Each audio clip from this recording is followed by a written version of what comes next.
saying. Yeah, the blue one. I have the fitted blue one, but it's before New Era on the side. It's old school side of it in like 17 or 18. It's still 59.50, but it's before they did that, right? You can watch this on video. You can check out the hat that we're talking about here. Facebook, YouTube, Twitch, Twitter, X. Make sure you subscribe, too. That way you don't have to search for the show, search for the station. You won't miss Cody and Gold. You won't miss Fesco and Dusty. You won't miss The Drive if you subscribe to the show. We were watching old school YouTube earlier from 610. Yeah, Bink was down a rabbit hole from 5 years ago. Kramer was out there when you guys did the MLB The Show. What do we call it back Virtual then? Royals. Virtual Royals, yeah. That was funny to listen to some of the clips of that. I know you were out there watching. It is still on there, by the way. Yeah. MJ Melendez was in 211, by the way. It was a very realistic video game. 5 years ago. It's crazy. But coming up in about 30 minutes, we'll be joined by Jake Eisenberg, Royals announcer. He joins us every Friday at 10:30 throughout the baseball season. We'll get caught up with him as the Royals begin a weekend series against the Baltimore Orioles tonight at Kauffman Stadium. And then, yes, tomorrow as well. Hopefully the weather cooperates. Looks like now it's going to be all right for both games. But the Royals will have Seth Lugo on the bump tonight. We'll talk about that with Jake Eisenberg. And also, I want to get his perspective on the torpedo bats, which continue to be a huge deal. I'm seeing now, like, even Yahoo Fantasy Baseball is putting a torpedo bat logo next to every player that has a torpedo bat. So on your fantasy baseball lineups, and now shows that if you're betting, it shows players that are using the torpedo bats. Is it overblown? Is it a big deal? Or wait, we just need to, let's just wait and see. I'll ask Eisenberg that. Well, Michael Kay kind of started this because they did exist. The Twins have a few players using them. The Cubs do, as well as the Rays do. Giancarlo Stanton used it last year. Oh, yeah. But now it's a big deal. So I'm watching Quick Pitch, in every highlight, you're looking at the bat. Like, you're looking at the bat to see who's using the torpedo bat or not. Yeah, it worked for the Yankees again last night. I think they scored 9 runs in their game against the Diamondbacks. But I do want to start with the draft because I got you in studio today. So anytime you're filling in, I definitely want to talk a lot of draft. We're less than 3 weeks away now.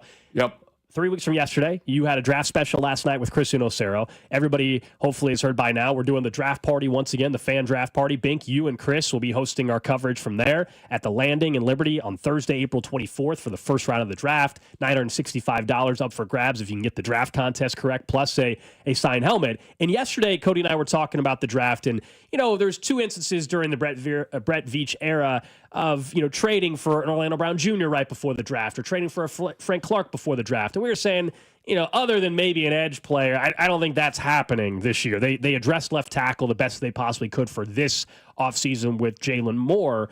So I was saying, I think trading up, though, is way more likely. And then I was listening a little bit last night to you and Chris talking about the draft, and you think it's very unlikely they'll be able to trade out of the first round.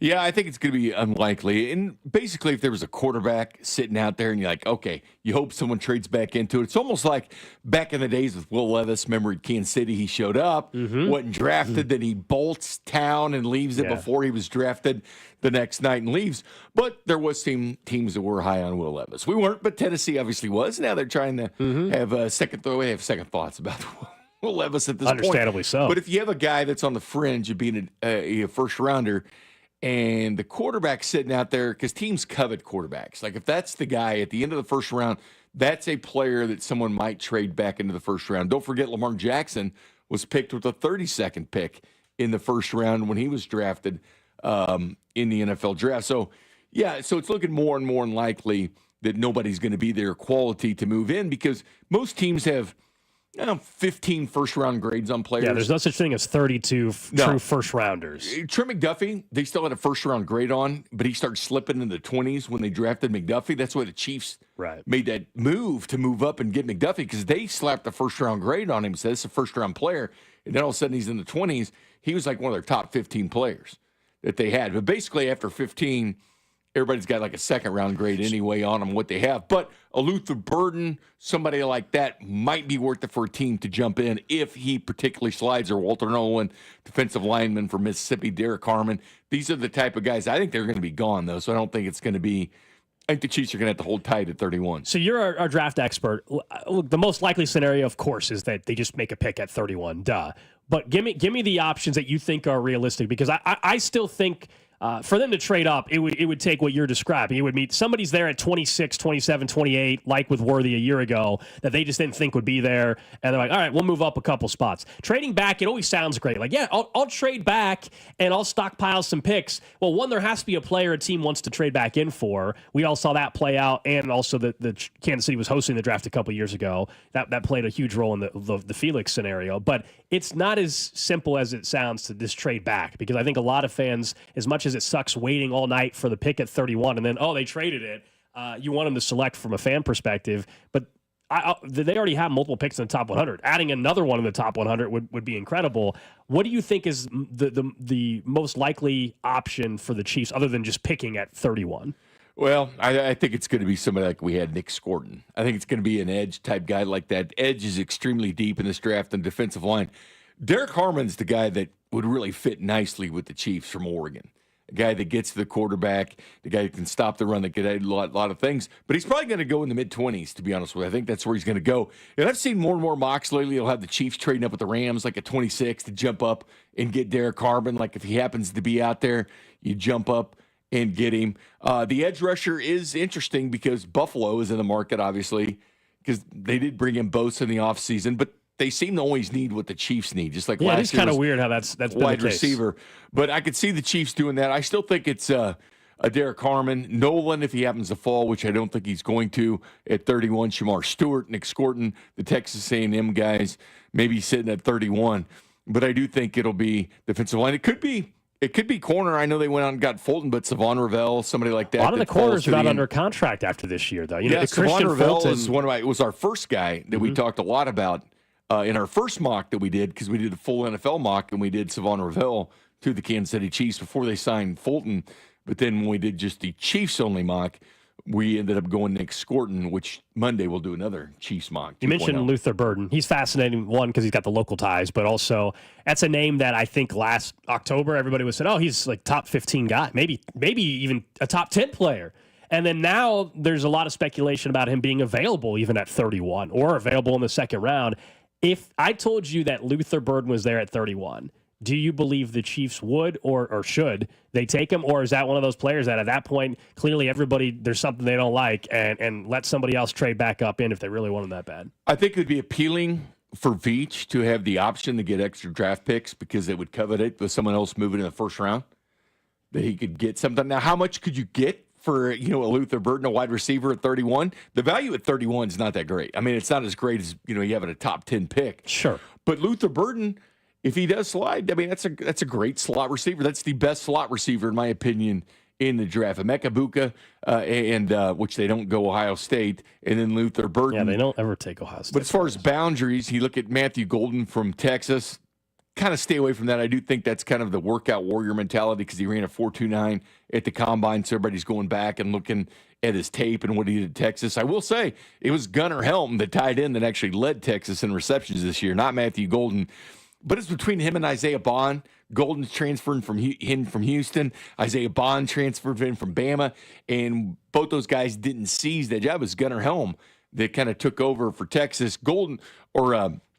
Matthew had a great game in the game against Arizona State in the college football playoffs. Had put up 149 yards, so he really started. In the SEC title, he was ridiculously good. He started showing up on the scene a lot more than people went back. He's a guy that can play all three receiver positions. He can play the slot extremely well. He can play boundary. He can do a lot of different things at wide receiver. I think he goes early, but if for some reason he was still floating around there, he and Burden would be guys trading up. But I do still think that Luther Burden, the best slot receiver in this draft. We'll work in draft throughout the show today because I got Bink filling in today with me, so I want to make sure we mix in some draft. We'll, of course, have a mock draft sounder a little bit later on in the show as well. Coming up in 20 minutes, we'll talk some Royals baseball with Jake Eisenberg, Royals announcer, as the Royals get set to open up their series against Baltimore tonight out at Kauffman Stadium. But I wanted to look at what is about to happen in a professional sports league that I understand why locally it's not being discussed, but it made me wonder, bigger picture, how we view records in sports, and do we not care about them as much? So Alexander Ovechkin of the Washington Capitals is 2 goals away from tying an unbelievable record, Wayne Gretzky's goal record in the National Hockey League. and he's got 7 games to pass him. He needs 3 to pass him. 7 games, probably going to happen, right? It's probably going to happen before the end of the season. Ovechkin's been one of the best players in the league for a very long time. And that's a huge, huge record. And again, I recognize here, and I don't claim to be a huge hockey fan or anything. I watched during the playoffs, and I watched the Four Nations thing. That it was awesome. But in general, we don't have an NHL team. We all know that. We've talked about that. And which is funny, by the way. It's the most popular sport in the history of this country is a hockey game. So 1980. Sure. So I am not just talking even specific to this record, despite it being an unbelievably impressive one if he breaks Gretzky's record. In general, do you think we care about records in sports as much as we used to? Because I feel like even growing up for me, I heard people talk about, especially in baseball, right? But even in basketball, records more than we do now. Now we care about the fun storylines off the field, off the court, the social media drama, was this sport better 15 years ago than it was now? LeBron James, is he better than MJ or not? Like just the conversations that are more interesting for people, and I get it to a certain extent, are those versus now. Like I don't know how many people under the age, I think it's an age thing too, under the age of like 30 or 40 care really about records in sports. Yeah, I think it's gone the way of gambling, especially when you compare. I've had someone ask me, why are the football records a bigger deal when someone's about to pass Eric Dickerson, let's say, in a 2000 yard? Why isn't it a bigger deal? Which it's a talked about deal. Like you're talking about Adrian Peterson going back, was or going Saquon this year. They broke in Saquon this year as far as combined between postseason and regular season. He didn't beat him in the regular season. But then it's kind of slotted because you have the 17 games. Like, for instance, when O.J. Simpson ran for 2,000 yards, he did it in 14 games. I mean, 14 games is much different than 17 games in your numbers. And we know that 17 games does bolster players. So the NFL, that kind of waters down the records.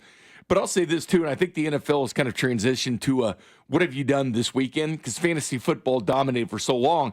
Right. We don't care about records. We care about what you did on Sunday. And now with gambling and daily fantasy, sure, we care about how many touchdowns and yards you had this week rather than career yards. So, yeah, it's kind of watered down.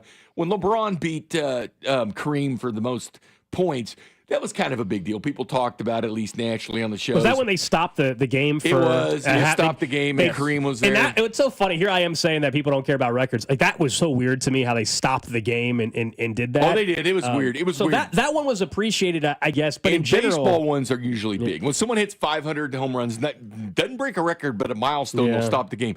Pete Rose's hit record, that will be a big one if that's ever broken in Major League Baseball and people talk about it.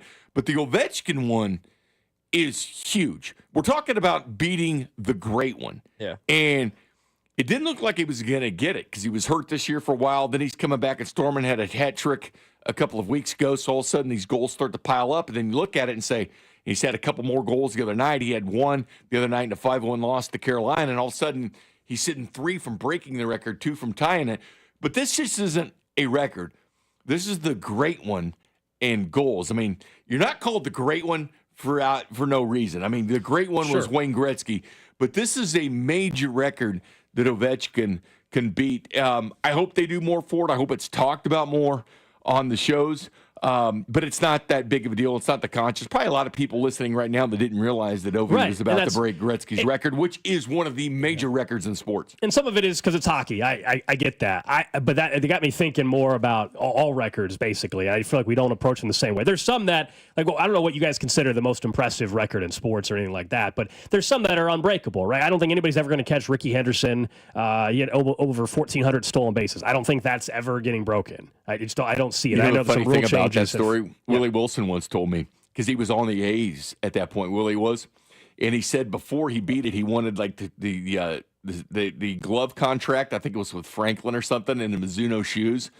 But he wanted to make sure these deals were done before he went out and stole a record. And Lou Brock was there, like, watch it before Ricky did it. And then Ricky got the okay that everything was fine and everybody paid up on it. And boom, Ricky goes and gets that stolen base. But baseball ones are huge. They're I think it's more of a career thing, though, around the records now where, like, single season stuff is fine. Like, if somebody were to break, like, even Aaron Judge going after, like, the home run record and stuff, like, it was talked about, but it didn't feel like as big of a deal. Where if we were talking in 10 years, Aaron Judge is on the brink of hitting, I don't know, home run 500 or 600 or whatever the heck he's going to be on pace for, that might be a bigger deal. Where with Ovechkin, we're talking about surpassing a career achievement in goals. Of course, it's Wayne Gretzky, so it's a bigger deal. Like eventually, if Scotty Scheffler gets hot and all of a sudden it turns into hey, he's catching Tiger, he's catching Jack Nicklaus in the major count, it becomes a bigger deal because it's a career accomplishment thing, not as much a single year, single season when Bonds thing. beat Hank Aaron home run, it was kind of a big deal. But there was still all the skepticism about Barry Bonds. But again, people still brought that up. But that was a career accomplishment. I think that might be the way that we just tend to look at things now. Is not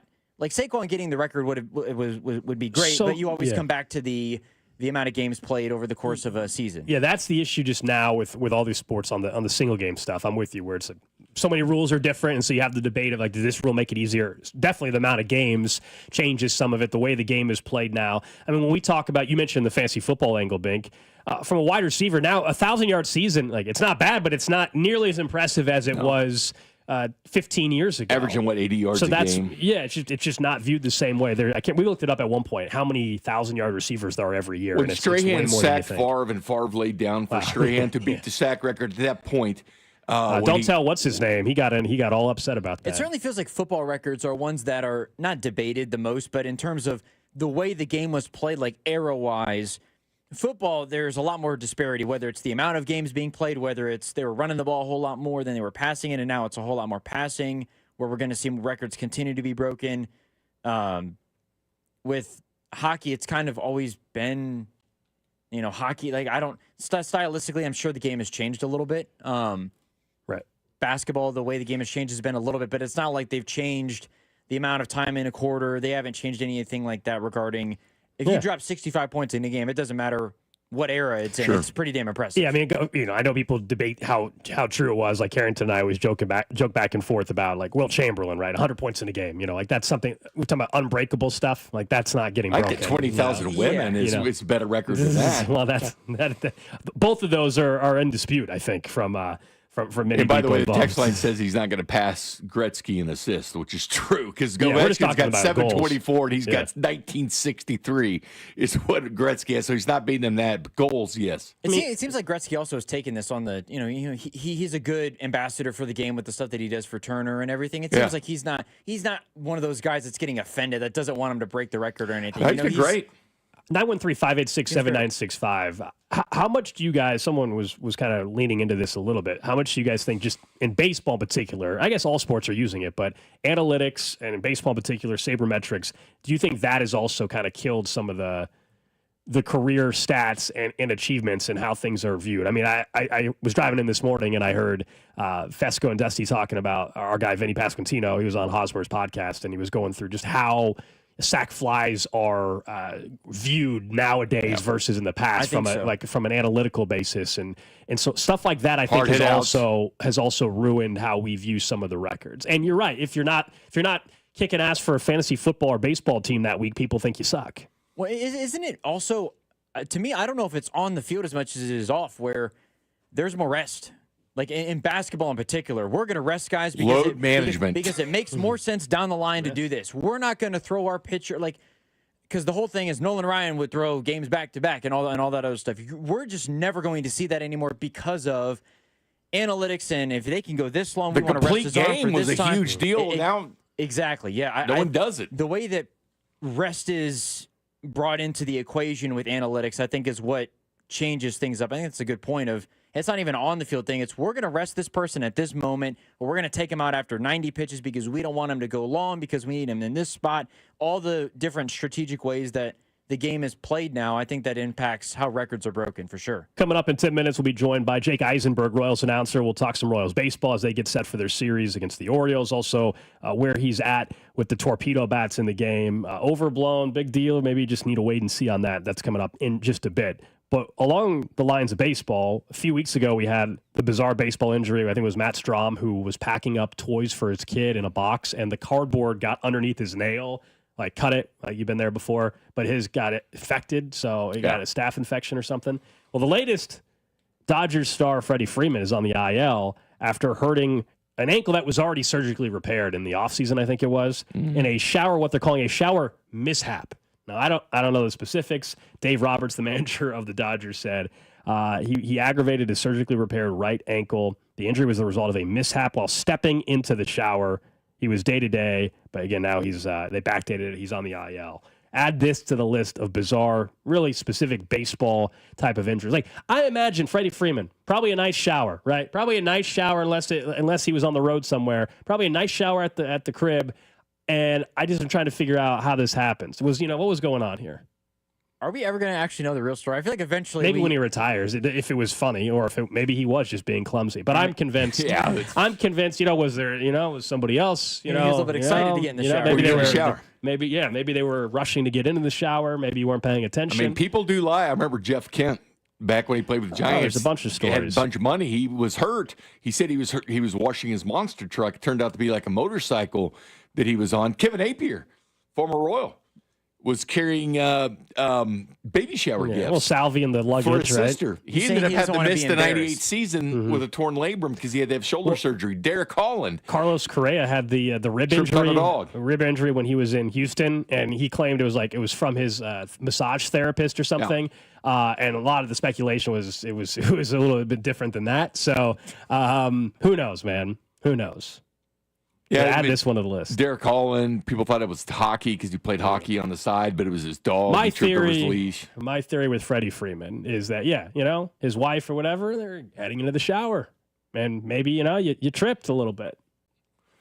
That would be a great story. I mean, people would accept it. I think you should respect it. I think you should respect it. It's understandable. The Dodgers are still undefeated, aren't they? Or did they lose yesterday? Did they play yesterday? They're 8-0, aren't they? They did not play. The Yankees played. The Dodgers did not play. Gotcha. So they're still undefeated. Yeah, Yankees won last night. I saw. I think the Padres are still undefeated too, aren't they? Yeah. And they're a half game back in their division. They're undefeated, and that's got to be so place. Frustrating being in that division. How about being a Colorado Rocky? Is that what you're talking about? Dealing with the Padres and the Dodgers? Well, them or even the Diamondbacks are good. Yeah, exactly. Diamondbacks went to New York. The Yankees have won a couple of games. Yeah, they lost last night, but they've won 2 of them. Someone says Scotty Scheffler missed 5 tournaments this year. That was the whole thing. Cut his hand on a wine glass? Scheffler got hurt on a wine glass, he cut his hand, and that's why it's part of why he was off, and also why he's taken some time to get fully back to form, On a wine glass? Yes. Well, grip in golf is... Yes. No, but did he drop the wine glass? Did he he was? I don't know if we ever found out exactly. I don't know, Bink, if you heard anything. I haven't heard anything in regards to how. It was just he broke his hand while he was in the kitchen on a glass. Oh, he broke it? I thought it was just a cut. Oh, I'm sorry. Yeah, he cut his hand on a broken wine glass. I didn't hear that. That's pretty wild, actually. I was not aware of that. But he's playing in the Masters next week, right? Oh no, he's fine. He's been playing. He's been playing. Yes, it just hasn't been. He hasn't been top tier every tournament that he's played. It's taken him a little bit to get back. I think he's back though. Do you have a bizarre injury, Bink? Have you ever had a embarrassing or weird injury? I'm trying to think about it. I had a jet ski injury once.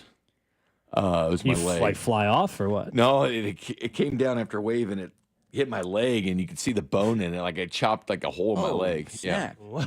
Yeah. How long ago are we talking? Oh, when I was in the senior year of high school. So the old school jet skis too. So those are a little bit different. I haven't had any sex injuries from the shower or anything. Yeah. What about you? So the weirdest injury I've had is I was playing golf, and as I was going up on my backswing, I hit the top of the swing and went to go down. Club snapped on the grip and sliced my finger open. Huh. Do you have any Blue Chew incidents? No. 4 hours or anything? No, I'm good. My weirdest one, I told I embarrassingly broke my finger playing flag football in PE class. So that's mine. Yeah. The dumbest thing about mine is that the person who I was, because it was in a golf league, the person I was playing was like, "Are you sure? Can you wrap it and keep on playing? Because I need you to keep playing." I was like, "No, I need to go to urgent care. I need to go get stitches." He's like, no, try it. He gave me his glove. Dead serious. Gave me another glove. I was wearing 2 gloves, and I knew this wasn't going to work. I swung, and I hit another golf shot. I looked down. The whole glove was soaked in blood. I was like, I'm leaving. I'm sorry. Yeah. Would you be honest about it? I mean, it's JPP with the fireworks. He was honest about it. Hey, it's fireworks. He didn't have a choice, though. You can't explain away your fingers missing. You can say that something blew up in your car. On 4th of July? You're right, Cole. You have to explain that one you can't lie about. You can lie about how you twisted your ankle or hurt your back, but when you're missing digits, I don't think so. I don't think so. It's in contracts now. You can't shoot them. Yeah, well, that's probably smart. All right, up next, let's talk some Royals baseball with Jake Eisenberg. Maybe we'll ask him if he's had a weird injury as well. Let's find out how he feels the offense could fare this weekend against the Orioles. That's coming up next. This is Cody and Gold on your new home for Chiefs football. 96.5, The Fan. Brought to you by Heartland Men's Health, the leader in men's sexual health. Thousands of men have been successfully treated for low T, ED, and more, all with discretion and compassion. Make your appointment at heartlandmenshealth.com. We all hear the radio ads about the IRS. They tell you to be afraid, to be scared, and they try to frighten you into calling. I'm not here to do that. Tax Relief Advocates is different. TRA is here to tell you that if you owe money to the IRS, whether it's $5,000, $50,000, or $500,000, we have a solution. It doesn't matter if you're sitting in your car, at work, or with your kids. No matter where you are, call now. 800-575-6986. Don't lose hope. TRA can eliminate or reduce what you owe to the IRS. Generous programs are now available that can give you a fresh start. Our passion is taxes and helping individuals fix their IRS problems. We have over 1,000 five-star reviews on Google and an A+ with the Better Business Bureau. You don't need to be afraid of the IRS any longer. End your tax nightmare today by visiting us online at TRA.com or call 800-575-6986. That's 800-575-6986. Tax Relief Advocates. Real solutions for real people. FanDuel, America's #1 sportsbook, is the best place to bet on sports. There's an absolutely loaded sports calendar this week, right? We've got basketball, baseball, hockey, or any other sport. Check out some of their exclusive promotions: Dinger Tuesday, Hump Day parlays, and golf profit boost tokens over the weekend. Maybe you want to place some bets on the Royals to get wins this week over the Brewers and Orioles, and then look ahead to the first major in golf of the season. And right now, new customers on FanDuel can get $200 in bonus bets with any winning $5 bet. Visit FanDuel.com/Alex to make every moment more. FanDuel's official sportsbook partner of 96.5 The Fan. 21 and present in Kansas. First online real money wager only. $5 first deposit required. Bonus issued as non-withdrawable bonus bets, which expire 7 days after receipt. Restrictions apply. See terms at sportsbook.fanduel.com. FanDuel is offering online sports wagering in Kansas under an agreement with Kansas Star Casino, LLC. Gambling problem? Getting help is your best bet. Call 1-800-522-4700 or visit ksgamblinghelp.com. Hi, Mia here at the winnings desk of the Missouri Lottery. So, I wanted to write a thank you note for every dollar Missouri Lottery players have given to Missouri and education, but that would be 8.4 billion notes. So to save a little time and a whole lot of paper, here's just one. Dear every single lottery player in Missouri, thank you for helping us give $8.4 billion to Missouri and education. Sorry, my trumpet's in the shop. The Missouri Lottery. Winners welcome and play responsibly. Look, there's feelings and then there's the facts. If you're feeling like your finance team is bogged down in mundane manual tasks, the fact is you need Ramp. Ramp is the corporate card that makes the expense process fast and easy. The moment your team makes a purchase, Ramp handles everything. Receipt collection and approvals, the works. With Ramp, you can cut your month-end close from 5 days to 1, customize approval workflows, and get complete control over every transaction. Facts. Over 25,000 businesses trust Ramp, including Shopify and the Boys and Girls Club of America, which is why they were just named #1 in spend management by G2. Facts. Start using Ramp and you'll have more time to spend scaling your business. And that'll feel really good. Upgrade to Ramp for free today and get $250 at ramp.com/radio. Ramp.com/radio. That's ramp.com/radio. Cards issued by Sutton Bank, members of FDIC. Terms and conditions apply. Spring cleaning is upon us, but there's one meaningful box that you don't throw away when cleaning out your closet. It's the box filled with your family's important videotapes, film reels, and photos. Hi, I'm Adam Baselogger. And I'm Nick Mako. We started Legacy Box over a decade ago to help families organize and update their analog media to digital. Legacy Box is simple and easy. It works and is safe. Over 1 million families have trusted Legacy Box. And Legacy Box has been featured in Good Housekeeping, The Today Show, and Rachel Ray. Legacy Box is like magic, converting your shoebox of memories to the cloud or thumb drive, ready to watch and share. Declutter your closet by digitizing your media. Become more organized and accomplished, knowing your family's recorded past is safe forever. Take advantage of our spring cleaning sale going on now. It's the easiest task to check off your to-do list. For a limited time, you can get started for just $9 a tape. Visit legacybox.com/value to get our $9 sale. That's legacybox.com/value to get our $9 offer. legacybox.com/value. Our daughter Jessie loves playing detective. A clue. But since we discovered she has sensitive skin, we've been playing detective too. We thought the problem was our puppy. But it was actually our old detergent. Aha! So we switched to Tide Free and Gentle. Tide Free and Gentle provides an excellent Tide clean, and it doesn't leave behind irritating residues like dyes or perfumes, so it's gentle on your skin. Case closed. If it's got to be clean, it's got to be Tide Free and Gentle. This is the story of the one. As a maintenance specialist for university housing, he knows college students can major in wear and tear. Plus, housing so many students doesn't leave a lot of room to house all the supplies he needs. That's where Grainger comes in. With over 1 million industrial-grade products and fast, dependable delivery, Grainger carries the quality products he needs so he doesn't have to. From a new door hinge to a whole new faucet. Call, click Grainger.com, or just stop by. Grainger, for the ones who get it done. You're listening to 96.5 The Fan from the Mission Plumbing, Heating, and Cooling Studios.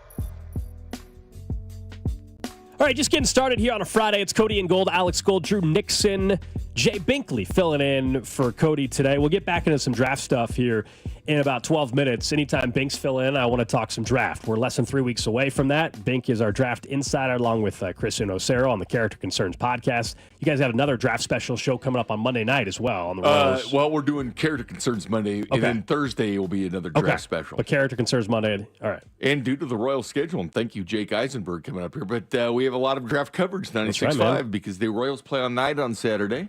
And, of course, they play in the afternoon on Thursday, so the first round's open. There you go. And let's welcome in Jake Eisenberg. He joins us every Friday throughout the baseball season. I do have to start immediately, though, with the Milwaukee trip. When we had you on last week, you said maybe some haunted houses or hotels, I should say, out there and everything. Everything treat you okay in Milwaukee? Yeah, I had a feeling we were going to start there. No, Milwaukee was great. No supernatural activity to report. All restaurants and meals stayed where they should. It was a solid trip from that perspective. Good. I'm glad to hear that. And Jake's a little weird though, because I always think of Miller Park, man. I know it's American Family and all this, but that's Brew City, man. It's like a beer city. That ballpark is synonymous as Miller Park. It's just weird calling it an insurance stadium.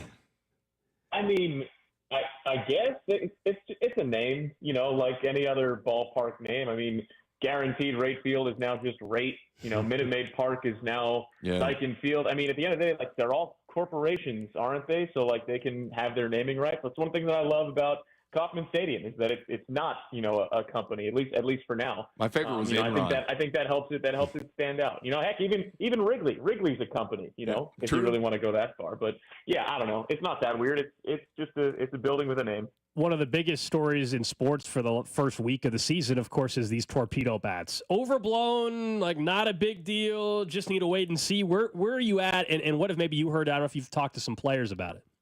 Yeah, I think it's overblown. I've talked to a couple players about it. I've talked to a couple coaches about it. I've talked to some other people around the league about it. And the sense that I get and where I've landed on it is that it's kind of similar to, you might remember a few years ago, that the axe handle was all the rage. Every guy was using that axe handle and trying to get a little bit more power in those wrists and some more stability. And there were some guys that loved it and some guys that tried it and didn't like it and some guys that swore by it. And then there was a few years ago, Paul Goldschmidt, you remember, was using that giant hockey puck counterweight knob, and he went on to win NL MVP, and everyone was like, oh, my goodness, we got to use a counterweight knob now. Basically, like, it's innovation in terms of, bat technology, so to speak, but I do think that it's similar to the other steps in the sense that some guys are going to love it, some guys are going to try it and find out it's not for them, some guys are going to just keep doing what they're doing because it's worked for them, and I think that overall, I don't know that you're going to look up at the end of the season and be like, oh, this guy's numbers are that much better because he used a torpedo bat. I think it's kind of whatever makes you feel good in the box. I think when Michael Kay brought it up, more and more people started talking about that point. The funny thing is Aaron Judge is off to a great year. He doesn't use it. Aaron Judge says, look at my numbers. And that's exactly the point is, like, Aaron Judge isn't using it. There are other guys around the league that are off to great starts that aren't using it, and some guys are using it and are off to great starts, and maybe it's part of that. Maybe it's something else. Maybe it's a mental thing where you're looking at the barrel and you're saying, okay, this looks a little bigger. I'm not saying it's nothing. I don't think it's the end-all, be-all of baseball hitting in 2025. And the one thing, too, Jake, is other teams are doing it. The Twins catcher uses it. The Cubs have been using it. The Rays use it. I mean, Giancarlo Stanton allegedly used it last year, even during the playoffs, which, they face the Royals, of course, but it's not like the Yankees are the only ones doing it, and people and players inquire about it. I'm sure the Royals have inquired about it too. Yeah, and that's why I think it's a little bit overblown. I think it's a fun thing to talk about, but I don't know that it's really affecting outcomes in the way that it's being purported that it does. We're talking to Jake Eisenberg here on 96.5 The Fan. All right, let's talk about this Royals team. First time through the rotation. Maybe you didn't have the length in terms of the outings, but Cole Reagan's bounced back immediately as well, even in his second go. What do you make of what we've seen so far from the starting pitching staff? Man, Reagan's stuff is so good. That fastball was really explosive the other day, and 10 Ks, a sixth career double-digit strikeout game. He's going to be just fine. I think the first turn through the rotation, I think there's probably, and I'm not sure that they would say this, but I think there's probably a little bit of an adjustment to pitching in cold weather for the first time. Now, if that's true for the other guys too, on the other side of the field, but I think that's true for everybody. And so the grip might feel a little bit different. The weather's a little bit different, obviously. I thought Chris Bubic looked phenomenal. I mean, if that's what the Royals are going to get out of Chris Bubic, every time through, that's the guy who's penciled in as your fourth or fifth starter, and that's after your three-headed monster of Reagan's, Lugo, and Waka. I thought Lorenzen was pretty solid too against the Brewers in his season debut. Ultimately he gets charged for 3 runs, but he still struck out 7 over the course of 5 1/3. So I think this is a rotation that has a chance to do some things that were pretty similar to what last year's rotation did, and ultimately that gives this team a chance to win night in and night out. How do you look at the series, Jake? And listen, the series that happened, in April, they don't really matter in the grand scheme of things, but it's Baltimore. Royals went 2-4 against Baltimore last year. Of course, the postseason success they had against Baltimore, they're not off to a start that they won at 3-5, and I'm sure the Royals would like to flip their record too, but in the grand scheme of things, when you look at these two teams, the Orioles, one of these teams that we look upon as, one of the teams to beat in the American League, and there's the Royals that made the postseason as well. In the grand scheme of things, this is actually a pretty big series. I mean, in the grand scheme of things, I think they're all pretty big series. Every 162 games, they all count the exact same amount when you look up at the end of September. So, yeah, every win counts, every loss counts exactly the same. And I think back to when the Royals and Orioles were playing very early on last season, too. The Royals were at Camden Yards and played a really tight series against the Orioles. There were a couple of blown lead losses in there. And then the Orioles came to Kauffman Stadium. That was another really tight series. They were like 2 weeks apart in April last year. And we kind of looked around at the time, at least upstairs in the booth, and we were like, these two teams, they might link up again come October, and it'll be completely different teams and feels once we get there, but they'll still be familiar with each other. And lo and behold, that's exactly what happened. And they played 2 really close games in the wild card round too. So all of these games are important because they give you a foundation for what might happen, 5-6 months down the road. And as far as this series is concerned, I expect to see something very similar to what we saw last year in the playoffs and in the regular season, is close games between 2 really good teams that have young, dynamic lineups, really solid pitching, excellent, bullpens. I think the Royals might have the edge in starting pitching. Bullpens this early on, I'll give you that thing. Bullpen roles are still, a little bit fluid, but the Royals back end, Estevez, Urseg, Harvey have been lights out for the most part. I think these are 2 teams that match up really, really well, and it's understandable why I think they're going to be kind of neck and neck with each other over the next several years. We're talking to Jake Eisenberg here on 96.5 The Fan. Of course, the Royals open up their series against Baltimore tonight. 6:40 first pitch right here on your home for the Royals, 96.5. So offensively, I don't feel like anything surprised me to this point, Jake. Like if you tell me on a given night last year or this year already that maybe Bobby and Salvi and Vinny, and I guess let's throw Indy in the mix, if those guys aren't really on, it's going to be a struggle. It's going to be tough to rely on 5 through 9 in the order, especially with where things are at right now in left and right field offensively. What stood out offensively for you? Has anything surprised you? I can't say that anything has surprised me. I also think, and this is where I'll kind of agree with Bink a little bit, that it's 6 games, right, and it's hard to read into anything statistically in a span of 6 games, really, really good or not so good or anywhere in between. So I think that you kind of got to wait and see a little bit for maybe, 15 games, 20 games, a couple of weeks before the statistics at least start to settle out, and you can kind of see maybe some actual trends of what's going on. I think it's a little bit too early to say hey, this guy is going to be on fire, or hey, this guy looks really overmatched. I think it's too early for that. I think it's also fun. Gunnar Henderson supposed to be in the lineup for the Orioles. He's been out the first 7 games of the year for the Orioles. Obviously, there's going to be a lot of Bobby Witt Jr. talk and Gunnar Henderson, the shortstops for their respective clubs. But it looks like he's playing. Have you heard? I mean, he's supposed to play this entire series. Is that correct? That's what I've heard too. I haven't seen anything official, but that's what I've been hearing. Okay, the stars there and Adley Rutschman and everything else with these games. Where do you come out on Uniform Gate, Jake? And I'm saying this because the other night I'm doing a show, right? The Royals were in Milwaukee. They wore the powder blue shirts and the pants. And, of course, I said, well, I think they're still going to go back to the gray, but it's the opening day in Milwaukee. They wore the uniforms to opening day in Kansas City. Of course, they wear them on Saturdays. But then the text line was telling me that it's not the case. They're going to wear those on the road. So I checked with the Royals. I even texted Steve Stewart. And, yes, the grays are still part of it, Jake. But I don't think there's an official road uniform, is there? But I do expect to see the grays on the road most of the time, don't we? I mean, that would be my expectation, too. I mean, the word that I got about wearing them in Milwaukee on their opening day was simply that they're really cool. And you know what? I have to agree. Like, they are really cool. Agreed. Why do you need even more of a reason than that? Wear them as much as you want, especially if you're going to put up 11 runs. I don't think those two things are a coincidence. But that being said, the powder blues are awesome, and I'm all for wearing them whenever the guys want to wear them. The gray's a good look. The royal blue on the road for day games is a good look. The home whites are a good look. The powder blues on Sunday with the white pants and the blue stripe are a good look too. I mean, look, across the board, I think the Royals have a really nice set of uniforms. If I'm not mistaken, and don't go with me on this in totality, but I'm pretty sure tonight is the City Connects because it's a Friday night home game. And I love the Royal City Connects. So I'm excited to see those tonight. I think they're the best in the league, to be honest with you. Jake, I have the hat, the one they wear with the powder blues on Saturday, but it's also their batting practice hat too, right? The Art Deco with the white on the front. No, for the white on the front and the crown. He's talking about the hat they wear with the powder blues. They also wear that for batting practice, don't they? Powder blues. Yeah, those are really clean. Yeah, those are clean. The helmets look incredible. That's what insane. I think the helmets are better than the hat. The gloss helmet look is so much better. Whenever you get a helmet that matches the uniform, like they got the City Connect helmets too, I think that's next level.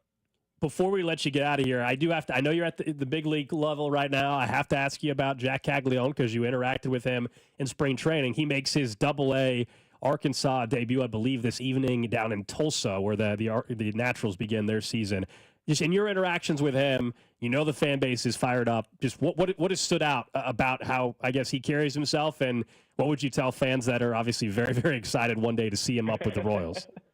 Yeah, I mean, look, it's exciting, right, to be able to look into the not-too-distant future at various guys that are in the minors and just getting started and dream on them a little bit and see, what could be, later this year or, a couple of years down the road. And it's not just Cag, too. Like, there's a bunch of other guys.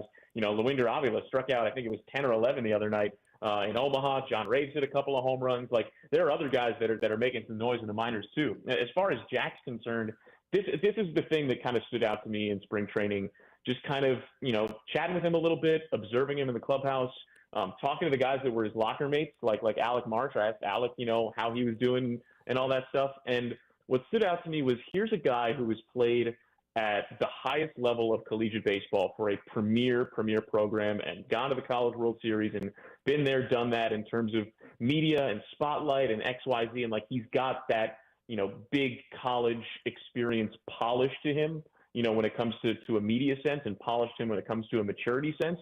At the same time, here's a guy who's also the 6th overall pick and knows how talented he is and is coming into spring training, understanding, that he's going to start in Double-A or Triple-A or wherever, but knows that he's maybe not all that far off and certainly comes into the clubhouse thinking okay, I'm here and I'm here for a reason. I can be able to handle some of my stuff.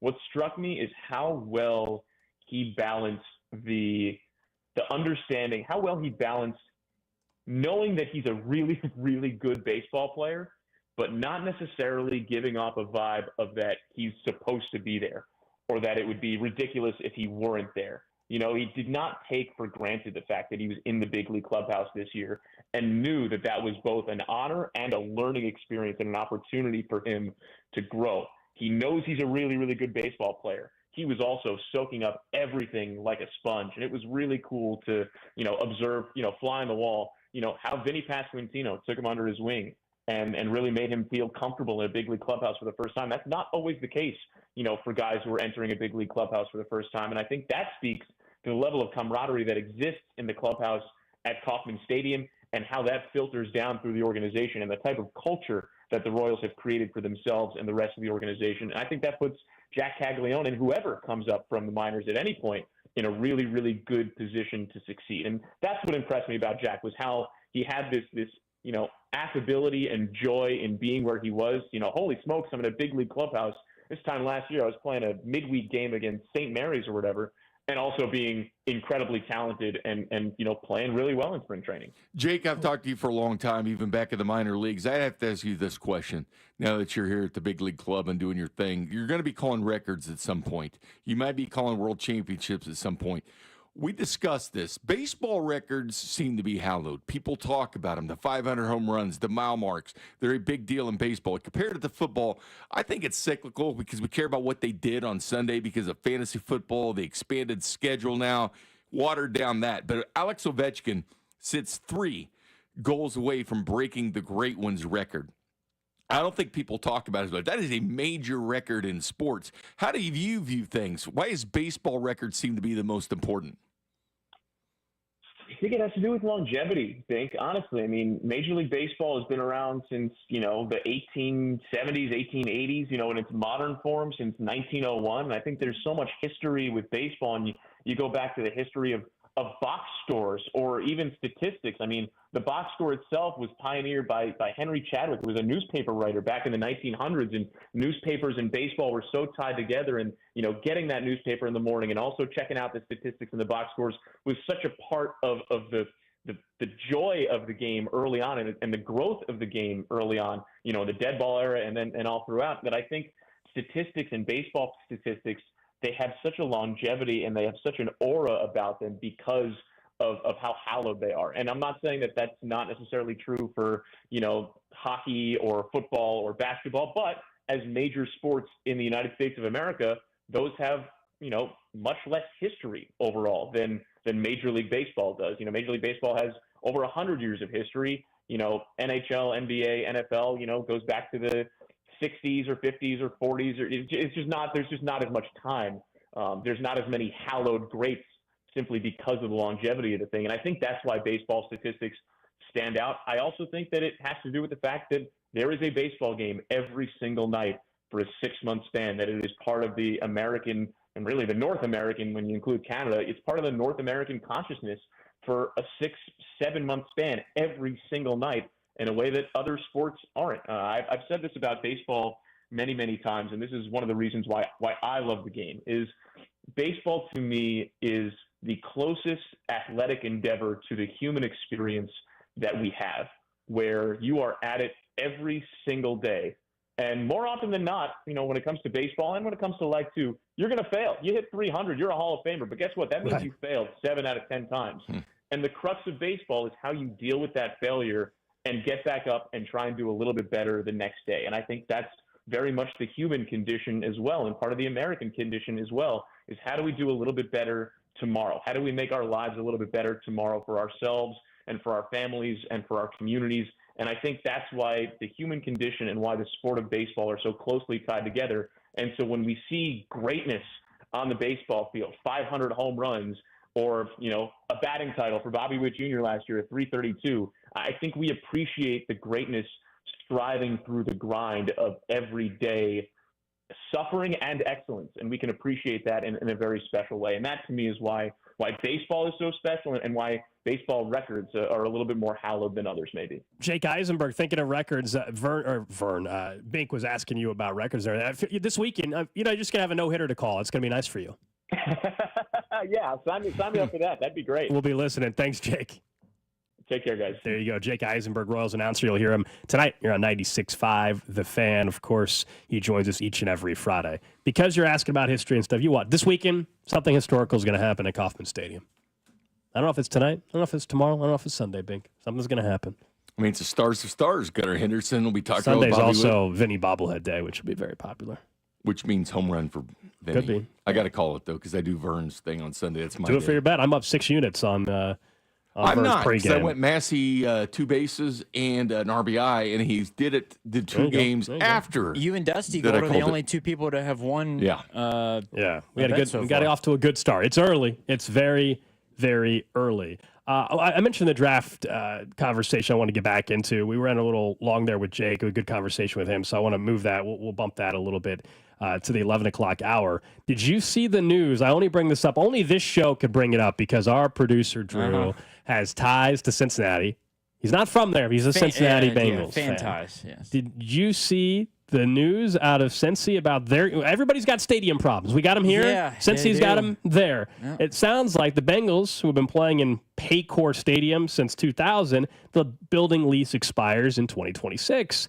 But it doesn't have to expire because the lease does include a total of 5 2-year extensions that could be exercised by the Bengals. The team has until June 30th to pick up the first of those 5 options. The headline from CBS Sports says, Bengals Stadium lease gives franchise the option to leave Cincinnati after 2025, Drew. They're going to leave. Nobody wants to stay there. They're playing hardball like they are with Hendrickson. Well, based on the 5 minutes of research that I've done on this topic, again, as I do not live in Cincinnati, Hamilton County, which is the county that Cincinnati is a part of, they've had discussions to...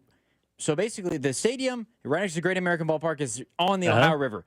There is a land space that is available that the Bengals have proposed actually building a proper practice facility, which they still really don't have. That's embarrassing. They got to walk across the street. Correct. An active intersection. Traffic. Yeah. Correct. They still really don't have, but they've proposed an idea that I don't think Hamilton County cares for, and they've kind of wrestled back and forth. And then Katie Blackburn saying, we can go anywhere. It's not the thing I'm sure Bengals fans want to hear. If they moved, I would still cheer for the team. It would because you don't have any ties to the city. Correct. You're a Bengals fan, but you've never lived in Cincy, right? So correct. Could you? It would be really St. weird. Louis Bengals, the San Antonio Bengals. Yeah. No, that just sounds gross. That makes you want to throw up in your mouth a little bit. It's got to be the Cincinnati Bengals. I think that they're going to stay there. Man, if they were in St. Louis, you'd be loved. But you're right, Goldo. It does seem that every team, like half the league, the Broncos want a new stadium or renovate. The Texans decided they're going to renovate their stadium. The Chiefs obviously are talking about renovating. The Titans are building a new stadium. The Bills, by the way, the Buffalo Bills just put the final steel beam up. That as well. So it's just it's happening all across. The Bears, I don't know if we mentioned them. So as well, it's that timeline, and people want new opportunities for revenue, but they're seeing more pushback than ever before with public financing. Their front office is talking so much junk, not only about the stadium, but Trey Hendrickson as well. That's just a disaster. They're such a well-run organization. It's a disaster what's going on there. It's not just the front office. It is literally, it's Katie Blackburn. You don't have to say some of the things publicly that she said. She's on a roll. She didn't have to say publicly the stuff about Trey Hendrickson, what she did. You don't need to say that publicly. She said, if the you're not example of how following, not to run your organization is pay Key and Jamar, even though they use the same agent. Pay Hendrickson and Jamar. That's what they should have done. Text line said, Drew, maybe your Bengals will move to Kansas, and you can be happy that way. They're still going to pay Trey Hendrickson, as I've been telling you this whole time. Okay? Maybe. I think they are. The fact, though, that she publicly said he should be happy with a certain amount of money was just disrespectful. They're not a serious organization, is what it is. He wanted traded even before last year, remember? Or he was going to retire. Remember that? He was going to retire like Sam Hubbard the year before, remember? When he was wanting to do that? He really wants to be there. Why would you not? But do you remember when he was going to, quote, retire if they didn't pay him before last season? Yes, I remember that. And he didn't. And he played, and he was great. It turns out money will cause you to continue to like where you work. Correct. Up next, let's talk some draft. We got Bink fill in for Cody, so I want to make sure we utilize the insider knowledge from Jay Binkley. We'll also talk about the Final Four, which begins tomorrow. I don't know if Bink is on the same page as I am about tomorrow's games, but we'll get into that coming up next here on Cody and Gold. What's up, Kansas City? This is Cole Reagans, and you're listening to Cody and Gold. Weekdays starting at 10 on 96.5 The Fan. Brought to you by Heartland Men's Health, the leader in men's sexual health. Thousands of men have been successfully treated for low T, ED, and more, all with discretion and compassion. Make your appointment at heartlandmenshealth.com. Hy-Vee makes my life easier every time I visit. From pre-made meals to everything I need to grill at home, I can find at Hy-Vee. Hy-Vee is your graduation headquarters for any size celebration. They have party trays, personalized cakes, floral arrangements, and so much more. Don't miss the graduation open house on Saturday, April 5th from 11 a.m. to 2 p.m., where you can sample all of the amazing graduation party options or just get a little inspiration. Let Hy-Vee handle everything this graduation season, even full-service catering, only at Hy-Vee. It's that time of year. Fire up the grill and get your backyard groove on. It's Hy-Vee's good old-fashioned meat sale. We're rolling back prices on springtime favorites like bacon-wrapped chicken grillers for $3.99, specialty brats $1 each, whole boneless pork loin $1.99 a pound, and 85% ground chuck just $4.99 a pound. These crazy low prices will get you in the groove. Hustle in for big savings this Friday through Sunday only at Hy-Vee. Hey guys, it's Cody Tapp. You know when someone hits you with the, hey, what have you been up to? And I reply with, not much. You know, you get through the weekend highlights or whatever. Lately, my answers have been a little more interesting. I dropped 20 pounds with Awaken 180. 20. It feels amazing to say, hey, look, I didn't do it without the meds. There's no gimmicks. It's just fast. Like some of that part where you just like, hey, these are the ways I did it, because people are always curious how you go back through it. These things are good to feel good about yourself, and over 20 pounds in 4 weeks feels great. Over 25,000 clients have succeeded with Awaken 180. Even Kayam created a line of Awaken 180 approved sausages that's like, legit, this is. My clothes fit better, I feel good, and the compliments don't hurt. Look, you know I like attention. Awaken 180 is the go-to choice because it's simple, effective, and it works for anyone. In just 4 weeks, I'm down 20 pounds.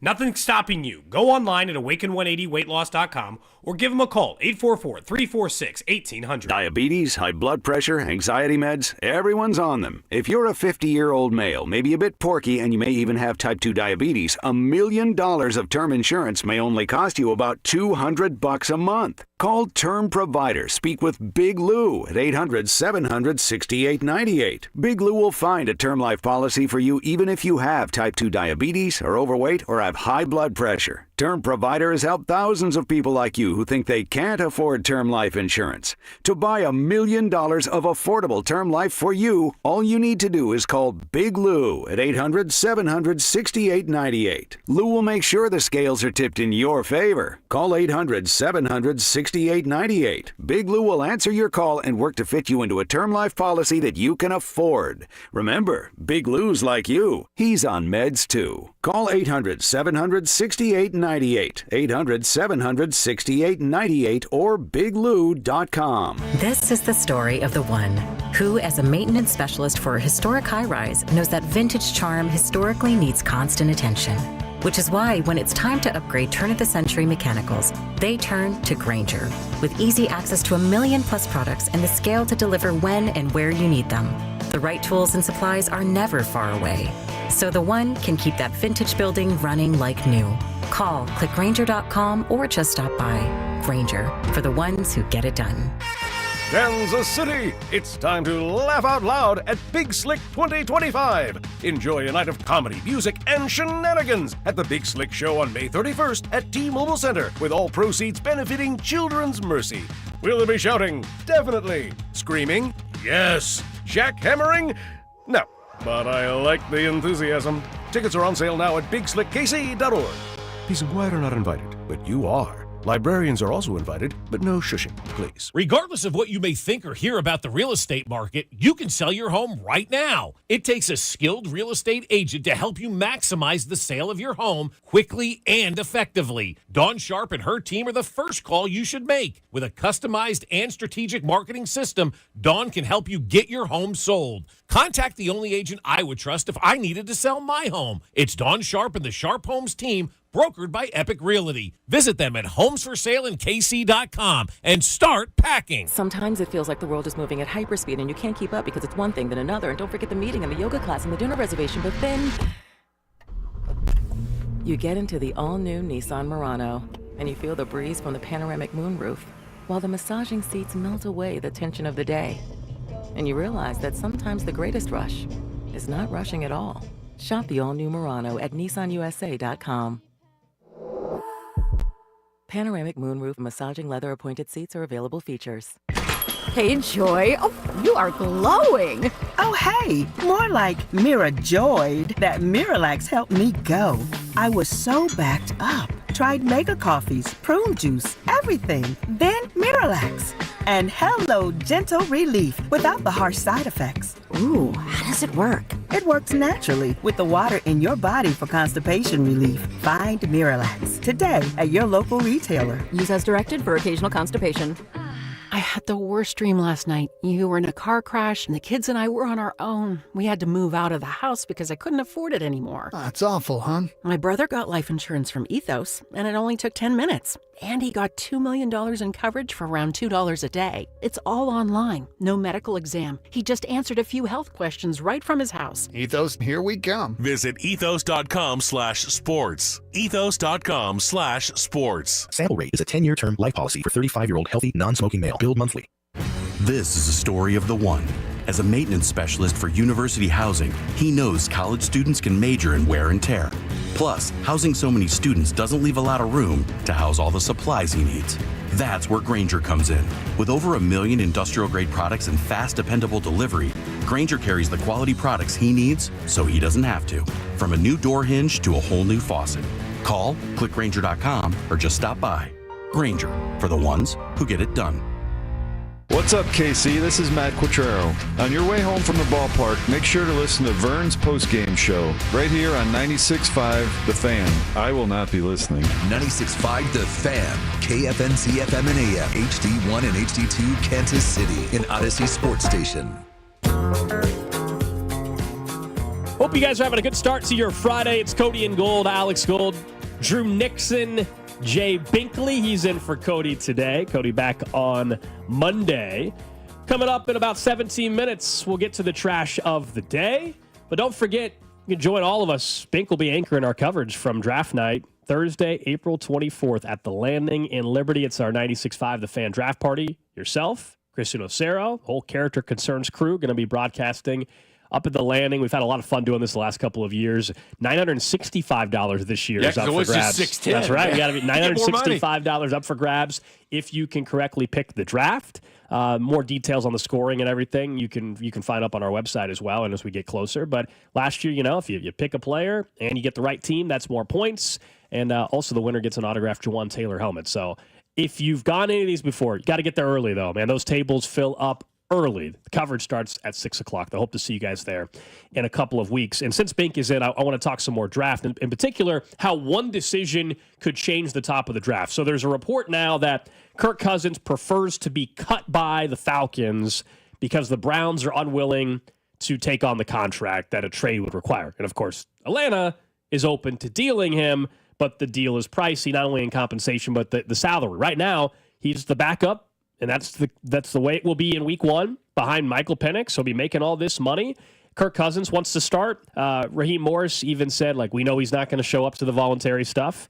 It's a weird, awkward situation right now in Atlanta. I don't think come week one he'll be on the Falcons. I don't know how that goes, though, because now both sides are playing hardball. No, we don't want him unless you cut him. Well, we don't want to cut him. Something's got to give here, I think. It was dumb they gave him the money they did, considering he had one playoff win in his history. Well, he wasn't healthy. Dumb. Right, he wasn't healthy. That's part of the problem. So coming off that Achilles, yeah. I bring this up. We can talk if you think he ends up in Cleveland or you think he ends up in Tennessee, Kirk Cousins. But what does that do for the top of the draft? Because yesterday we mentioned Adam Schefter said that he believes it's more and more likely that we don't see Sanders go in the top two, so we don't have two quarterbacks go that early. He says pro day today. We'll see how he throws. Yeah, if he throws. I saw the pro days going on. I saw Travis Hunter's running routes, which was surprising, I guess, for some people as well. But when you look at Travis Hunter or Abdul Carter, who could likely or will be there, I should say, for the Browns, or could be there, who do you actually think has the better career? Who would you draft in that spot? If you're Cleveland, and let's say you do go and you acquire Kirk Cousins. So you have Kirk Cousins for this year. You got Myles Garrett back. Do you just load up on the defense with Abdul Carter? Or do you say, let's go Travis Hunter. Let's go with the guy that has the much higher ceiling, probably. I think that's fair to say. Now, there's more risk with Travis Hunter, but because of the versatility on both sides of the ball. I think there's a lot of reasons why you'd want to go Travis Hunter. And I know a lot of people are high on Abdul Carter. He had that stretch factor in his foot. People are kind of unsure what he could do. He did play 16 games last year, had the 12 sacks. I know people are thinking Micah Parsons with Abdul Carter. He plays on the right side of the defensive line. Myles Garrett the left. So clearly that tandem, you think about, wow, that's pretty nasty having Abdul Carter coming from one side, Myles Garrett the other. That's true. But who's going to catch the ball? And if Travis Hunter is drafted and he wants to play both ways, again, he had over 150 more snaps than anybody in college football last year because he played both sides of the ball. I mean, it was tremendous what he did. He loves the game of football. He loves the sport, and he's a tremendous football player. And the one thing, too, is just the big picture of everything. The marketing and everything else is a lot more having a Travis Hunter, than an Abdul Carter. It just is. Heisman Trophy winner, won the Biletnikoff on offense, was the Defensive Player of the Year. When he won the Bednarik Award as well. He won so many awards last year, the Walter Camp, the Heisman, you name it. That's a marketing genius for there. But he can play both ways and be instrumental in a return game as well. I think when it's all said and done, when you think about their history and their career, it'll be Travis Hunter. And it'll be more than Abdul Carter. Yeah, Abdul Carter may have a decent career. He did have 12 sacks last year, was his career high at Penn State. That's great. The stretch factor in the foot. He didn't compete at the combine, didn't compete at the pro day. Yes, it's this generational talent. So many people think I'm playing on the edge. But Travis Hunter's just different, man. This guy is I think it's different. Riskier, though, with him. I think the ceiling, maybe even disagree on this. But he'll figure out what position he plays. He's not going to play both forever.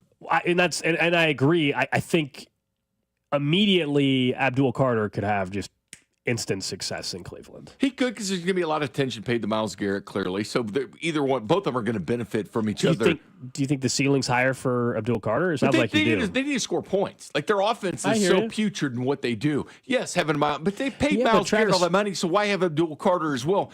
Travis Hunter's the type of guy. How Travis? The ball. Well, in this scenario, maybe they would have Kirk Cousins. But if Travis Hunter was, let's say, starts on defense, he starts at corner. That's how much wide receiver is he playing? He would still play some 15, 20, 25 snaps at wide receiver. He could still make a difference. He's better doing vice versa. He can make a better difference for that team than Abdul Carter can. He should be a wide receiver first and then do some nickel packages or whatever the case is that the Browns want to do. That's the opposite of what everybody says he's going to do. I think teams are going to pass on this guy, and they're going to regret it. I think 31 other teams are regretting not getting Lamar Jackson. He was drafted at 32, the first pick, the last pick of the first round. And you look at Jalen Carter, that everybody's calling the next Aaron Donald, Chris Jones for Philadelphia, picked 9th. He was supposed to be the first pick in the draft, but character concerns, and he started to slide. And I remember saying 8 teams are regret not taking Jalen Carter because other teams could have taken him. Howie Roseman was like, okay, we'll take him in Philadelphia. This guy was going to be the number 1 pick in the draft. He slides all the way to us. I think there will be regret if someone doesn't take Travis Hunter. Yeah, but I think they should take him as a wide receiver and not as a corner. The reason why is because, to me, he has a better career trajectory. He has a higher ceiling as a wide receiver than as a corner. Forget the money thing. Obviously, the money is a wide receiver. You want to go wide receiver as well. But I think for Travis Hunter is a playmaker. That's what he is. He is aggressive. He just makes a ton of plays. It fits his style of play better on wide receiver than a corner because we saw at times he would get beat bad because he would overplay to try to get a pick, double move. He'd get burned by guys not even at the Power 5 level. I will say this, though, that secondary in Colorado shut down McMillan, the best wide receiver in the draft last year. I understand. They had and not only else. that, but the forced fumble. He did a Legarius Sneed type play at Colorado where he forced a fumble for UCF and they won. He makes interceptions. He got exponentially better at wide receiver, in my opinion, with the separation in his hands. He was a better defensive back at Jackson State when he was there before he went to Colorado, but he played better corner this year than he did the previous year at Colorado. Generational talent. You want to play wide receiver? Tell him, hey, we need you at wide receiver this year. This is where you need to be. They should. So I'm with you, both of you, and we went back months, and I think wide receiver will be his best opportunity, best opportunity to have success. Either the team tells him to do. But I don't think teams are going to give him the opportunity to thrive at wide receiver. Based on everything you hear so far, is they think he's a corner, and we'll work him in on offense. I'm with Drew where it's like it should be the flip of that. Yeah, I don't know if he's the best corner in the draft. I don't know if teams will do that. And if we're saying that the intrigue of him, like if he was just a corner, I don't think you'd be saying he should be the number 2 overall pick in the draft, right? You would not be saying that. The reason why he's number 2 for you, which is where Cleveland's at, is because he can do both. My issue is how often is he going to do both? He did win the Bednarik Award as the best defensive player in the country. And people think that was not necessarily. He was not the best defensive player in the country. People push back on that. He just wasn't. I'm just saying. If teams are willing to utilize his full skill set, player of the year, you name it. If they'll utilize his full skill set and allow him to play more offense, and I don't know how sustainable that is, then I'm fine with him going number 2 overall. I would not draft him number 2 overall if I'm going to play 90% of his snaps on defense. That's all I'm saying. I do think you're right, though, Bink, in the fact that he is a football junkie, that any team should want him because he loves football. He's all about it. Anything that he can do to improve his game, you know that he's got all of that stuff. You know you're getting. And he's a marketing home run for the Browns if they do select him. I just think that you can market him better if he's a wide receiver than if he is a corner. Yeah, we'll see primarily. Ultimately what happens in less than 3 weeks. I do think this Kirk Cousins thing could play. Well, now the Cousins thing's not going to get resolved before draft day, I don't think, which, of course, has here's the dollar amount. $180 million contract on a trade is what the Browns would have to facilitate to make it happen with the Falcons, which is why the Browns are basically like, well, we'll just wait to see if you cut them. And the Falcons like, well, we'll just hold on to him. So what's going to happen there? Because if you don't have Kirk Cousins, then even more reason, in my opinion, to draft Abdul Carter. Because you have Kenny Pickett as a starting quarterback, and big deal. Like I understand Travis Hunter's a long-term play, but I don't know, man. Like we can take a look. I can pull up the latest odds on FanDuel to go number 1, number 2, number 3 overall, and tell you where some of the books believe the order is going to go. Typically, we'd say, quarterback 1, quarterback 2. There's more speculation that Shedeur Sanders is not going to go. Well, think about this. Amari Cooper, of course, left, and he goes on to the Buffalo Bills. There's literally Judy, right? It is an abyss at wide receiver. Tillman, I think, Jerry right? Judy and Cedric Tillman. Yeah, so here's the odds. To be the number 1 overall pick, Cam Ward's the heavy favorite, minus 2,000. He's going number 1 overall. Abdul Carter's minus 240 to go number 2 overall. Travis Hunter's plus 250. Remember, right now, the Browns occupy that pick, but there could always be a trade. Shedeur Sanders is plus 800. 3rd overall pick, Travis Hunter, minus 180. Shedeur, plus 280. Abdul Carter, plus 340. And then to be the 5th pick, Mason Graham, Membu out of Missouri. Those two have the best odds to go number 5 overall. And this is no matter what team drafts them, right? They're talking about just the slot of the pick. There could be trades that make this happen. Yeah, Travis Hunter, to me, it's one of those things. He's going to do what the team wants him to do. If they go there, he goes to Cleveland and say, listen, man, we want you to concentrate on wide receiver. Like, he'll do that. He likes the sport of football enough. He's going to a list of the coaches. Always has been that type of guy because he loves the sport of football. If he was a starter on defense and they were at least guaranteed him 25 to 30 snaps on offense, something he might do. I mean, this dude is so electric when he has the hands on his ball. He could help the Cleveland Browns more than Abdul Carter could. And not only that, with the kickoff going to touchback to 35, more and more chances. Maybe he goes on some kickoff teams at times and returns the ball. He could do so many things. Should the Giants take him if he's available at 3? Because their quarterback situation seems to be figured out. You put him with Malik Neighbors. Yes. That's kind of they still should, but most people don't think they're going to. There's talk about the Giants trying to even get up and get Shedeur, but yes, the Giants should take Travis Hunter. The Giants don't have to jump anywhere to get Shedeur, I don't think. I think they can stay at 3 and still get him. Yeah, so that's what I'm talking about. Is I think the Giants should take Shedeur at 3. I don't believe that's going to happen. That quarterback room, Shedeur, Jameis, Russell Wilson. It'd be a weird room, but anyway. We'll get into the draft some more. I just think if we have this conversation again in 4 years or 5 years, we'll look back and say, man, they had a chance to get Travis Hunter. They wouldn't have Abdul Carter. Like, I think eventually you'll have this discussion, like text line, like when people wanted Deshaun Watson instead of Patrick Mahomes because he won a national title in college, and Patrick lost a lot of games at Texas Tech. Everybody wanted Deshaun Watson. Don't pretend like you wanted Mahomes because you didn't. What does Travis Hunter do well? I mean, this dude is so electric when he has the hands on his ball. Oh, boy. Now, I said ball. I didn't say balls. Drew cut it. You tried, Drew. I said ball, not ball. If I would have said balls, it's much different. Gordon and I looked at each other, and I was hard not to laugh. There's another one. That's what she said. You just did it yourself. All right, we'll get to the trash of the day. I know he did. I know, Bink. I know. Anyways. Okay, I did hear that as well. You got to cut your own drop. We'll get to the trash of the day in about 5 minutes or so. Are you guys excited for the Final Four tomorrow? So the Final Four starts in San Antonio. Drew and I are on the same page. I haven't talked to you about this yet, Bink. On Monday's show, we kind of hit on it a little bit, and now we're just a day out. I love the fact that it's all chalk. I love that we have 4 number 1 seeds for the first time since 2008. I don't think this is going to now happen every year just because of NIL, but I would rather have Duke Houston, number 1 offense, number 2 defense matching up than Duke against FAU or somebody like that. And look, I'm not saying it's going to come down to a buzzer-beating shot. I don't know. Duke might end up controlling the game for the most part and end up winning comfortably. But that matchup heading in is way more exciting to talk about than a 12-seed team. On the other side, Florida and Auburn. I mean, 2 of the best teams all year in the best conference in America this year, the SEC. So I'm excited. Normally, the Final Four, I'll be honest, it gets to this point, and one of the games has a double-digit seed or an 8 seed, and like, okay, well, that game's not going to be entertaining. I truly don't know what's going to happen in either of these games. I think I know, right? Like, if we want to bet on it, but like, I truly could see, and you can make a case for any of the 4 number 1 seeds to win the title. I can do it for every single one of them. That's what's fun about it tomorrow in San Antonio. I think the whole thing is intriguing. And when you think back to the college football playoffs, no offense, Alex, but once you get kind of Boise out of the way, you get the cream of the crop playing for the national title and going through the postseason. The best of the best is what we're going to see in the Final Four. I like it. Get used to it. This is the way it's going to be because mid-majors, as we talked about last week, if you go and score 20 points a game at Iona, you're going to end up at UNC next year. That's just the way things are going to happen. You're not going to have guys for 3 and 4 years, like a South Dakota State would have or something like that. You're not going to have it. But this is the new wave, and I think this is an incredibly intriguing Final Four. And there's a great storyline, too, with Houston playing Duke.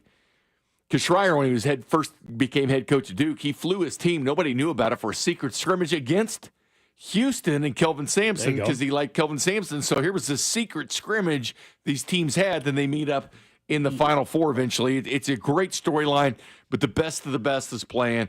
And I think this actually makes a really nice Final Four. Well, and Kelvin Sampson was very complimentary of John Shire in his time because I think he said, you don't hear about Coach K anymore. All you hear about is John Shire. And that's no diss against Unless Coach he K. loses. It's the fact that when you replace then you'll hear Coach K. When you replace the man, like what John Shire's done since replacing Coach K it's not been disappointment. Not to say that Hubert Davis has done a great job, but people, you might hear Roy Williams every now and then. If they win the title, Coach K to John Shire, it's been a perfect transition in terms of a guy that of course is a part of the program for the longest time. And is carrying on that tradition of great basketball. No, it is. That's a good point. It's impressive that they haven't missed a beat. It helps when you have Cooper Flagg in your program, who is the best pro prospect. Who is O's the mentalist picking? Because dude's been nailed. They need to move. No, seriously, I'm going to bet on it. So who's O's picking? I don't know, but I hope they don't. They need to stop utilizing him. Just in general. Why would you stop using O's the mentalist? Because he's sitting on there on the pregame and goes, Houston and Auburn are going to be winning before the games are even played. I know. I enjoy his work. I think it's good. It's just it's. But he's always right. They've used. I know, but isn't that what that's what their job is, to always be right in a way. So you could use whether it's. Have you ever gone to YouTube and watched him when he went to the Bengals practice? He had fun with the Bengals. He's been to the Chiefs. He's been everywhere. Some people, they get overutilized. It just becomes saturated with O's. But O's was right. And then real quickly goes, no, Houston Auburn going to win today. And they did. I know, but you can get oversaturated. You're talking about O's Perlman, right? Or whatever his name is. O's the mentalist. Yes, he picked the Elite Eight games, every single one of them absolutely perfect. They were signed and sealed with the crew. We had our bracket challenge we did with our listeners. So now that we're down to the 4, how do you guys think Saturday goes? And who are we talking about in the national title game Monday? I would love for it to be Duke. I mean, I would love for it to be Houston, but I think it's going to be Duke, and I think we're going to get Duke, Florida. I'm kind of with you there on there because I do think the one SEC, because the SEC is not represented. Well, they're going to have to be because it's Florida and Auburn playing each other. Correct. But if they don't win it, people are going to look, 14 teams from the SEC were in it. They've got to have the champion. So, yes, there's a lot of pressure on Florida or Auburn. I think it's going to be Duke in Florida, like yourself. I think Duke wins it all.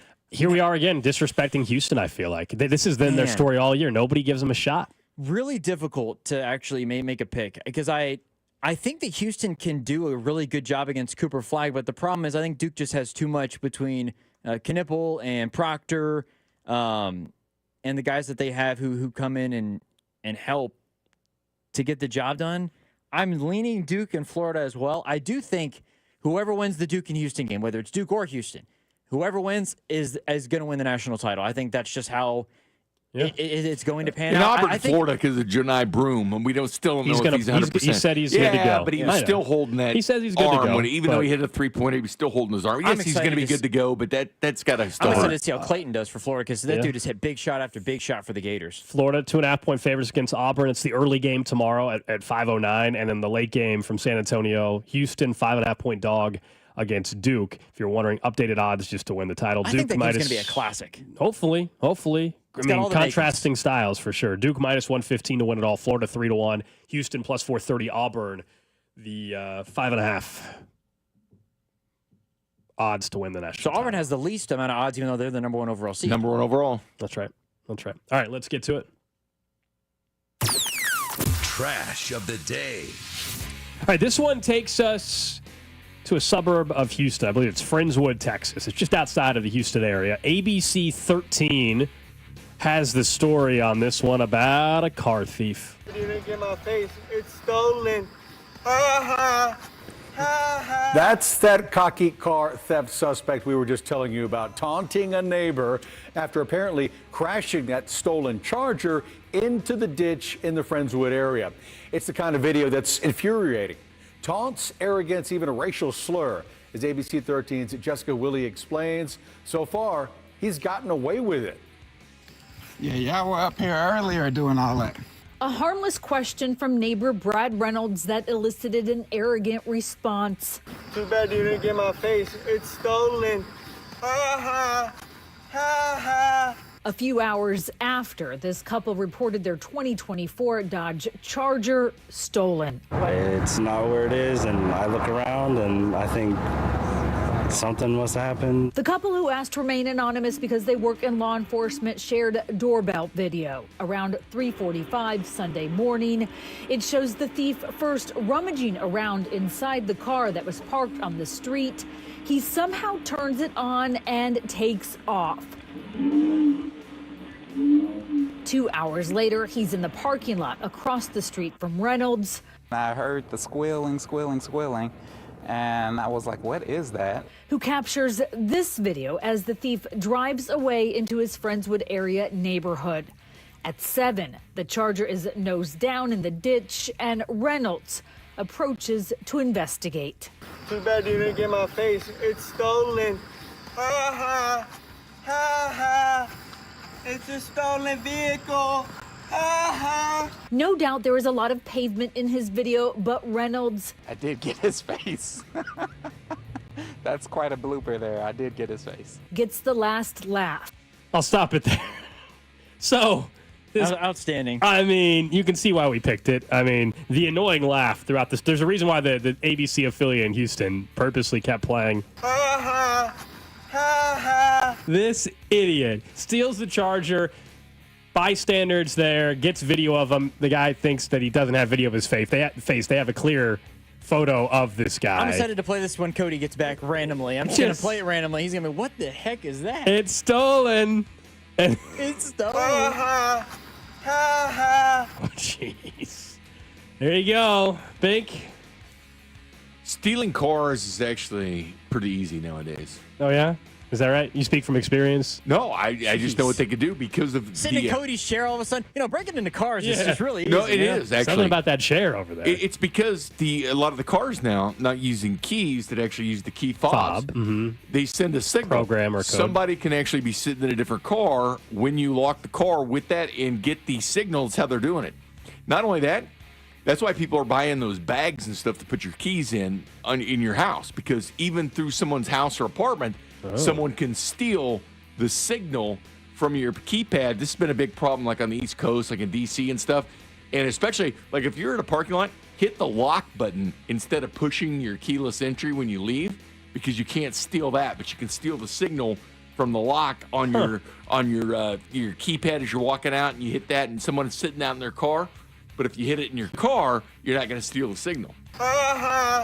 No ha. So somebody had an interesting comp on the text line. It sounded like this. I don't even know where you're sitting at. Yeah, kind of like Kawhi. Oh, I mean, my goodness.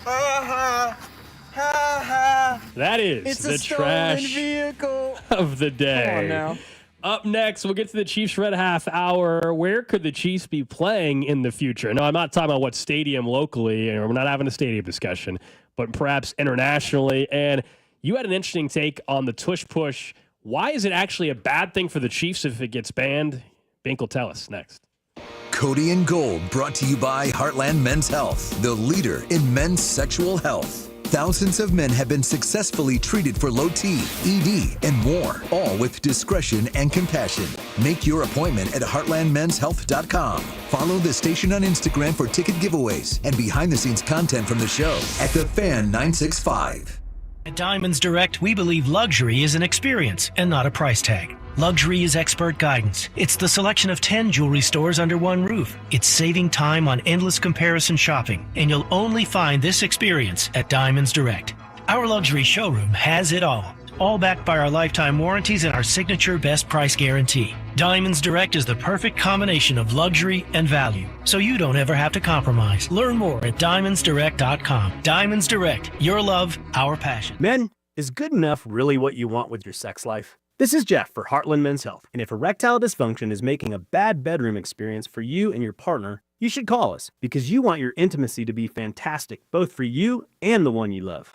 At Heartland Men's Health, our treatments have success rates of well over 90%. And because we're a medical practice focused on men's sexual health, we can offer many treatment options and even combine treatments to find the right one for you. Which means if you're like most of our patients, we can likely get you performing like you haven't in years. So make an appointment and make a change from good enough to really good. Your initial visit is just $99 and includes blood work, a medical consult, and if medically advised, a test dose. And if that test dose doesn't work in the office, your visit is free. Call 844-447-6600. That's 844-447-6600. Or go to heartlandmenshealth.com. We have 3 offices to serve you. Heartland Men's Health, a Promenic restorative health practice. There's feelings, and then there's the facts.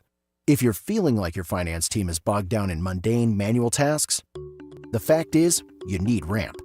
Ramp is the corporate card that makes the expense process fast and easy.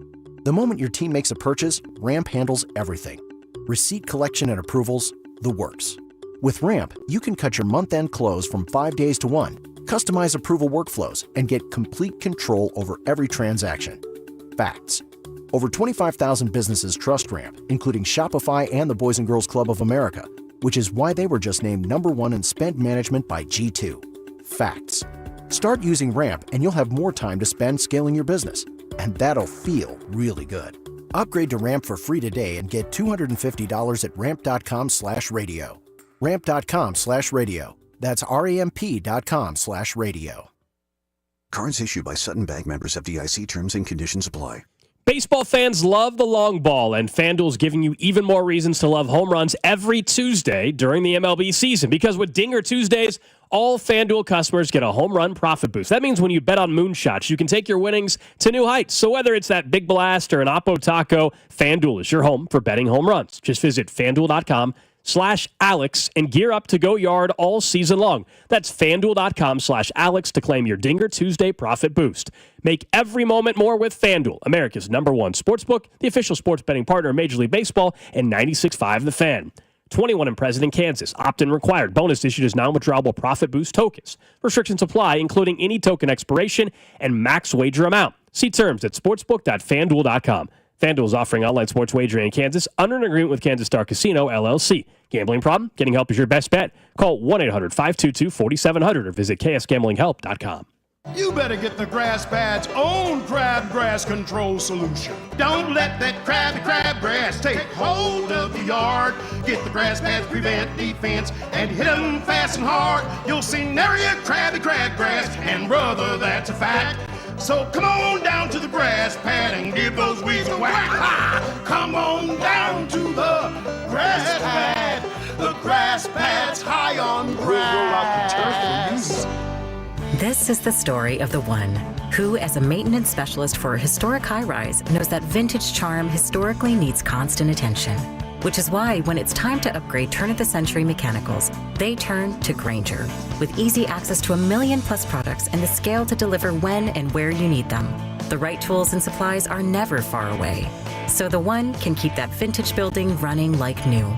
Call, click Grainger.com, or just stop by. Grainger, for the ones who get it done. I had the worst dream last night. You were in a car crash, and the kids and I were on our own. We had to move out of the house because I couldn't afford it anymore. That's awful, hon. My brother got life insurance from Ethos, and it only took 10 minutes. And he got $2 million in coverage for around $2 a day. It's all online, no medical exam. He just answered a few health questions right from his house. Ethos, here we come. Visit ethos.com/sports. Ethos.com/sports. Sample rate is a 10-year term life policy for 35-year-old healthy, non-smoking male. Billed monthly. This is a story of the one. As a maintenance specialist for university housing, he knows college students can major in wear and tear. Plus, housing so many students doesn't leave a lot of room to house all the supplies he needs. That's where Grainger comes in. With over 1 million industrial-grade products and fast, dependable delivery, Grainger carries the quality products he needs so he doesn't have to. From a new door hinge to a whole new faucet. Call, click Grainger.com, or just stop by. Grainger, for the ones who get it done. Bring spring to your door with Target Circle 360. Get all you need for Easter hosting, spring get-togethers, and more with unlimited same-day delivery through Target Circle 360. From Easter basket goodies to fresh florals, getting everything the same day is easy. Open the Target app and bring the magic of the season to your door with unlimited same-day delivery through Target Circle 360. Visit target.com/circle or the Target app for more details. Subscription required. Same-day delivery is subject to terms. Applies to orders over $35. Thy ticket, Lady Jennifer of Coolidge. Well, many thanks, good sir. Here'th my Discover card. They accept Discover at Renaissance fairs? Yeah, they do here. Discover's accepted at the places I love to shop. Getteth with the times. With the times? You're playing the lute. Yeah, and it sounds pretty good, right? Discover is accepted at 99% of places that take credit cards nationwide. Based on the February 2024 Nielsen report. Texting enrolls you into recurring automated text messages. Consent not required to purchase. Message and data rates may apply. Hey, Dan, how you doing? Haven't seen you around the gym. Yeah, I've really fallen off. Since I turned 40, I just don't get the results I used to get. Could be lower testosterone. I went through it a while back. I got Nugenix Total T, and it's made a huge difference for me. I've seen that ad on TV. Is it for real? Oh, yeah. The key ingredient is something called Tesnor, which helps boost free and total testosterone levels to help you trim up and stay lean. And it's made a difference for you? Man, I feel like I'm in my 20s again, at work, in the gym, and in the bedroom. Are they still giving out complimentary bottles for people to try it for themselves? Yeah, you just need to send them a text. Text KING to 321-321 right now for your complimentary bottle of Nugenix Total T. Plus, text now and we'll include a bottle of Nugenix Thermo, our most powerful fat incinerator ever, to help you get back into shape fast, absolutely free. Text KING to 321-321. That's KING to 321-321. Products and statements have not been evaluated by the FDA. These products are not intended to diagnose, treat, cure, or prevent any disease or illness. The technicians you can trust with your house keys. Anthony Plumbing, Heating, Cooling, and Electric. You're listening to 96.5 The Fan from the Mission Plumbing, Heating, and Cooling Studios. Welcome in to the Chiefs Red Half Hour. Every day at 11:30 with Cody and Gold on your new home for Chiefs football. 96.5 The Fan. That's right. It is the Chiefs Red Half Hour. Alex Gold, Drew Nixon, Jay Binkley with you, talking some Chiefs football for the next 30 minutes or so. Reminder, today's a Friday, so Fan Club Friday is coming your way at 1 o'clock. Special guest, first-time guest in studio. We've had him on the show before. Haven't had him on for a fan club. Jackson Kurtz, anchor reporter for Channel 9 here in town. Big Lakers fan. Big NBA guy. We're going to talk some basketball. Oh, you said, whoa, Lakers fan, we dude. got beef already? No, it's just, it's you hear that, Jackson? It's the Lakers fan. If he's from LA, great. If you're from Kansas City. You went to KU? Oh, of course he did. I mean, what is that supposed to mean? What do you mean, of course he did? It's almost like the Duke thing, you know. He's one thing shy away from cheering for the Yankees. Jackson hasn't even stepped foot in the studio, and we already are trying to start trouble. The first thing I'm going to bring up now when he walks in at 1 o'clock is going to be, we'll start right there. What you guys work it out. We can agree on one of the best basketball players of all time is Kobe Bryant. Obviously, he was my guy growing up. That's about all we got with the Lakers. You know, the Lakers are a great franchise, but Lakers and a KU grad, Is he a Yankees fan Now, too? someone says, in fairness, you're a Cincinnati fan. You're not from Cincinnati. Okay, but I'm not picking a team that has 30 championships. What was your first year like in them? 2022, and then we're in the Super Bowl. Who? Oh, the Bengals. Don't start this. Don't start this. There are a Don't lot of start people this. who We'll are never like- get the No, Chiefs talk in this half hour. I'm Don't sure start there's a lot this. of people who were like the Chiefs, though. As soon as the Chiefs started winning, I'm sure Yeah, there's some people there's who finally bandwagon started fans. coming around. Yeah. Drew, you're a closet Chiefs fan. I we all know. believe. I can't remember. We'll have to ask Jackson. It's either that he's been a Lakers fan forever, or he's always just been a LeBron fan, and I can't remember. And we'll talk to Jackson about that. Is he the guy that shows up to the Lakers games in a Heat LeBron 6 jersey like those people do? Because that sounds like if he's a LeBron fan. This is how we're treating our guest that's not even here. No, How rude. How rude. Jackson. How I'm poking fun rude. at So Drew's a fan of every college football program. Huge Ohio State guy now. No. Wow. All right. Let's talk some Chiefs. I don't want to talk stadium, I promise, but it does surround where they're playing in the future. And earlier this week, we got to the portion of the story from The Athletic and Nate Taylor and Daniel Popper about the Christmas Day games and all that. We don't have to go back down that road. But in that same story, something we didn't get to was he says that the Chiefs are favored to play the Chargers in Brazil this year. The Chargers, for those that don't know, are playing the first Friday of the NFL season. Like last year, remember when it was Packers-Eagles in Sao Paulo? Netflix game, wasn't it? I think it was only on Netflix. I don't recall on that, but it was a streamed game, I do believe. Okay. It wasn't available. I think you're right. I don't remember what platform, but it was a Friday in Brazil. This year, the Chargers are opening up their season on a Friday in Brazil. And we went through it, and again, Nate Taylor's obviously got sources on it and everything. It sounds like the Chiefs are favored to play the Chargers in Brazil. That would surprise me. Like, it looks like I'm going to be wrong on this, but like I have looked back at the international slate. Typically, they're not divisional games. But maybe it doesn't matter anymore because it's the Chiefs, and they're going to put the Chiefs in any prime window. So for starters, it looks like there's a decent chance the Chiefs are in Brazil because the Chiefs were in Germany 2 years ago. They're going to be there very soon. Think about the next couple of years. So if they're not in Brazil this year, there's a chance they're in Germany this year. If they're in Brazil this year, then does Germany become 2026? There's a report out of Spain I saw. This is from Sport. It's literally at Sport on Twitter, but it's a very popular 2 million follower news publication from Barcelona. And they reported that the Chiefs are interested in hosting a game in Spain in 2027. There was the news earlier this week that the Chiefs have added Spain as a marketing market moving forward. The team aims to host the inaugural NFL matchup in Barcelona in 2027. And they have the rights to Spain currently, and where they're looking at playing would be the home of FC Barcelona, which is currently under renovation. But of course, the upgrades will allow it to have an NFL game by 2027. So do we already know the next 3 years? Are they going to be in Brazil, then Germany, and then Spain over the next 3 years? I think Ireland as well, because Ireland's going to be a place now that's really emphasized what the NFL is in football. Because think about this. Ireland had that Florida State-Georgia Tech game last year in Dublin. We've seen Navy play over there, before in previous years. Kansas State will be playing first Iowa game State of the year of all teams in Dublin, Ireland this year.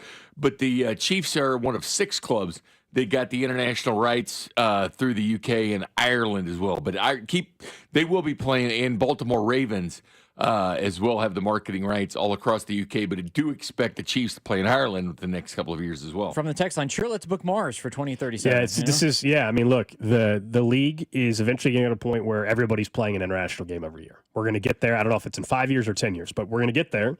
And we know Clark Hunt has been on the international committee for many, many years, been an advocate for playing games overseas. We know the Chiefs played in Germany against the Dolphins a couple years ago, and that was a fun, unique thing. And I think the expectation always was, okay, in another year or two, they're going to be back internationally. The thought was maybe in Germany, but it looks like, based on the reporting from The Athletic, that maybe this year they're going to be the road team in Brazil. We will all find out next month. Not a home game, which is big for season ticket holders. That's a big deal. That's a big deal. I mean, I'll be honest, if you other than the financial commitment that's required, out of the possible countries, Spain would be the one I would love to go to in 2027.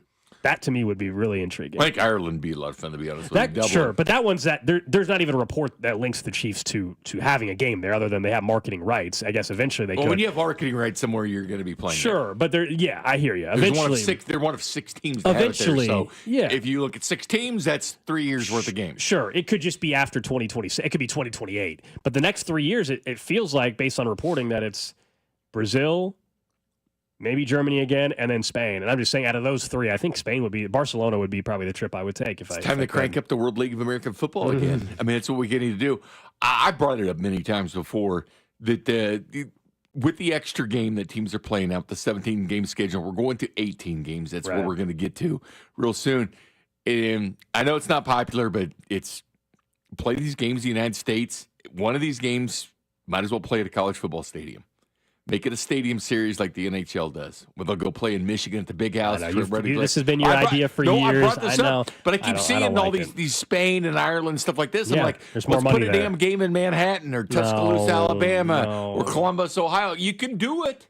No, see, and it'd make a lot of money. Trust me. There's more money in marketing dollars to be made in Spain, in the UK, in Germany, in Ireland, in Brazil, on and on and on. But then there is fans to support the team. Why are they going to play a Chiefs game in Norman, Oklahoma? Bink? Because think about the group of fan base, because it's a regional deal. Because clearly there's a ton of Chiefs fans in Oklahoma. This is a college football fan in Bink. That's all this is. But think about it. That's not happening. But do it for the fans that pay the bills for the National Football League. Think about all the fans that could get together. They go spend a weekend in college town, invaded all the bars and everything within drivable distance. You don't think they're doing that in Ireland if they play a game? You don't think Ireland's a great bar town? That is not as feasible financially for people to do than get in their car then and leave go the 3 game hours then down leave the the game at Arrowhead.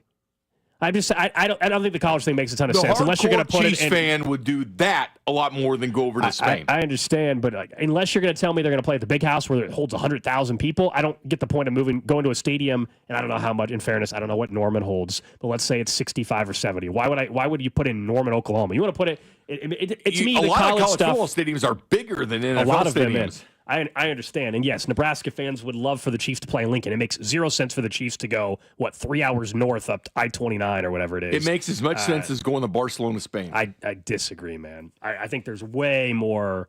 It's way not more feasible. of It's all the bandwagon fans in Europe and everything else throwing on a Mahomes jersey and going to the game. I'm talking about the real fans that spend thousands of dollars to go watch their NFL team and buy the product, going in, invading a college town for a weekend, going to the bars and everything. A lot more financially feasible. That's why the NFL draft, it's a free event. That's why Detroit almost had over 900,000 fans go to the draft last year because it was free. They aren't having games in Germany and Brazil for the Chiefs fans they're having them for the fans that they want to grow in that country. The Chiefs aren't thinking that they're going to have this huge influx of Chiefs fans from Kansas City flying there and spending money. There are some that do.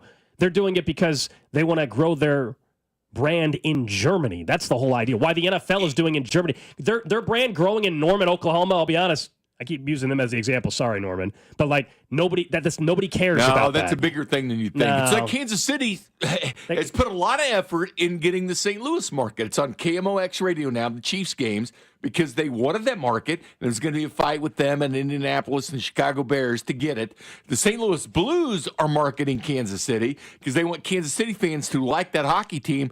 It's why and maybe you haven't seen it, maybe you have, but KSMO TV and Channel 5 have shown 3 Blues games this year. Not on FanDuel Network, but they're doing that in the Kansas City market to show St. Louis Blues games because they want people to know. Growing regionally with your sport in your NFL team is fine. People are buying jerseys. They're buying things. The NFL's beyond regional growth. They're international growth. I just think it would be so much fun for Chiefs fans to be able to, hey, let's go to Norman, spend the weekend, go into all the bars, make it like a Super Bowl type event. The NHL does it. On New Year's Day, they play the Stadium Series, and it's a wild success what they do, where they play a game at the Naval Academy or wherever. Your idea could work, Bink. Yes, it would work. Is because if you look, surely college stadiums aren't. Oklahoma Stadium is bigger than seats 15,000 more than Arrowhead, I think. So how many real football fans do you think are getting on a plane and flying to Barcelona? That's not what the NFL's trying to do. The NFL's not worried about quote-unquote real fans going from Kansas City to Ireland. They want the kid. I understand what they're doing, but I'm saying build the product here because this is where most of the money is. But that pays for the league. That's not what. That's totally reverse of what the league is trying to do, though. I think your idea would have been great 25 years ago. This is more beneficial for the actual fans that have put in a lot of hard-earned money for years. Well, by that logic, for the National Football League team. I'm with you if your argument is that they should take care of the fans here. We're all in agreement there. If that's the case, none of the games should be streaming. They should not have games on Netflix or Peacock, and they should have every single game stateside. I'm with you on all that, but that's not where the league's at, games. man. I think they're getting a little too crazy with so many international games, but they could do the international games. But what I'm saying is, teams could still do a stadium series game at least once a year with one team. They could do it. Like the NFL could do that for the brand. Yeah, I mean, there's plenty. Like Chiefs Kingdom is massive. We know this, right? Whether it's Iowa, Nebraska, on and on and on. These are how we used to talk about, quote unquote, Chiefs Kingdom. If it is Chiefs about are playing growing in Iowa City against, oh my God, that would be that would be insane for those fans up there. It would be great for the fans in Iowa City, Iowa. Correct. Of course. No, that's a reasonable drive for people to go watch the game instead of hopping on a plane and going to Dublin, Ireland. Yeah. So somebody phrased this very well. If anyone takes Bink is thinking football, not thinking business. That might be the way that you're thinking about it. There's money to be spent regionally with these teams in the city and the NFL team. Why would the Chiefs care about being in St. Louis in the market? I mean, sorry about Iowa City. I had to laugh at that Do one. You know the Chiefs have more season ticket holders in St. Louis than any other place besides Kansas City?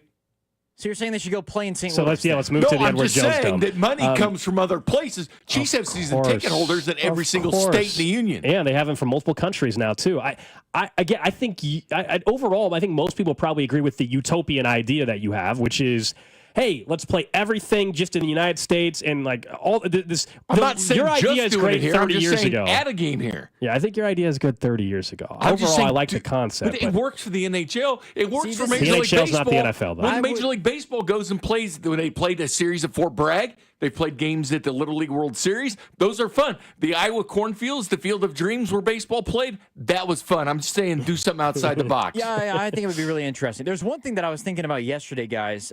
So Felix, I think Cody alluded to it briefly. FAU was on with Kay Adams. Yes. And she asked him about, essentially, is he going to get more playing time? Is this a year where the Chiefs are expecting him to take a step up? And FAU basically said, yeah, they're expecting me to take a step up in terms of what I do production-wise on the field. It got me thinking, because of the way that he said those comments, if the Chiefs really are all in on Felix getting every single opportunity possible to prove it this year, essentially, I don't think they're going to take an edge rusher in the first 3 rounds because they want to give him every opportunity because they brought everybody back. They brought back Charles Omenihu. If they draft a guy in the first round again, Bink, then FAU's not playing. No. Then he's done. You're wrong. They finished number 2. They finished number 2 in sacks in the NFL 2 of the last 3 years. The last year wasn't one of them. You have to be able to get to the quarterback. I understand. And Andy Reid has been on record as saying, and keep in mind, when they say things, they don't say a lot, but when they do say things, they're usually true. He says you can't have enough edge rushers. You can't. Drafting an edge rusher every year, they say, is smart. And they've said this. This has come out of their mouths. You can never have enough good edge rushers. I'm just reading the tea leaves. Like when Brett Veach said I can get a 1,000-yard rusher and a 7th rounder undrafted, he can. When he said the 2nd and 3rd round is the hot zone, he got Nick Bolton in that trade from the Ravens. So there's a few things they do say I do believe. You can't have enough good edge rushers. But I'm not saying they're not going to take a defensive lineman. I think they take defensive tackle before they take an edge rusher, given Charles Omenihu being back and what Felix is saying here. If the Chiefs if they really do think that he can be something, he has to get more playing time. If they draft Mike Green in the first round or James Pierce Jr., that guy is good enough to get PT over FAU right now. Why would they do that if they really think that FAU could develop into something? So a couple of things. I think the thought at this point that they would avoid drafting someone because of FAU, I'll just fundamentally disagree that that's how they're thinking. I would be shocked. They can think that he's due for a big boost in production. Like, I would hope they think that. They drafted him first overall 2 years ago. I think that can be true. I don't believe they're not drafting somebody because of FAU, and I don't mean to take a shot at him, but I think that's just the reality of the situation right now with where he's at in his career. I think they will draft a defensive lineman with one of their first couple picks. I think it would be a big mistake if they don't. D-tackle. And it might be, Drew. Yeah, like it might be a defensive tackle, but I do not think that would be because they love Felix, and so they say, well, we don't need to draft one. No. Charles Omenihu is also on a 1-year deal, right? Then he signed a 1-year deal, so yes. they don't have long-term options there. They were 19th in the NFL in sacks last year. They just get into the quarterback. You got to be able to do it, whether it's taking, and not only that, but if you go defensive lineman like a Derek Harmon or something that had the 39 pressures, has shown his ability from an interior defensive lineman, whether he's playing 3 technique or 2 eye, he can get to the quarterback. He's got pass rushing moves. If that's when they decided to get the pressure, you lose Turk Wharton in that production at edge rusher, but they've got to find a way to get to the quarterback quicker. And it helps your secondary out and helps so many other things. You can't have enough good edge rushers. So if a top edge rusher is sitting there at 31, I think they think long and hard about that. If a Derek Harmon's there or somebody like that, that's fine, do it. But if not, edge rusher, it will be there. Speaking of which, you want to use this as the sound? You sure you don't want to make this the new? You don't want that to become the new draft sounder? Should that become the new sounder? No, please no. Okay, so we're going to go to NFL Network, NFL.com. Maurice Jones-Drew. Oh, my God. His are terrible. MJD. Seriously, he's like horrible. I think. Okay, so. Where do you have Travis Hunter going, like 10th or something? Oh, boy. Here, let's hear it. Relax. No, I actually had him going a little bit lower. He had him going to the Jets. Big, at 7. Maurice Jones-Drew. Clown suit, man. You don't like MJD? I do like MJD, but his mock draft sucks. I know, this is interesting. We've gotten to this, something he did to you at some point in time. Evidently so. So at 31, he tried to eat me. He does not have them trading out of the first round like some people do.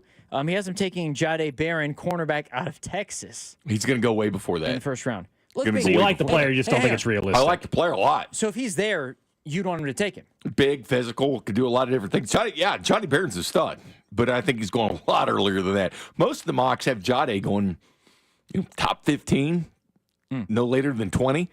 It'd be great in theory, but I don't think it's going to happen. It is notable that Luther Burden is not in the first round, and Travion Henderson's going 10th overall. He has Jackson Dart going 21. I mean, that actually could happen to the Steelers. That makes sense. Where do you have Jackson Dart in your mock? I do think he will be picked in the first round, but I think it'll be in the later, like 28, or 2017. I do think he's a first round talent. He's got the Bills taking Igbuka right before Jahdae Barron. That's a new name though. We haven't had on our correct. That is a new name, and it's because it sounds like you're saying that because he's not a realistic name. But we say like guys aren't realistic at pick 31, and then all of a sudden there's always, when we're sitting at the landing in a couple Thursdays, it's going to be pick 15, and we're going to be like, oh my gosh, I can't believe this player is still on the board, and then he'll just keep sliding. Like every year, there's a player or two that's there when you and Chris are talking, and he'll be on the board at 18, and you guys will say, I just don't get it. How has he not been taken? Here's where Jahdae Barron, by the way. Pro Football Network had him going 23. NBC had him going 15. Obviously, NFL.com with MJD had 31. Pro Football Network had him going 23. Sports Illustrated had him going 11th. 33rd team had him going 16th. Pro Football Focus had him going 11th. MJD's got the scoop, man. He's got the scoop. I would say MJD has him going further back than anybody else does. Yeah. He might be onto something, Bink. Or on something. Oh, wow. He had Azariah Thomas going a little bit earlier as well, the corner from Florida State. Who do they have in the top 3 then? Because we were talking about Sanders and Hunter earlier. Top 3 is what everybody seemingly has right now. It's Cam Ward, Abdul Carter, Shadur Sanders. Okay. And Sanders to the Giants? Yes. Okay. And then he has Will Campbell going to the Patriots. Dude has Travis Hunter going 7th, man. Come on. You don't think there's any way he falls to 7? No. You think what's the latest? He won't pass the Patriots at 4. Yeah, 4. I mean, that's something. He has Will Campbell taking. He has Tedamaroa McMillan going 5th. There's no way they go McMillan to Jags instead of Hunter in that situation. He might combine well with Malik Neighbors. Yeah, if Hunter's on the board, the Jags taking McMillan over Hunter would seem a little weird. The Jags should also take Steve Travis Smith Hunter. had some interesting things to say about Tedamaroa McMillan. Steve Smith's had an interesting offseason. We're going to talk about the tush push, or we're going to table the tush push? We got a little distracted by our I do want to talk college stadium series discussion. I was going to say that was not planned today. It wasn't planned. Was not planned. But I do want to talk tush push. Bink brings it up a lot. We have fun discussions about the stadium. It's not the first time I've heard Bink's proposal. And I even brought that up. I even said I've said this before. I know. It just fit. We can get to the tush push stuff. Let's do that coming up next. Let's get to what's trending and then why you think the Chiefs shouldn't want the tush push ban. I thought that was interesting. Plus, we'll talk more about a big record that could be set in sports in the next week. What's up, Kansas City? This is Bobby Witt Jr., and you're listening to Cody and Gold, weekdays starting at 10 on 96.5 The Fan. Brought to you by Heartland Men's Health, the leader in men's sexual health. Thousands of men have been successfully treated for low T, ED, and more, all with discretion and compassion. Make your appointment at heartlandmenshealth.com. FanDuel, America's #1 sportsbook app, is the best place to bet on sports. There's absolutely a loaded sports calendar this week, and it doesn't matter if you're into basketball, baseball, hockey, or any other sport. Check out some of their exclusive promotions, Dinger Tuesday, Hump Day parlays, and golf profit boost tokens over the weekend. With baseball season here, you know I'm happy to bet on the hometown team, and hopefully the Royals can win their division this year. You can bet on that as well if you'd like to on FanDuel. And right now, new customers get $200 in bonus bets for every winning $5 bet. $200. All you got to do is win a $5 bet as a new customer. So check out FanDuel. Use my promo code KFNZ to make every moment more. 21 and present in Kansas. First online real money wager only. $5 first deposit required. Bonus issued with non-withdrawable bonus bet, which expires 7 days after restrictions apply. See terms at sportsbook.fanduel.com. FanDuel is offering online sports wagering in Kansas under agreement Kansas Star Casino, LLC. Gambling problem? Get up with your best bet. Call 1-800-522-4700 or visit kansasgamblinghelp.com. Hi, Mia here at the winnings desk of the Missouri Lottery. So, I wanted to write a thank you note for every dollar Missouri Lottery players have given to Missouri and education. But that would be 8.4 billion notes. So to save a little time and a whole lot of paper, here's just one. Dear every single lottery player in Missouri, thank you for helping us give $8.4 billion to Missouri and education. Sorry, my trumpet's in the shop. The Missouri Lottery. Winners welcome and play responsibly. Need to sell your house in Kansas City but not sure where to start? Selling a home can feel overwhelming, especially if you're facing foreclosure, a divorce, an inherited property you don't want, or just need to move quickly. But you don't have to figure it out alone. Rex Buys KC is here to help. As a local home buyer, I understand the Kansas City market inside and out. My family and I live right here, so I know the neighborhoods, the trends, and the challenges homeowners face. That's why I take a consultative approach, helping you explore your options and find the best path forward. We buy houses in any condition, no need for repairs, no agent commissions, and no hidden fees. You'll receive a fair cash offer with a closing timeline that works for you. Whether that's in as little as 7 days or at your own pace, just a simple, hassle-free process designed around your needs. If you're ready to talk through your options, call me today at 816-330-6000 or visit rexbuyskc.com. Let's find the right solution for you. Rex Buys KC. Local, fair, and focused on you.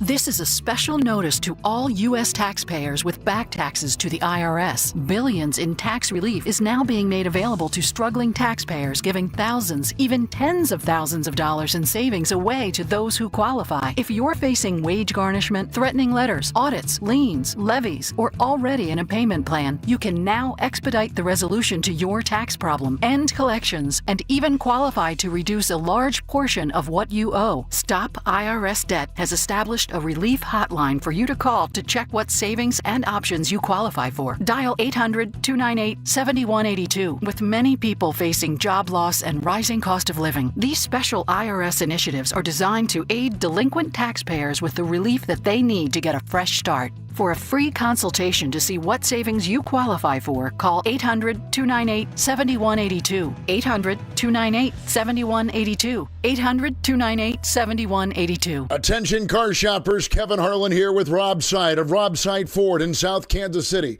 Hey Rob, what's going on? We are making 2025 the best year in Rob Side Ford history, and we are doing it with 4 simple steps. Simple is what I love most about Rob Side Ford. So Rob, what's the plan? It starts with Rob Side Ford's non-commissioned sales staff, Kansas City's lowest prices on brand new Fords, the best trade-in values, the biggest selection we've ever had.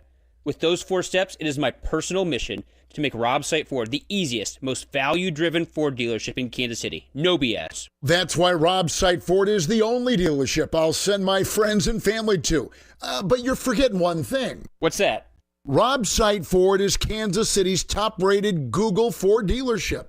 Good call. Can't forget about that. Check out Rob Site Ford in South Kansas City at 135th and State Line, ROBSIGHT.com. Spring cleaning is upon us, but there's one meaningful box that you don't throw away when cleaning out your closet. It's the box filled with your family's important videotapes, film reels, and photos. Hi, I'm Adam Baselogger. And I'm Nick Mako. We started Legacy Box over a decade ago to help families organize and update their analog media to digital. Legacy Box is simple and easy. It works and is safe. Over 1 million families have trusted Legacy Box. And Legacy Box has been featured in Good Housekeeping, The Today Show, and Rachel Ray. Legacy Box is like magic, converting your shoebox of memories to the cloud or thumb drive, ready to watch and share. Declutter your closet by digitizing your media. Become more organized and accomplished, knowing your family's recorded past is safe forever. Take advantage of our spring cleaning sale going on now. It's the easiest task to check off your to-do list.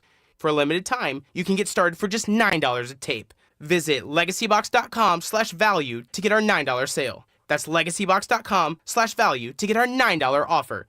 legacybox.com/value. Texting enrolls you into recurring automated text messages. Consent not required to purchase. Message and data rates may apply. Hey, Dan, how you doing? Haven't seen you around the gym. Yeah, I've really fallen off. Since I turned 40, I just don't get the results I used to get. Could be lower testosterone. I went through it a while back. I got Nugenix Total T, and it's made a huge difference for me. I've seen that ad on TV. Is it for real? Oh, yeah. The key ingredient is something called Tesnor, which helps boost free and total testosterone levels to help you trim up and stay lean. And it's made a difference for you? Man, I feel like I'm in my 20s again, at work, in the gym, and in the bedroom. Are they still giving out complimentary bottles for people to try it for themselves? Yeah, you just need to send them a text. Text KING to 321-321 right now for your complimentary bottle of Nugenix Total T. Plus, text now and we'll include a bottle of Nugenix Thermo, our most powerful Fed incinerator ever, to help you get back into shape fast, absolutely free. Text KING to 321-321. That's KING to 321-321. Products and statements have not been evaluated by the FDA. These products are not intended to diagnose, treat, cure, or prevent any disease or illness. Join us for the Fans Draft Party on Thursday, April 24th from the Landing in Liberty. We'll be broadcasting live, plus your chance to win $965 and an autographed Chiefs helmet in our draft contest. KFNC FM and AM, HD1 and HD2, Kansas City, an Odyssey sports station. What's trending? What's Trending is presented by Baker University, where graduates earn higher salaries and land jobs faster than any other university in Kansas. Apply today at bakeru.edu. We start with the Royals, who are back at it tonight against the Baltimore Orioles out at Kauffman Stadium. 6:40 first pitch. Vern's on deck show at 5:30. Seth Lugo gets the nod for the Royals. Yeah, it's going to be fun. 2-4 against the Orioles last year, the Royals were, but obviously 2-0 in the postseason. This is interesting, though. Gunnar Henderson was picked in the second round of the 2019 draft. And, of course, we had Bobby Witt Jr. going number 2, Adley Rutschman going number 1. All three of those guys going to be playing at the K. Gunnar Henderson's been out. He's missed the first 7 games for the Orioles, so he is back supposedly, allegedly, tonight for the Orioles. So it is the star of stars to go out and get you a standing room only ticket, which you can for very tickets are pretty cheap tonight cheap. right now due to the chilly temperatures in the area. I think it's Bark at the Park. Or is that tomorrow? Oh, is that tomorrow or tonight? Dogs love this It's weather. one of the 2 nights. Either tonight or tomorrow. Sunday's Vinny's bobblehead. I think one of the first bobbleheads of the first bobblehead. It'd be a great night to bring your dog. And the Baltimore Orioles, of course, the last time they played, and the Royals got the best of them in that AO But wildcard it's the star series. of stars playing. Speaking of Baker, do you know who the most famous alumni is of Baker University? Yes, I do know the answer. I bet Drew doesn't. I do. He's a coach. Yes. Drew? I have no idea. I probably know the person, but I don't know who it is. Mike McCarthy. Final Four begins really? tomorrow night. Yeah. Yes, in San Antonio. Auburn, Florida, Duke, Houston are the matchups. We have all 4 number 1s like you did in 2008. The Royals game starts at 3. Should be over just in time for you to dive in and watch some Final Four coverage. Good sports day tomorrow. Really good sports day. I'm looking forward to these matchups. The Houston-Duke is fun to me because of Duke getting on that plane secretly and flying and playing the scrimmage at Houston, which is really interesting in this matchup. In the NFL, a couple deals signed yesterday. Trey McBride, tight end for the Arizona Cardinals, becomes the highest paid tight end in league history. $76 million deal, $43 million of which are guaranteed, according to Adam Schefter. Also, Geno Smith, who we all know now is a member of the Las Vegas Raiders, he agreed to a 2-year extension worth $66.5 million guaranteed, which is not much different than the deal that he didn't like in Seattle. The same kind of deal that Sam Darnold got, although Darnold in Seattle, they can get out of that after year 1, but not much different financially. But the Raiders have their in their mind, franchise quarterback for the next couple of years. He did lead the NFL in completion percentage a few years ago at 69%. Geno Smith can still play. It took him a while, Obviously, he was really highly touted coming out of West Virginia. It took him a while, but the Raiders seem to be satisfied with what they have at the quarterback position. As far as Trey McBride, I think, didn't Dusty and Bob have They had him on McBride? at Radio Row in New That's Orleans. what I thought for Trey McBride. But Travis Kelce now, the second highest paid tight end average per year now that McBride got his pay. Elsewhere in what's trending, we go to the NBA. The Memphis Grizzlies' Ja Morant had a game-winning shot last night. Earlier in the game, though, he had another finger gun gesture. For those who know the whole backstory, he's the one player in the league that just simply cannot do it. He had a game winner. We're not even talking about the game winner. He was fined $75,000 today after he received a warning from the league office just a few days ago. Then he made the gesture twice on Thursday. He's also the same player that, remember, was suspended about a year or so ago for brandishing a gun on social media twice, I think it is. He's the one player, extremely gifted and talented, also might be one of the dumbest players in the league. There's so many other celebrations, and you're taking away from the great moment that you had. $75K is a lot of money. It's awesome. 75K is triple the money that Draymond Green got for choking out Rudy Gobert. Jeez. the Lastly, league's not messing around with Ja. Lastly on what's trending, don't forget our NFL draft party coming up in a couple Thursdays. April 24th, Landing in Liberty. Bink, you'll be hosting with Chris Uno-Cero. Everybody from the station's going to be up there. Starts at 6 o'clock. $965 up for grabs for the person that has the most draft picks correct. Not just who's going where. Come on, do it, because Spec takes forever grading these things. It literally take him forever to grade all these. You get 1,000 of these bad boys or whatever. And Spec is in that office nonstop. Plus an autographed Chiefs helmet up for grabs. That's what's trending. Yeah, can't get wrong there. Here on Cody and Gold. And get excited when we trade with Buffalo again. We were giving Drew a hard time during the break because earlier today we read the story out of Cincinnati that said that their stadium lease could expire as soon as the end of this upcoming season, and their VP of the team basically said that if that happens, we would become geographic free agents. So there's now offshore odds on where will the Bengals relocate. So Drew, you could become at 3-1 odds the St. Louis Bengals. St. Louis Battlehawks. Or Battlehawks, yeah. But the Austin/San Antonio Bengals plus 350. Nice. Salt Lake City Bengals. There's your winner right there. 4-1.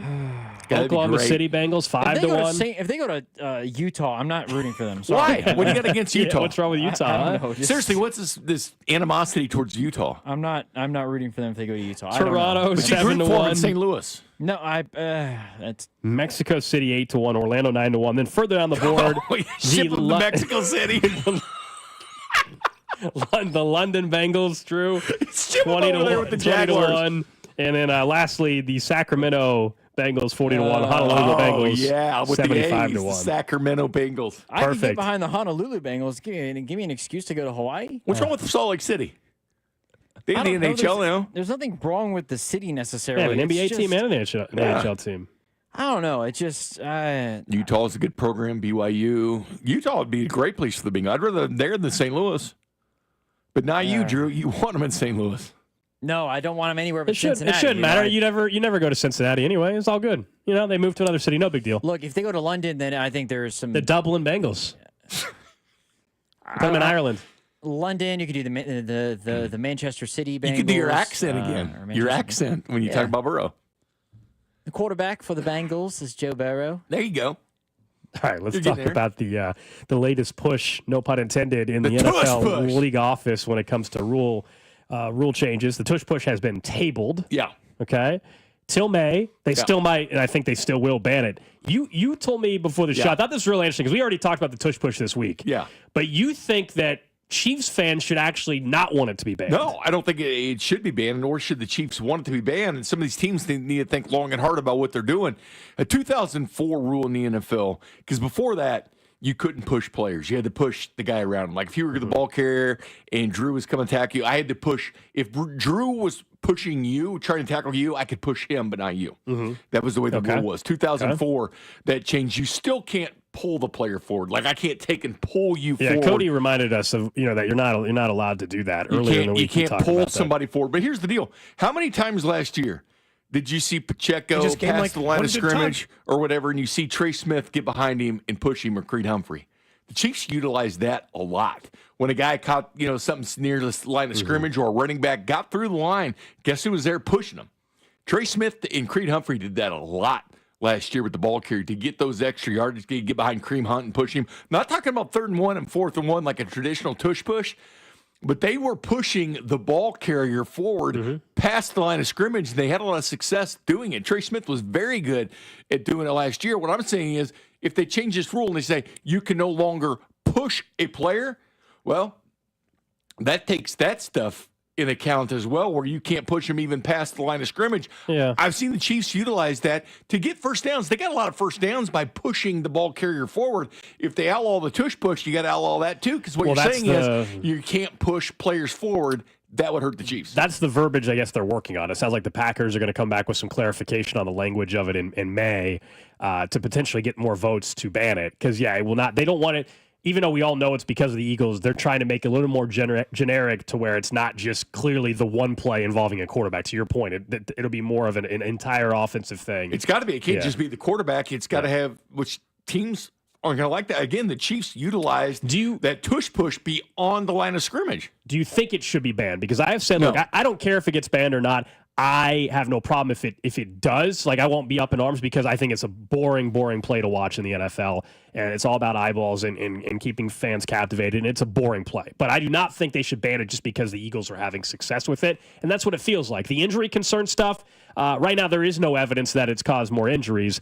Some coaches have leaned on that. Andy Reid has kind of played both sides of it, like not trying to go firm in one direction or not, whereas there's been some coaches like Sean McDermott that have been steadfast. If Alex Smith is still his quarterback, he'd want it. The tush push? Yeah.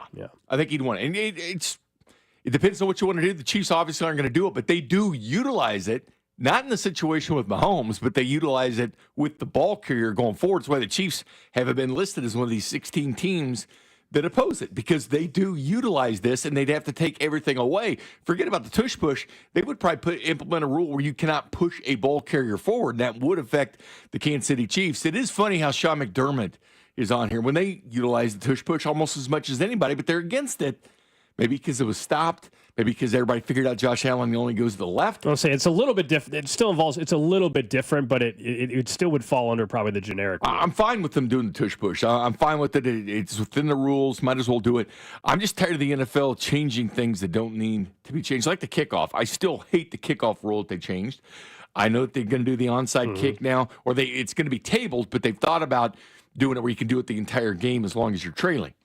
I think it should be whether you're tied or trailing.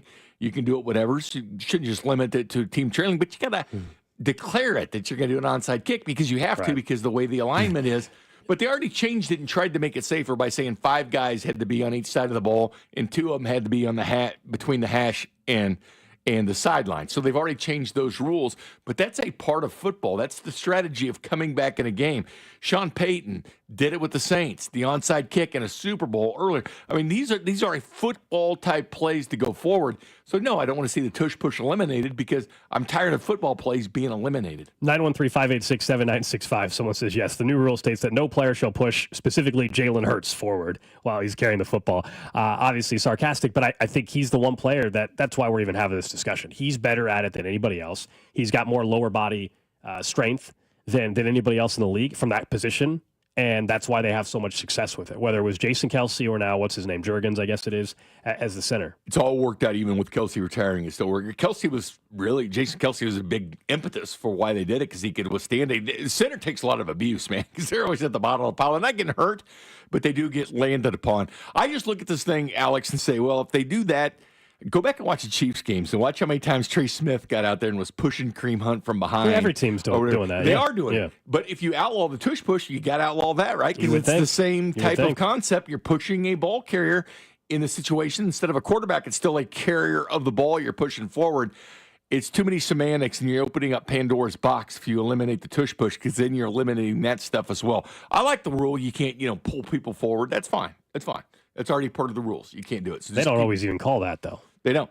We've seen it happen. We have seen it happen, but they can do it. They can call and that's my question would be, if they ban this in May, and it's not involving the quarterback, and it's what you're describing, just alignments pushing, let's say, a running back forward or whatever during a play, how often will they actually call it? That'll be the biggest question I would have if they're going to make it more general, because I think the intention of the rule would still be about the quarterback, even if it's going to be written generally. We all know they're going to enforce it involving the quarterback more than they would.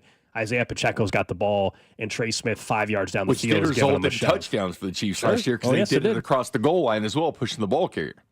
Because all the times you say, push him. You sit there saying it. Why aren't they doing it? And they do it. But the Chiefs did utilize that a lot. I think it would hurt them. Coming up in 45 minutes, Fan Club Friday, as we do each and every Friday. We'll talk about not only what's going on in the NFL, we'll find out a little bit more about Jackson Kurtz from Channel 9. He'll join us for Fan Club Friday for the first time. You guys see him on TV all the time, so we've been trying to have Jackson on. And today works out perfectly. We'll have a couple drinks. We'll have final hour of the show heading into the weekend. We can drink now, can't we? I mean, you can. You already have Red Bull. You got Red Bull. Someone asked if I'm drinking, and I am. It's Red Bull. Yeah, you just got some energy. But I'll take some beer. We'll have some. Okay. With that, we might have something else. You can have the beer. On There's Fridays. some other stuff. Love coming on Fridays. It's 2 Fridays in a row for you. I know. Cody will be back on Monday. So I was thinking a little bit as I saw yesterday on SportsCenter, they were talking about Alex Ovechkin of the Washington Capitals in the National Hockey League, and he is 2 goals away from tying Wayne Gretzky for goals in the NHL. He's 3 away, of course, then from breaking the record. 7 games to go. It looks like it's going to happen. And Alex, it's an all-time record. And I was thinking, there's the balance that it's hockey, and I get it. Not everybody likes hockey. I'm a very, very casual hockey viewer. It has to be the playoffs, or it has to be the Four Nations thing that they did. That was awesome, right? So some of this might just be it's hockey, so nobody's paying attention in this market as much. But in general, we were talking about this earlier, I don't think records are viewed the way we used to in sports. And we asked Jake Eisenberg kind of about that a little bit too, and you'll hear our conversation with him in about 15 minutes. But do you guys view, even whether it's Ovechkin, whether it's an NFL record, whether it's an MLB record, and Major League Baseball has always been tied to records more than any of the other sports, but I don't think people appreciate or care or make a big deal. We're more interested in the Ja Morant drama, the LeBron James on the court, off the court stuff. Is he the GOAT or not?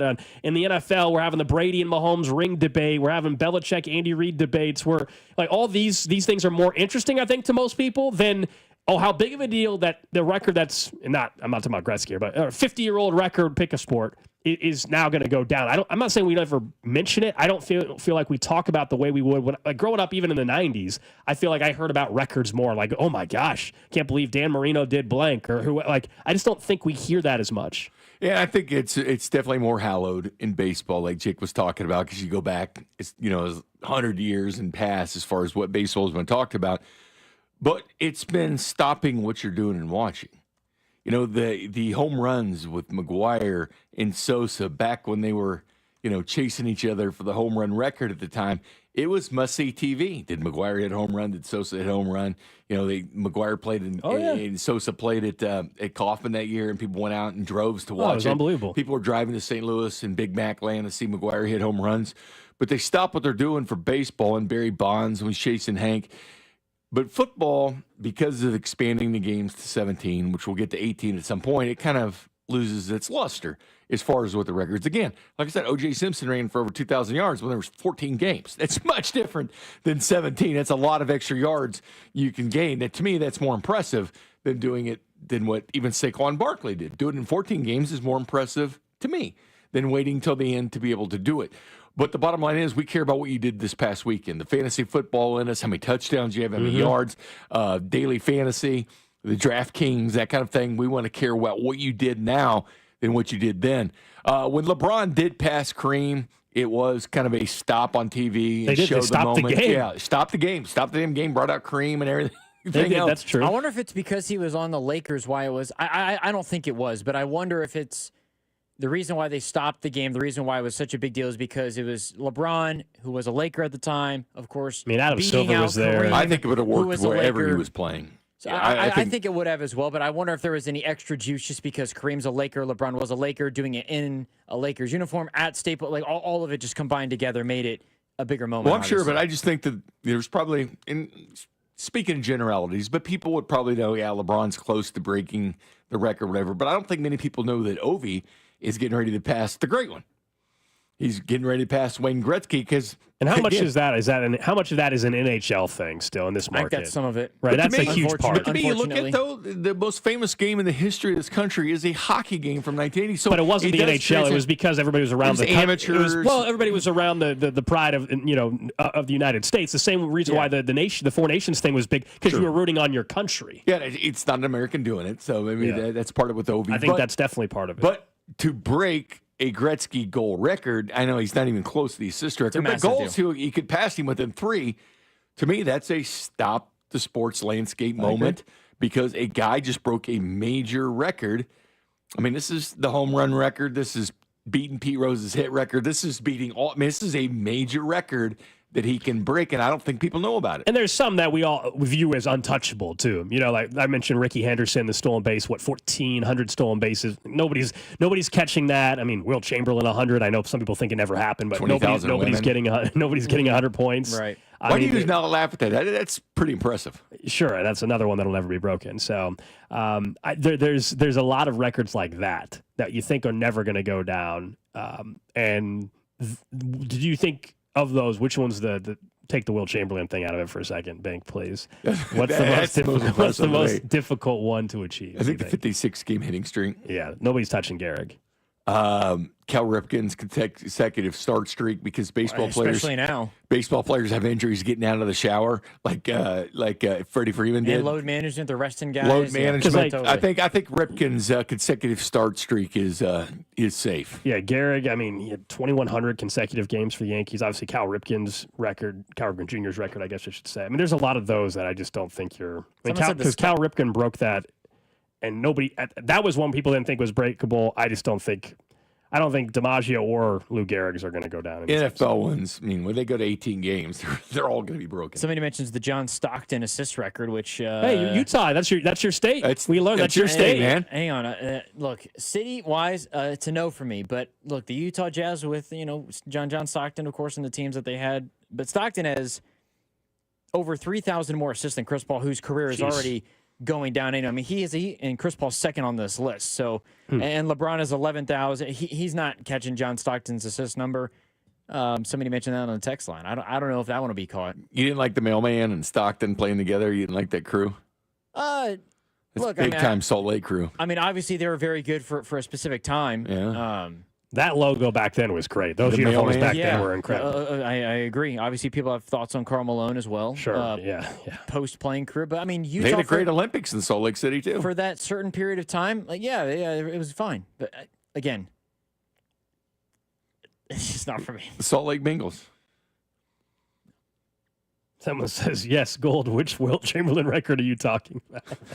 Because there's a lot of people, I've joked with Carrington all the time about this. Yeah. Carrington gives me a hard time because he's convinced it didn't happen, the 100 points. He's because there's no video of it, he thinks it's fake. And in fairness, and it's a whole online conspiracy thing. But he believes the women? I don't know. Is Kobe's record more impressive than Wilt's record just because of the competition around the time? I think you could say even though Kobe the athleticism even though Kobe didn't get to 100, I think Kobe scoring 82 the way that he did, or Devin Booker even getting 70 like he did, or Kat getting 70, or Jokic getting 61 like he did the other night, that might be more impressive than Wilt Chamberlain playing against.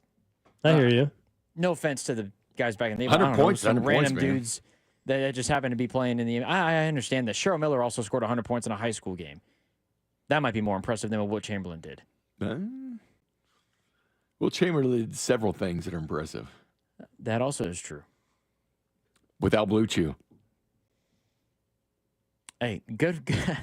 He didn't have to chew it and do it because he was fully capable. He's fully capable of doing it. Shout out to Wilt, man. Shout out. R.I.P. Someone says they believe Wilt on that one because they actually think that one actually happened. Really? Mm-hmm. That's difficult, though. How many a day was it? Like 3 or 4 a day?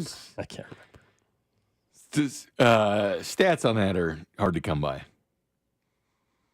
I mean, it's hard, I think, with records, too, just because when you're talking about, like, eras and all that other stuff that we get into whenever we're talking about the GOAT discussion and all those other things, it's very difficult because, like, people now, you look at the numbers and all in the NBA, I think it's particularly bad where the older players don't like the newer players. I don't know, like, football, I think, celebrates everybody pretty well. Hockey, I think, does as well, but in the NBA in particular, it's like the older guys don't like the younger guys, and they might think it's easier now, not as much defense, all these little things that play into it.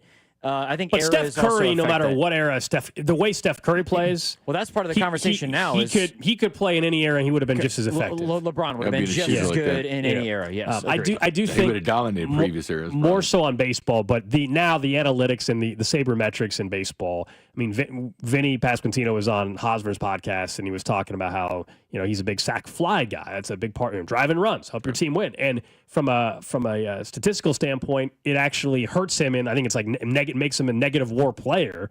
Stuff like that is just, it doesn't make any sense, but that's where we're at. Some of that has also changed how we view records and stats. Well, Drew's right, though. When he's judged by rings and GOAT discussion's pretty big, too. Who has more Super Bowl rings at the end? Burrow or Lamar, Josh Allen, or Justin Herbert? Or does any of them get any at all? Look, you already know what I'm going to say. It's certainly not Herbert. Burrow will be the one left out. It'll be Dan Marino. Does Burrow, Allen, and Jackson, does Burrow ever beat Jalen Hurts? Will he ever have two? And who knows how many Jalen's going to have? Like Burrow's no Jalen Hurts. We know that. Right now, I would guess that I would guess Jalen Hurts would have more because he's probably going to get to more. Mm-hmm. I think he'll have more opportunities. That doesn't mean I don't think Joe Burrow's not going to get one, but I think he might be Dan Marino. Not going to build a good team around him. All right, up next we will get to the random question of the day. And Royals announcer Jake Eisenberg joined us a little bit earlier today. We'll ask him about this series against the Orioles, and has anything surprised him about the start of this 2025 Royals season? This is Cody and Gold on your new home for Royals baseball. 96.5 The Fan. Brought to you by Heartland Men's Health, the leader in men's sexual health. Thousands of men have been successfully treated for low T, ED, and more, all with discretion and compassion. Make your appointment at heartlandmenshealth.com. As men get older, our bodies change. We all know that, and often we just accept the changes as the way it is. But some of those changes, such as bad sleep patterns, low sex drive, brain fog, no energy, and reduced gains in the gym, could be due to low testosterone. And that is something you can change. This is Jeff for Heartland Men's Health. And even if you're in your 30s, if you're experiencing some or all of the symptoms I just noted, you very well may need low testosterone treatment. With our treatment protocols, if you're like most men, you'll be amazed at the change. You'll have more energy, improved mental clarity, your sleep will be better, so will your workouts, and you'll likely find that your sex drive increases too. So give us a call today and make the change for good. Your initial visit is just $99 and includes blood work and a medical consult. And if you start on treatment the day of your appointment, your visit is free. Call 844-447-6600. That's 844-447-6600. Or go to heartlandmenshealth.com. We have 3 offices to serve you. Heartland Men's Health, a Promenic restorative health practice. Now at Verizon, we have some big news for your peace of mind. For all our customers, existing and new, we're locking in low prices for 3 years guaranteed on My Plan and My Home. That's future you peace of mind. And everyone can save on a brand new phone on My Plan when you trade in any phone from one of our top brands. That's new phone peace of mind. Because at Verizon, whether you're already a customer or you're just joining us, we got you. Visit Verizon today. Price guarantee applies to then current base monthly rate. Additional terms and conditions apply for all offers. Thy ticket, Lady Jennifer of Coolidge. Well, many thanks, good sir. Hereeth my Discover card. They accept Discover at Renaissance fairs? Yeah, they do here. Discover's accepted at the places I love to shop. Getteth with the times. With the times? You're playing the lute. Yeah, and it sounds pretty good, right? Discover is accepted at 99% of places that take credit cards nationwide. Based on the February 2024 Nielsen report. Hy-Vee makes my life easier every time I visit. From pre-made meals to everything I need to grill at home, I can find at Hy-Vee. Hy-Vee is your graduation headquarters for any size celebration. They have party trays, personalized cakes, floral arrangements, and so much more. Don't miss the graduation open house on Saturday, April 5th from 11 a.m. to 2 p.m., where you can sample all of the amazing graduation party options or just get a little inspiration. Let Hy-Vee handle everything this graduation season, even full-service catering, only at Hy-Vee.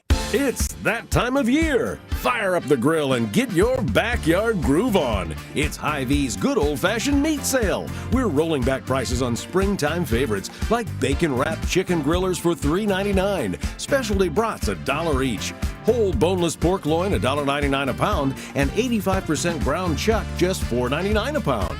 These crazy low prices will get you in the groove. Hustle in for big savings this Friday through Sunday only at Hy-Vee. At Busey Bank and CrossFirst Bank, we're partnering together to help make your goals become lasting legacies. Through bespoke plans that maximize your wealth and partnerships that give you peace of mind. Because building wealth tending to it, and passing it down secures a brighter future. Together, we're building extraordinary impact in business, wealth, and community. Busey Bank and CrossFirst Bank. Member FDIC. This is a story of the one. As a maintenance specialist for university housing, he knows college students can major in wear and tear. Plus, housing so many students doesn't leave a lot of room to house all the supplies he needs. That's where Grainger comes in. With over 1 million industrial-grade products and fast, dependable delivery, Grainger carries the quality products he needs so he doesn't have to. From a new door hinge to a whole new faucet. Call, click Grainger.com, or just stop by. Grainger, for the ones who get it done. When something happens to your car, you might say,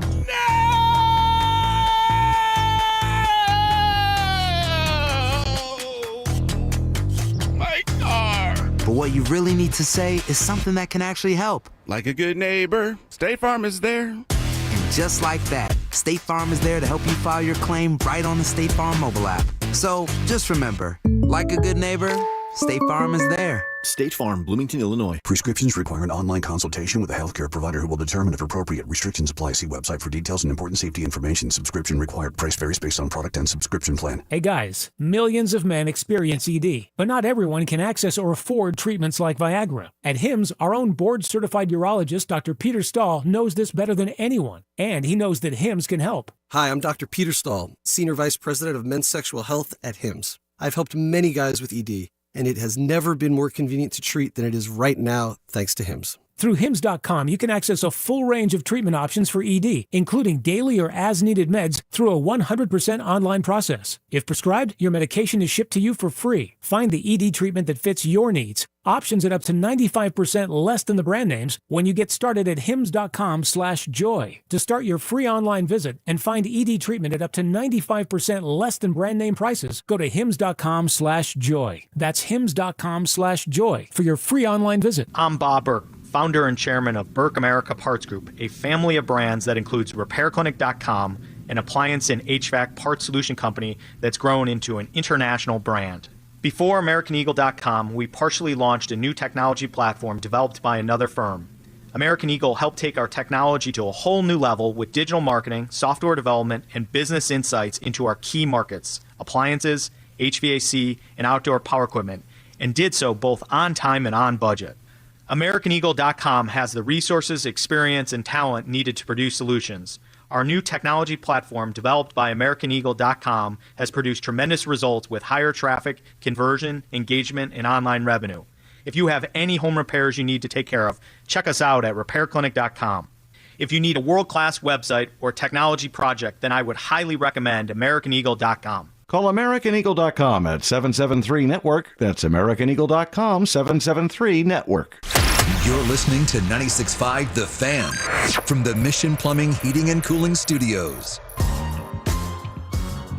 We'll get to the random question of the day here in about 15 minutes or so. Also, 25 minutes away from Fan Club Friday kicking off, heading into the weekend. Jackson Kurtz from Channel 9 going to join us in studio. This is Cody and Gold, Alex Gold, Drew Nixon, Jay Binkley. He's filling in for Cody Tapp today. Hi. Let's talk some Royals baseball, Bink. Jake Eisenberg joined us a little bit earlier on in the show. He joins us each and every Friday throughout the baseball season, and we got his thoughts on this upcoming weekend series against the Orioles, which begins tonight right here on 96.5 The Fan. But if you remember from last week, he told us about like a haunted hotel in Milwaukee, so I wanted to check in and make sure things were all right with him when he was in Milwaukee for the last couple of days. Yeah, I had a feeling we were going to start there. No, Milwaukee was great. No supernatural activity to report. All restaurants and meals stayed where they should. It was a solid trip from that perspective. Good. I'm glad to hear that. And Jake's a little weird though, because I always think of Miller Park, man. I know it's American Family and all this, but that's Brew City, man. It's like a beer city. That ballpark is synonymous as Miller Park. It's just weird calling it an insurance stadium. I mean, I guess it's a name, like any other ballpark name. I mean, Guaranteed Rate Field is now just Rate. Minute Maid Park is now Daikin Field. I mean, at the end of the day, they're all corporations, aren't they? So, they can have their naming rights. That's one thing that I love about Kauffman Stadium, is that it's not, a company, at least for now. My favorite was Enron. I think that helps it stand out. Heck, even Wrigley's a company, if you really want to go that far. But yeah, I don't know. It's not that weird. It's just a building with a name. One of the biggest stories in sports for the first week of the season, of course, is these torpedo bats. Overblown, like not a big deal, just need to wait and see. Where are you at, and what have maybe you heard? I don't know if you've talked to some players about it. Yeah, I think it's overblown. I've talked to a couple players about it. I've talked to a couple coaches about it. I've talked to some other people around the league about it. And the sense that I get and where I've landed on it is that it's kind of similar to, you might remember a few years ago, that the axe handle was all the rage. Every guy was using that axe handle and trying to get a little bit more power in those wrists and some more stability. And there were some guys that loved it and some guys that tried it and didn't like it and some guys that swore by it. And then there was a few years ago, Paul Goldschmidt, you remember, was using that giant hockey puck counterweight knob, and he went on to win NL MVP, and everyone was like, oh, my goodness, we got to use a counterweight knob now. Basically, like, it's innovation in terms of, bat technology, so to speak, but I do think that it's similar to the other steps in the sense that some guys are going to love it, some guys are going to try it and find out it's not for them, some guys are going to just keep doing what they're doing because it's worked for them, and I think that overall, I don't know that you're going to look up at the end of the season and be like, oh, this guy's numbers are that much better because he used a torpedo bat. I think it's kind of whatever makes you feel good in the box. I think when Michael Kay brought it up, more and more people started talking about that point. The funny thing is Aaron Judge is off to a great year. He doesn't use it. Aaron Judge says, look at my numbers. And that's exactly the point, is like Aaron Judge isn't using it. There are other guys around the league that are off to great starts that aren't using it, and some guys are using it and are off to great starts, and maybe it's part of that, maybe it's something else, maybe it's a mental thing where you're looking at the barrel and you're saying, okay, this looks a little bigger. I'm not saying it's nothing. I don't think it's the end-all, be-all of baseball hitting in 2025. And the one thing, too, Jake, is other teams are doing it. The Twins catcher uses it. The Cubs have been using it. The Rays use it. I mean, Giancarlo Stanton allegedly used it last year, even during the playoffs, which, they faced the Royals, of course. But it's not like the Yankees are the only ones doing it, and people and players inquire about it. I'm sure the Royals have inquired about it, too. Yeah, and that's why I think it's a little bit overblown. I think it's a fun thing to talk about, but I don't know that it's really affecting outcomes in the way that it's being purported that it does. We're talking to Jake Eisenberg here on 96.5 The Fan. All right, let's talk about this Royals team. First time through the rotation. Maybe you didn't have the length in terms of the outings, but Cole Reagan's bounced back immediately as well, even in his second go. What do you make of what we've seen so far from the starting pitching staff? Man, Reagan's stuff is so good. That fastball was really explosive the other day, and 10 Ks, a sixth career double-digit strikeout game. He's going to be just fine. I think the first turn through the rotation, I think there's probably, and I'm not sure that they would say this, but I think there's probably a little bit of an adjustment to pitching in cold weather for the first time. Now, if that's true for the other guys too, on the other side of the field, but I think that's true for everybody. And so the grip might feel a little bit different. The weather's a little bit different, obviously. I thought Chris Bubich looked phenomenal. I mean, if that's what the Royals are going to get out of Chris Bubich, every time through, that's the guy who's penciled in as your fourth or fifth starter, and that's after your three-headed monster of Reagan's, Lugo, and Waka. I thought Lorenzen was pretty solid too against the Brewers in his season debut. Ultimately he gets charged for 3 runs, but he still struck out 7 over the course of 5 1/3. So I think this is a rotation that has a chance to do some things that were pretty similar to what last year's rotation did, and ultimately that gives this team a chance to win night in and night out. How do you look at the series, Jake? And listen, the series that happen, in April, they don't really matter in the grand scheme of things, but it's Baltimore. Royals went 2-4 against Baltimore last year. Of course, the postseason success they had against Baltimore, they're not off to a start that they won at 3-5, and I'm sure the Royals would like to flip their record too, but in the grand scheme of things, when you look at these two teams, the Orioles, one of these teams that we look upon as, one of the teams to beat in the American League, and there's the Royals that made the postseason as well. In the grand scheme of things, this is actually a pretty big series.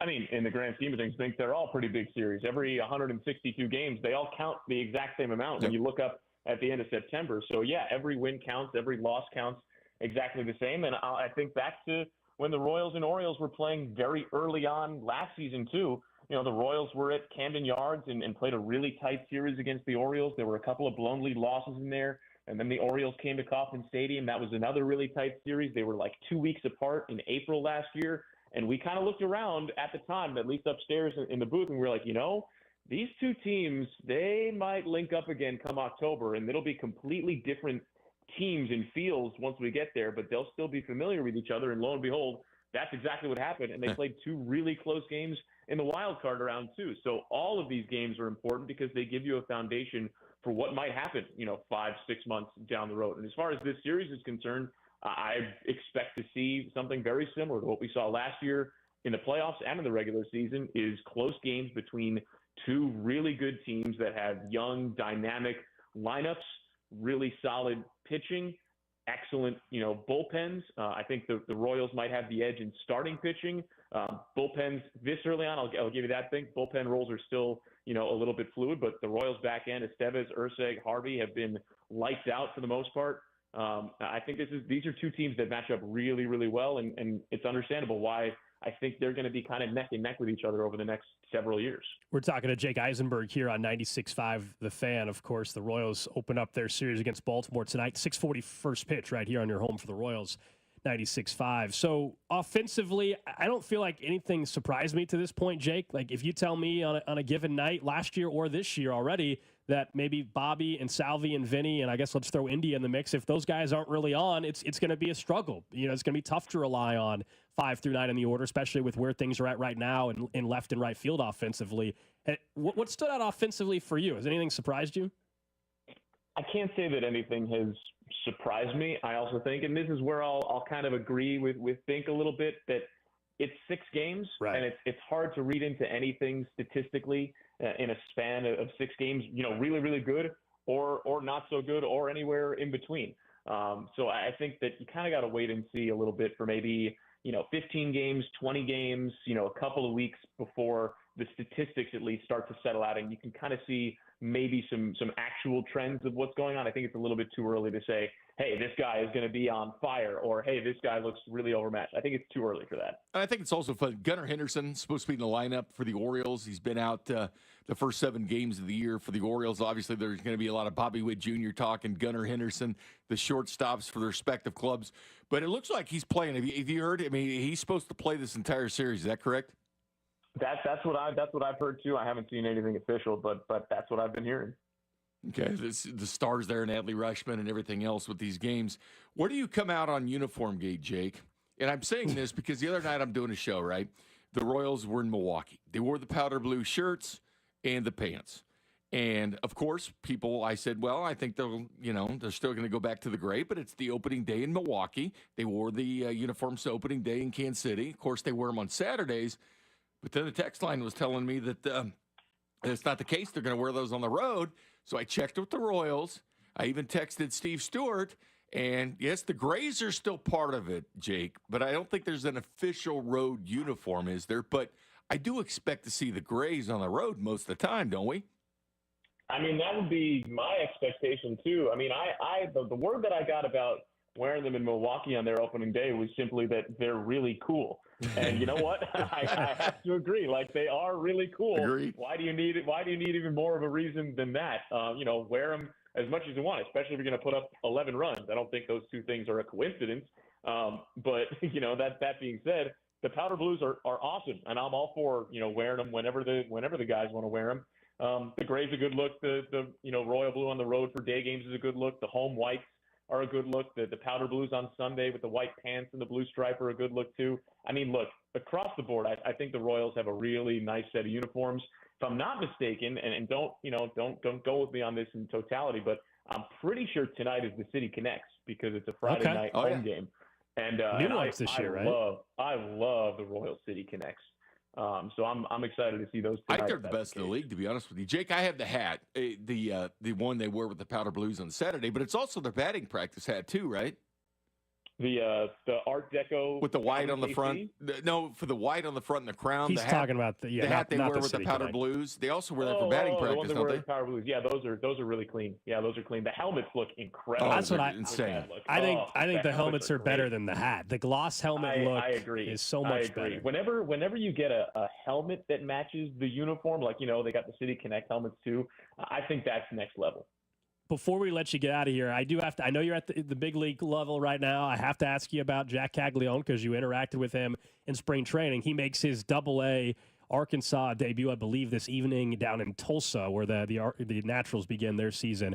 Just in your interactions with him, the fan base is fired up. Just what has stood out about how, I guess, he carries himself, and what would you tell fans that are obviously very, very excited one day to see him up with the Royals? Yeah, I mean, look, it's exciting, right? To be able to look into the not too distant future at various guys that are in the minors and just getting started and dream on them a little bit and see, what could be, later this year or, a couple of years down the road. And it's not just Cags too. Like there's a bunch of other guys, Luinder Avila struck out, I think it was 10 or 11 the other night in Omaha. John Raves hit a couple of home runs. Like there are other guys that are making some noise in the minors too. As far as Jack's concerned, this is the thing that kind of stood out to me in spring training.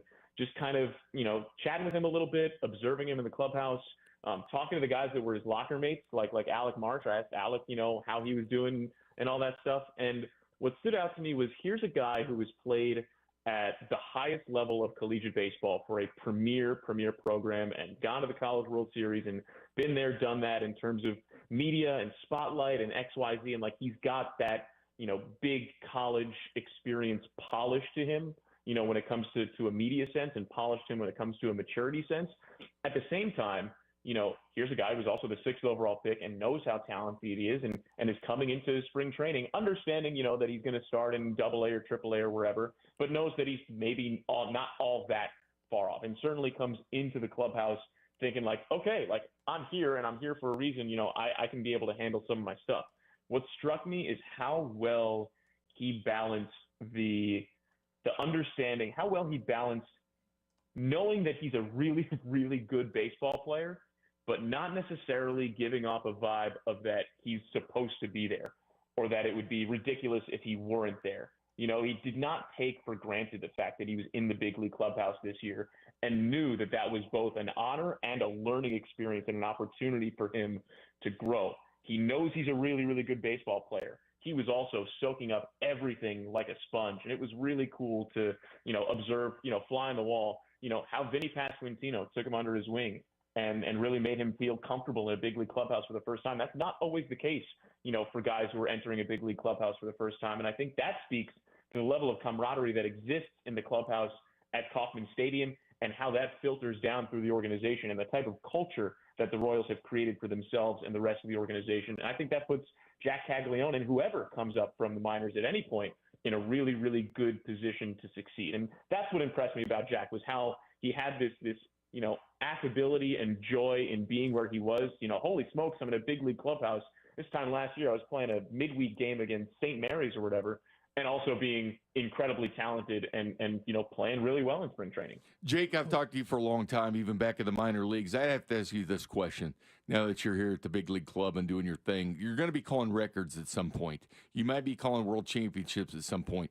We discussed this. Baseball records seem to be hallowed. People talk about them, the 500 home runs, the mile marks. They're a big deal in baseball. Compared to the football, I think it's cyclical because we care about what they did on Sunday because of fantasy football, the expanded schedule now, watered down that. But Alex Ovechkin sits 3 goals away from breaking the great one's record. I don't think people talk about it, but that is a major record in sports. How do you view things? Why does baseball records seem to be the most important? I think it has to do with longevity, Bink. Honestly, I mean, Major League Baseball has been around since, the 1870s, 1880s, in its modern form since 1901. And I think there's so much history with baseball, and you go back to the history of box scores or even statistics. I mean, the box score itself was pioneered by Henry Chadwick, who was a newspaper writer back in the 1900s, and newspapers and baseball were so tied together. And, getting that newspaper in the morning and also checking out the statistics and the box scores was such a part of the joy of the game early on and the growth of the game early on, the dead ball era and all throughout, that I think statistics and baseball statistics, they have such a longevity and they have such an aura about them because of how hallowed they are. And I'm not saying that that's not necessarily true for, hockey or football or basketball, but as major sports in the United States of America, those have, much less history overall than Major League Baseball does. Major League Baseball has over 100 years of history. NHL, NBA, NFL, goes back to the 60s or 50s or 40s. There's just not as much time.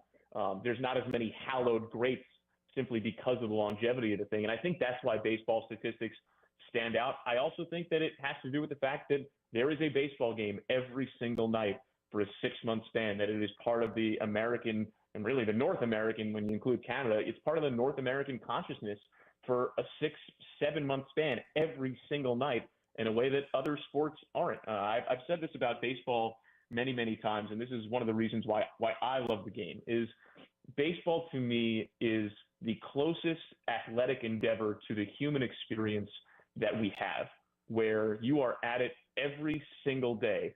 And more often than not, when it comes to baseball and when it comes to life too, you're going to fail. You hit 300, you're a Hall of Famer. But guess what? That means you failed 7 out of 10 times.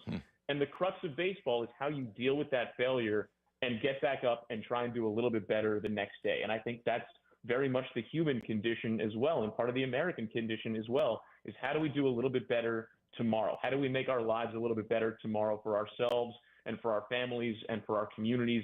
And I think that's why the human condition and why the sport of baseball are so closely tied together. And so when we see greatness on the baseball field, 500 home runs, or, a batting title for Bobby Witt Jr. last year at 332, I think we appreciate the greatness striving through the grind of everyday suffering and excellence. And we can appreciate that in a very special way. And that to me is why baseball is so special and why baseball records are a little bit more hallowed than others maybe. Jake Eisenberg, thinking of records, Bink was asking you about records there. This weekend, you're just going to have a no-hitter to call. It's going to be nice for you. Yeah, sign me up for that. That'd be great. We'll be listening. Thanks, Jake. Take care, guys. So that was Jake Eisenberg a little bit earlier today. He joins us each and every Friday throughout the baseball season. You hear him here on 96.5 The Fan. You also at times will see him over on FanDuel Sports Network as well. We're about 10 minutes away from a Fan Club Friday here. Jackson Kurtz from Channel 9 going to join us in studio. But first, Drew, let's get to it. Random question. All right, for you, Gold, for you, Bink. Text line as well, 913-586-7965. We're going to go back to something we talked about a little bit earlier. Some people had some thoughts. I want you to text in again.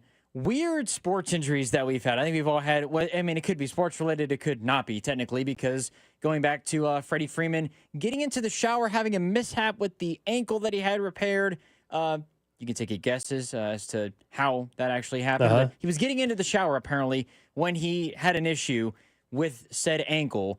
913-586-7965. What is a weird injury story that we've dealt with, or weird thing that has happened where we got hurt? Yeah, I'm curious to see where the texts go. Also, don't forget the random question of the day is brought to you by Awaken 180 Weight Loss. Results every week. And then receive free support for life online at awaken180weightloss.com. I told you, for me, if it relates to sports at all, the embarrassing one for sure is just the time I had to have surgery on a broken pinky because of a flag football game in high school. And so all of a sudden I looked down and my left pinky was way out there. And I showed you guys earlier, and if you're watching on the video stream, like one pinky is completely straight. The other one kind of like goes in a little bit. And that's because I had a couple pins put in my pinky. So that was an embarrassing one at the time. That's for sure. Did we have any injuries at our combine when we used to do the combine? No, a couple of us fell during the 40-yard dash, though. Okay. And by a couple of us, I'm included in that. Yeah. There's another one. So I shared the one of I was golfing and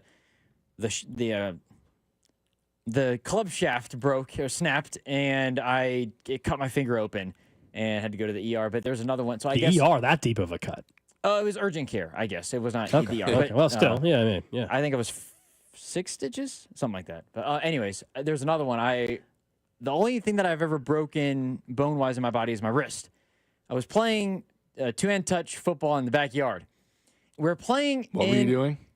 Playing two-hand touch football. Okay. Jeez. You take it way too far. You just said how you were hurt earlier. Jeez. Okay. Anyways, I'm playing two-hand touch football. Watching a Bengals game.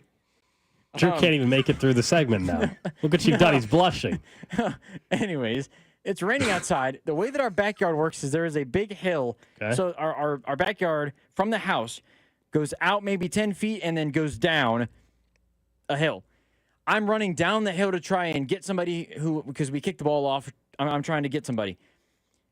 They make a move and it's raining. Like it's raining outside. They make a juke move and I totally slip, try to break my fall. Bang! Broke your wrist. Wrist breaks. Yeah. What did people say you did that hurt that wrist? That had to be a running joke wherever you were, the school or whatever. No, I said I was playing 2-touch football, slipped and I broke my fall. I would have so much fun with that. From the 816, someone says their boy works for UPS. Was delivering a package, slipped on ice, broke his fibula, had an army crawl back to his UPS van because his phone was in his truck.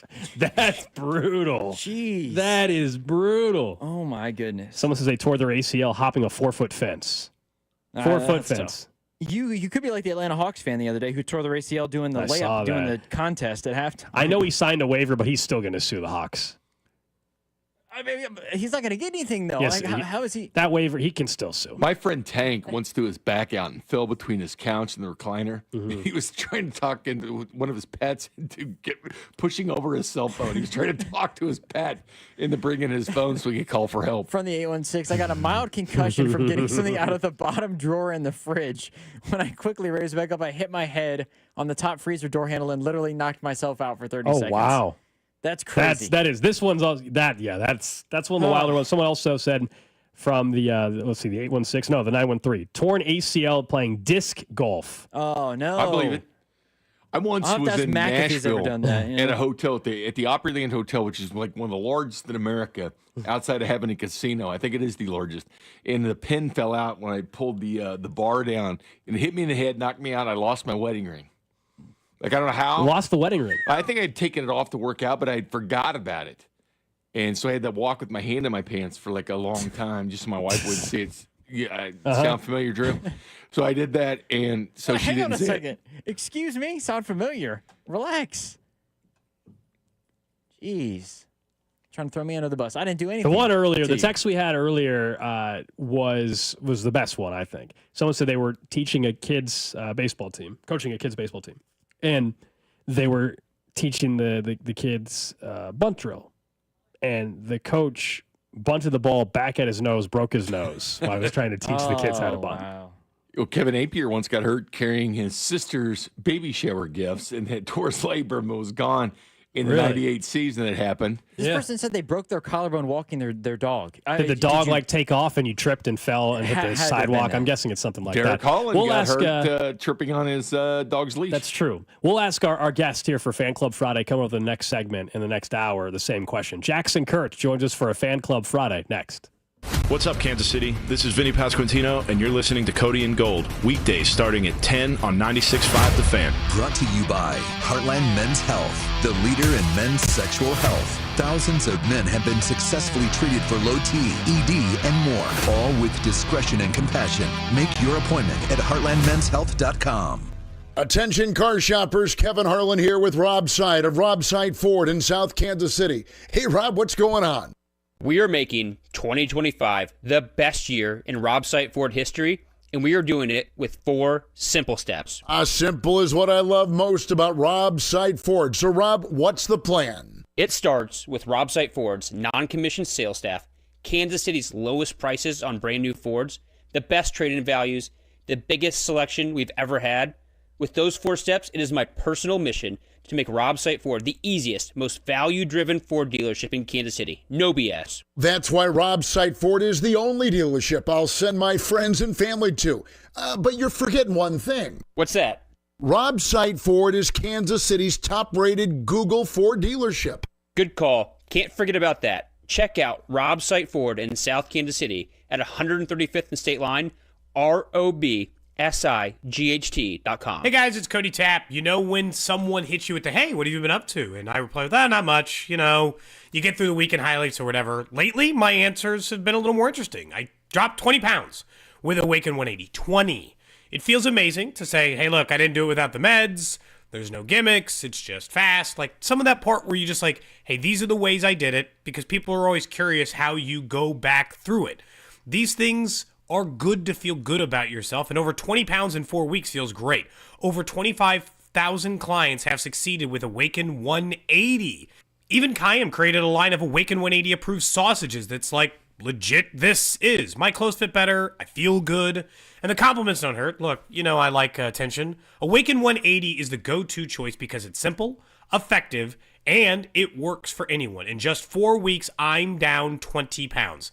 Nothing's stopping you. Go online at awaken180weightloss.com or give them a call, 844-346-1800. Look, there's feelings and then there's the facts. If you're feeling like your finance team is bogged down in mundane manual tasks, the fact is you need Ramp. Ramp is the corporate card that makes the expense process fast and easy. The moment your team makes a purchase, Ramp handles everything. Receipt collection and approvals, the works. With Ramp, you can cut your month-end close from 5 days to 1, customize approval workflows, and get complete control over every transaction. Facts. Over 25,000 businesses trust Ramp, including Shopify and the Boys and Girls Club of America, which is why they were just named #1 in spend management by G2. Facts. Start using Ramp and you'll have more time to spend scaling your business. And that'll feel really good. Upgrade to Ramp for free today and get $250 at ramp.com/radio. Ramp.com/radio. That's ramp.com/radio. Cards issued by Sutton Bank, members FDIC. Terms and conditions apply. All right, baseball fans, let's take a swing at making entries with your favorite players over at Underdog. Baseball is officially back. KC back in action tonight. And over the last 2 games, I have been feeling higher on strikeouts for the Royals. Now, maybe that's not going to be the case. Underdog is one of the leading sports apps. I'm going to tell you how you can play in your state on the Missouri side from your seat at the K if you want. Do you want to win up to 1,000 times your money? You can with Underdog. To play, just choose which player will go higher or lower than their favorite stats, strikeouts, home runs, and more. Those favorite leagues, teams, and stars could all be combined if you want. And with millions of fans who have already won billions of dollars playing at Underdog, you can join them right now. Download the Underdog app today. Sign up using that promo code TAPP, T-A-P-P, to unlock a special offer for up to $1,000 in bonus credits when you make your first deposit. That's promo code TAPP, T-A-P-P, to get up to $1,000 in bonus credits instantly upon your first deposit. Must be 18 plus and present in a state where Underdog Fantasy operates. Terms apply. Concerned with your play. Call 1-800-GAMBLER. Visit www.ncpgambling.org. Call Aspen Lawn and Pest Control. Our iconic blue trucks and expert team get it right the first time. Award-winning full-service lawn care and pest control since 1985. Call today for a free estimate. Visit aspenlawn.com.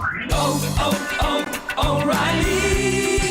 Extend the life of your engine with a full synthetic oil change and save at O'Reilly Auto Parts. Right now, pick up 5 quarts of O'Reilly full synthetic motor oil and a MicroGuard oil filter for $29.99. Or upgrade to a MicroGuard Select filter for just $2 more. Limit supply. Offer in-store only at O'Reilly Auto Parts.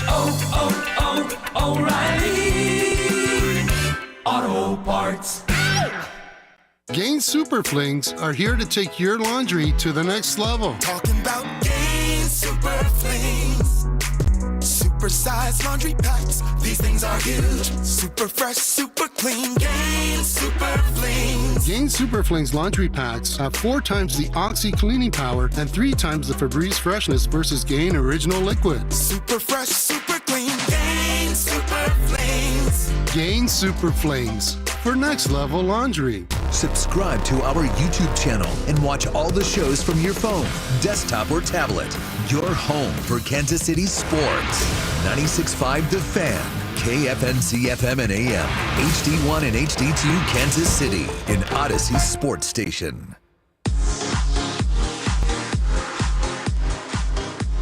1 o'clock hour here on a Friday. That means it's a Fan Club Friday. 1 o'clock hour. Cody and Gold, Alex Gold, Drew Nixon, of course, producing the show. You heard Bink cracking open his beer. He's in for Cody Tap today. So what are you drinking over there today? Peanut butter and chocolate. Once again, the milk stout. Okay, where's that one from? It's got like a 7.1% ABV. That's Four Hands. Yeah. Okay, that's from Four Hands. We've got some more Surfside iced tea and vodka drinks. These are also out at Kauffman Stadium. Jackson Kurtz from Channel 9, first time in on the Fan Club. What's going on? I'm so happy to be here. Let me just... Yeah, crack it open. There we go. Crack it open. Ollie Palmer.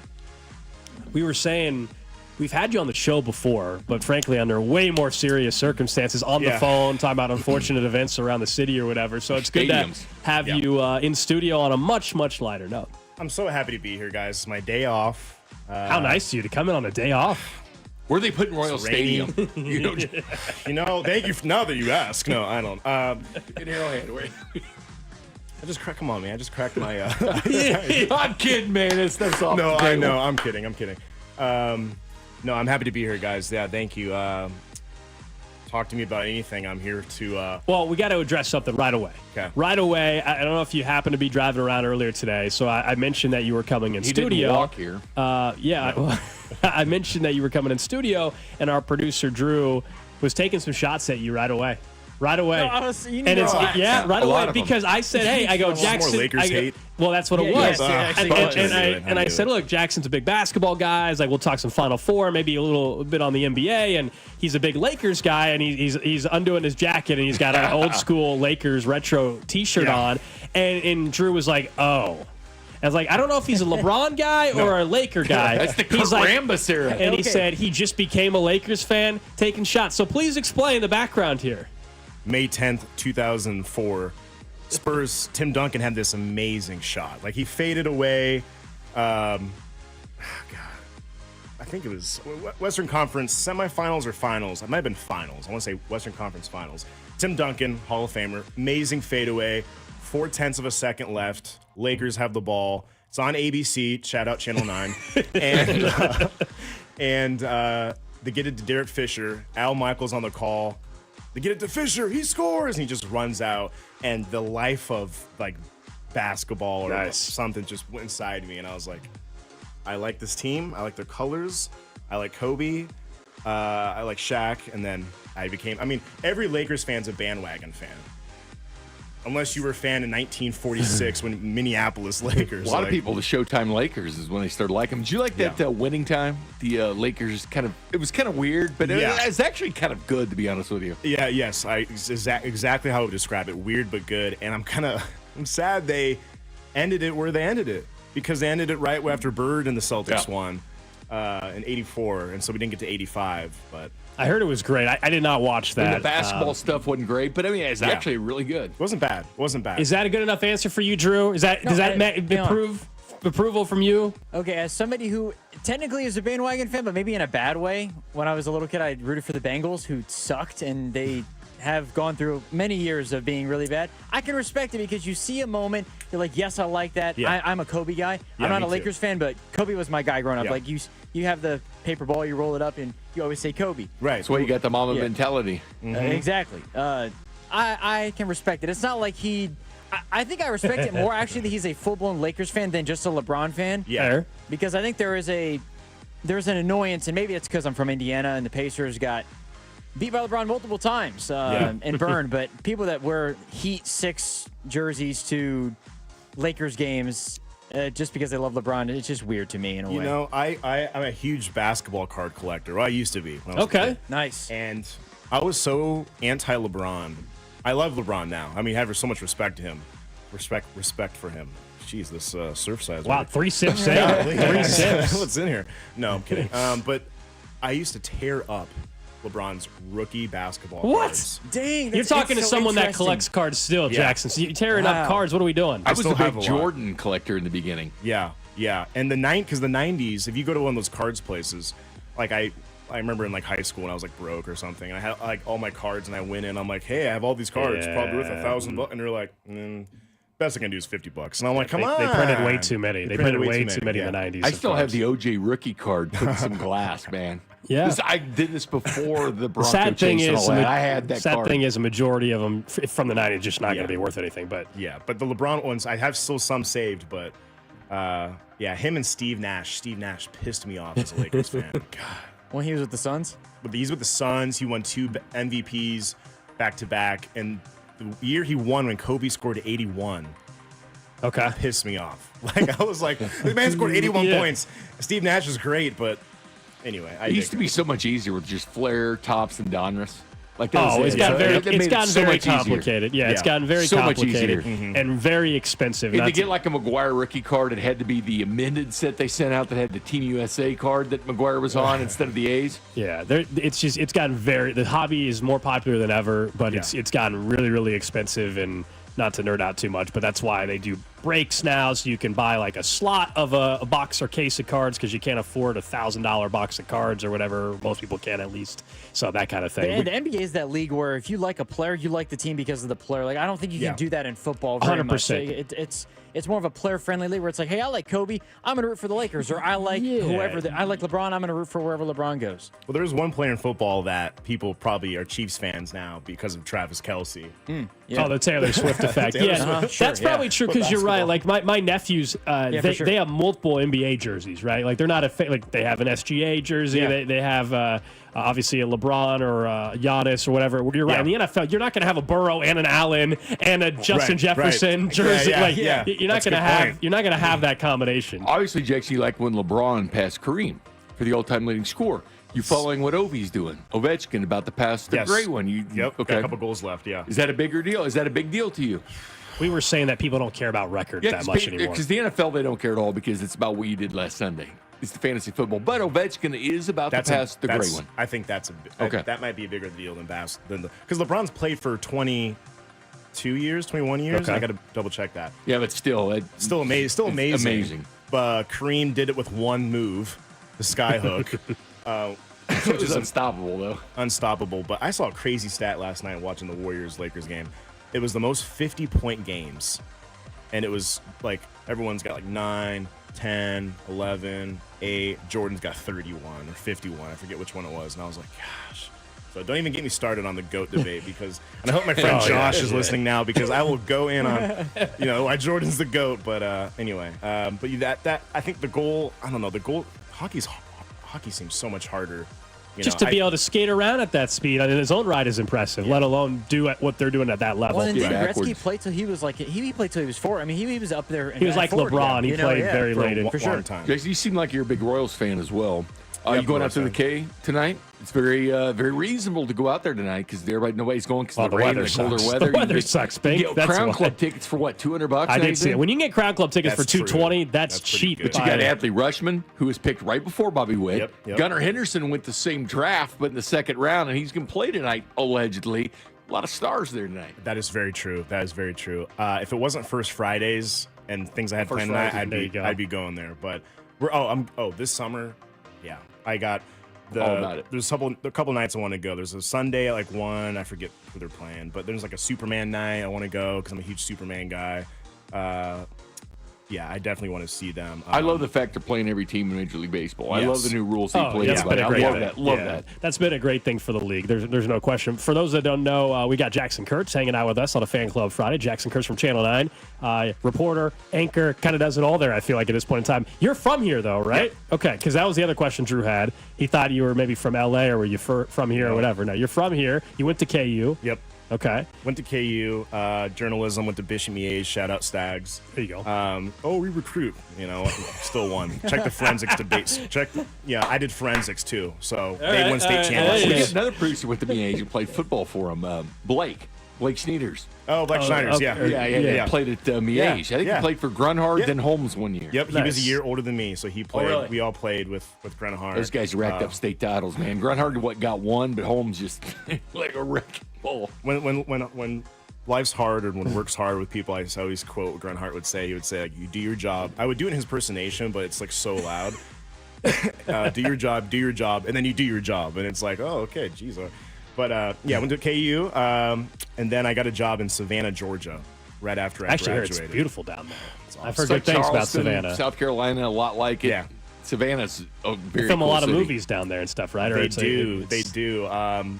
Most famously, Forrest Gump, the little bench, Chippewa Square where they filmed it. It's funny. I was working on a story one time down there, and it was like some stressful like city council thing, and I'm typing it up, and I have my windows down because I'm in Savannah. And it's like beautiful. And the tour bus kept coming by, and literally every time it came by in like 10 minutes, it was the driver going, and this is where Forrest Gump saying, "Laugh like a box of chocolates." And I'm like, God, can I just please just let me try to get this story done? But the weather was beautiful. South Carolina was a beautiful place. Have you guys been to Hilton Head Island? Or I've heard. Obviously, I'm familiar with it. Did you ever go to Claxton, Georgia, on your way from Savannah to Atlanta? I've been to Claxton a couple times. Do you know what they're known for? No. They consider themselves the fruitcake capital of the world. They have a fruitcake plant. Nobody likes those things. There's some place in Texas that claims too. Only you would know this. Claxton, Georgia Random. claims the fruitcake capital of the world. I always wanted to bring them both on to kind of debate this, like who really is the fruitcake capital. Nobody likes them. And when you get one as a gift, you hate that person. Okay. But Claxton, Georgia considers themselves number one. I did not. Jackson probably didn't think Claxton, Georgia was going to get brought up today. Very small town. Did not. I don't know if I've ever heard of Claxton, Georgia. On the way from Savannah to Atlanta. I don't remember if it's between Macon or Atlanta or somewhere like that, but it's on the way there, and that's kind of like one of those. I stopped to eat in Claxton, Georgia, and they reminded me it's a fruitcake capital of the world. So I had dinner, and I was like, "Oh, cool." Well, that random. Nobody likes random fruitcakes. fact. Don't get Bink started about Waffle House or anything like that either. We'll be here. We'll be talking about that for the rest of the show or something like that. We do a segment on the show called the Trash of the Day every day, and it's usually like a dumb criminal story or whatever. And look, you work in news, so I'm curious. I'll ask you before I play the story out of a ABC affiliate in Houston. Was there a story that comes to mind, whether it's you're just like one of the craziest stories you've covered from a just wild kind of out there, whether it's at Channel 9 or any time in your career? Craziest story I ever covered. People ask me this a lot. It was incredibly sad but shocking because like you had to once you thought about it. I was in Hilton Head Island, South Carolina, really nice neighborhood, and before we're at the station, but we get a call that a woman was attacked by an alligator. Okay. Well, she was killed by the alligator. Oh wow! And it was like just thinking about like how that worked, it transpired, and like this, she had her dog basically on the leash. And the alligator got the dog and got the leash and pulled her into the lagoon, or the water, and then killed her. And I mean, that was like crazy. That like, I mean, it's different when it's somebody else is dying for different reasons. Where we have violence, but an alligator like that, it was so terrible. So that probably is the craziest. I've done some crazy. I've covered some crazy stuff. I've not done anything. Alligators are extremely fast. What crazy stuff have you done? We can go through that too at some point. It's too early. We're only 15 minutes, and we got to wait for another 30 minutes before we can get to that. Alligators can go up to 30 miles an hour. No, seriously, low stamina, but 30 miles an hour. One's ever chasing you. The eyes on the side, so you run sideways. Steve Irwin over here, RIP. But like, what are we doing? Crocky. Yeah. That's probably the best example I can think of. People always ask, who's the most famous person you interviewed? And I'm like, God, that's like, I don't know, Mahomes? Like, I don't know. That would Mahomes and it wasn't even like a real interview. It was like when he was doing that MVS charity softball game. Right. And then I interviewed Kamala Harris when she was running for president the first time in 2019. Oh, wow. Okay. In South Carolina. So those two people, I would say. So anyway, No, you're good. Tangent. So our trash of the day was a story from ABC affiliate in Houston, just outside of Houston, and you'll get why we played this. There's one, and I will ask you too, as someone that works on TV stories all the time, and they continue to use the same soundbite a few times in the piece, and you'll know why. It'll be really evident. But just take a listen. You didn't get my face. It's stolen. Ha ha. That's that cocky car theft suspect we were just telling you about, taunting a neighbor after apparently crashing that stolen Charger into the ditch in the Friendswood area. It's the kind of video that's infuriating. Taunts, arrogance, even a racial slur. As ABC 13's Jessica Willie explains, so far, he's gotten away with it. Yeah, y'all were up here earlier doing all that. A harmless question from neighbor Brad Reynolds that elicited an arrogant response. Too bad you didn't get my face. It's stolen. Ha ha. Ha ha. A few hours after, this couple reported their 2024 Dodge Charger stolen. It's not where it is, and I look around and I think something must have happened. The couple, who asked to remain anonymous because they work in law enforcement, shared doorbell video around 3:45 Sunday morning. It shows the thief first rummaging around inside the car that was parked on the street. He somehow turns it on and takes off. 2 hours later, he's in the parking lot across the street from Reynolds. I heard the squealing, and I was like, what is that? Who captures this video as the thief drives away into his Friendswood area neighborhood. At 7, the Charger is nose down in the ditch, and Reynolds approaches to investigate. Too bad you didn't get my face. It's stolen. Ha ha. Yeah, I heard that 3 times. Ha ha. It's a That's the best stolen sound. vehicle. Ha ha. No doubt there is a lot of pavement in his video, but Reynolds... I did get his face. It goes on from there. Wow. They used that 3 times. Now it's become a drop on the show now because of that. But yeah, it's funny being a journalist. I mean, I first I hear them like, oh, her track is good. Like I'm like, I'm pointing off all this stuff. that's what I meant by crazy story you covered, by the way, when I asked you if it's something like that. I mean, that kind of stuff happens every now. I wouldn't say all the time, but good amount. So I mean, you live in a big city. Things are going to happen. You're going to cover all kinds of stories. I'm trying to think of Kansas City, but that was interesting. They love that bite there. They love they love that one. I don't know. She did a good job. The reporter did a good job with the story. I thought, but that's my take. Yeah, there's some crazy stories. One that, speaking of alligators, someone had was a pet. Yeah. And so they went and did a story on this person that had an alligator as a pet. It would sit on the couch. You're not supposed to have, obviously, an alligator in Kansas City. No, that's true.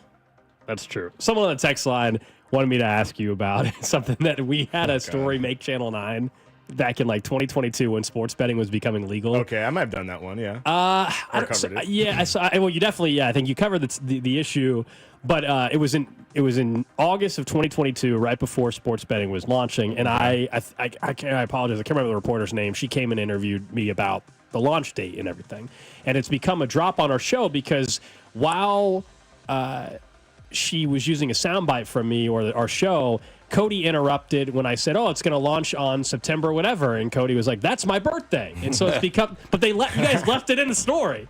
So let me see if I have it. When's his birthday? I don't remember. We'll find out here in a second.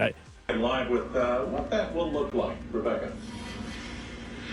Chris, the goal was to make sure that sports betting would be legal in the state of Kansas by the time the Chiefs kicked off and the stadium was packed. So even though it won't be legal in Missouri where I'm standing, it should be legal in Kansas. September 1st, Kansas will launch sports betting. That's my birthday. You guys left it in. You guys left it in. Some, it's become a drop on the show now, so we appreciate it. There's Chris Katz too, I think. Shout out Chris, the best. I mean, listen, I love Rebecca. And I was asking because my birthday is September 12th. Because I was like, "Are you have the same birthday?" No, I like that in there because it's like, I don't know, it makes it fun and personable. I don't know, just you pay attention. You're paying attention now. My birthday. When's his birthday? When's the sports betting going to happen? That's Katz's son was our intern once. Oh, really? Chris Katz's son, Jason. Yeah, I love it. Was our intern during the day shift once. His other son John works for Ford. He does a really great job. Yeah. We've had John on. What right now? I guess you're off today, and then we can get back into some sports in the next segment. I promise we won't just continue to ask you about your job, okay. that your day off or whatever. But we haven't had you in studio, so we're just trying to get you know you a little bit. What on Saturday, on a Sunday? What's your normal routine? Like, do you already know tomorrow what you're doing, or is it one of those you walk in the door and you find out your assignment, or how's that work? So I anchor tomorrow. Okay. I'm off Sunday, but I anchor tomorrow. I usually anchor Saturday and Sunday. I know what we were covering the night before and everything like that. But if I was reporting, my kind of thing, how I approach it is I try to find what are the 3 biggest things that are going on in Kansas City right now? What are people talking about right now? And I try to either shape my stories around that, or if there's breaking news, I try to volunteer to do it because it's, I enjoy it. It sounds weird to say, but I do. No, I get that. Being there, being front row with history, I say that all the time, but I love finding it out right there. So that, and or there's just a really good story I thought of or I've seen, and I'll pitch that too, and we have a discussion about who's going to cover what, and hopefully I get the chance to cover. Well, if you ever need a story about what's it like to be a hated Bengals fan in Kansas City, actually, then True is just your subject. People give him a hard time on the text line all the time. Man, yeah, that's I don't remember this. I haven't looked at the schedule Do we play the Chiefs? Not in the regular season this year. Okay. The Bengals would have to make the playoffs again for that to we'll happen. see. I know. It's been a couple of years. That's hopeful. It's been a couple of years. I don't know if we'll get back to that. Relax. What's the big story, though, in KC right now? Rain? The Royals and Rain, Orioles? he says rain. Rain. No, seriously, Yeah, though. I mean, there's a election next Tuesday. Okay, so there's a couple. There's a public safety sales tax on the ballot. Yeah, I would say. I mean, the Jackson County property tax has kind of been played a lot. I mean, right now I would say. I mean, the biggest thing. I mean, on the Fridays, people are looking forward to the weekend. Mm-hmm. So what's going on this weekend? There's just it's cooler. We know that it's cooler. Weather. I mean, we had all that bad destruction. I was in Vernon County on Wednesday, and it was terrible down in Arkansas, Tennessee, and beyond. Yeah, terrible. 200 tornado warnings or something. Yeah, awful. It's we have lucked out. Knock on wood, man, because with bad weather, really bad weather. I mean, we had a tornado touchdown 2 years ago in Leawood, OP, and it had one little stretch, and it was bad. Nobody died, thank God, but it was kind of bad. So we've been lucky. But speaking of Chris Ketz, his home was destroyed by a tornado once. Yes, it was. Yeah. That was 2003 tornado outbreak. I think. Yeah, that was a tough piece to watch and everything. I mean, he's very open about it and everything. So, thankfully, we haven't had any of that kind of weather. We got Jackson Kurtz from Channel 9 hanging out with us. It's a Fan Club Friday. Coming up next, we'll talk some more sports, though. We'll get away from this a little bit. We'll talk about the Chiefs. We'll talk some Royals baseball. All coming up right here on 96.5 The Fan. This is Cody and Gold on your home for Kansas City sports. 96.5 The Fan. Brought to you by Heartland Men's Health, the leader in men's sexual health. Thousands of men have been successfully treated for low T, ED, and more, all with discretion and compassion. Make your appointment at heartlandmenshealth.com. Sometimes it feels like the world is moving at hyperspeed and you can't keep up because it's one thing then another. And don't forget the meeting and the yoga class and the dinner reservation. But then you get into the all-new Nissan Murano and you feel the breeze from the panoramic moonroof while the massaging seats melt away the tension of the day. And you realize that sometimes the greatest rush is not rushing at all. Shop the all-new Murano at nissanusa.com. Panoramic moonroof massaging leather appointed seats are available features. Febreze. As a rideshare driver, I love keeping my car smelling fresh and clean. So when I'm driving, I only trust Febreze car vent clips, featuring 3 distinct intensity settings, because it's that little touch that sets me apart. I can turn the intensity down for subtle freshness, or I can turn it up for when I want lots of scent. So whether it's set to low, medium, or high, with Febreze car, I know my car's going to smell amazing. Which keeps my driver rating right where it belongs. Picking up Oscar! Look, there's feelings and then there's the facts.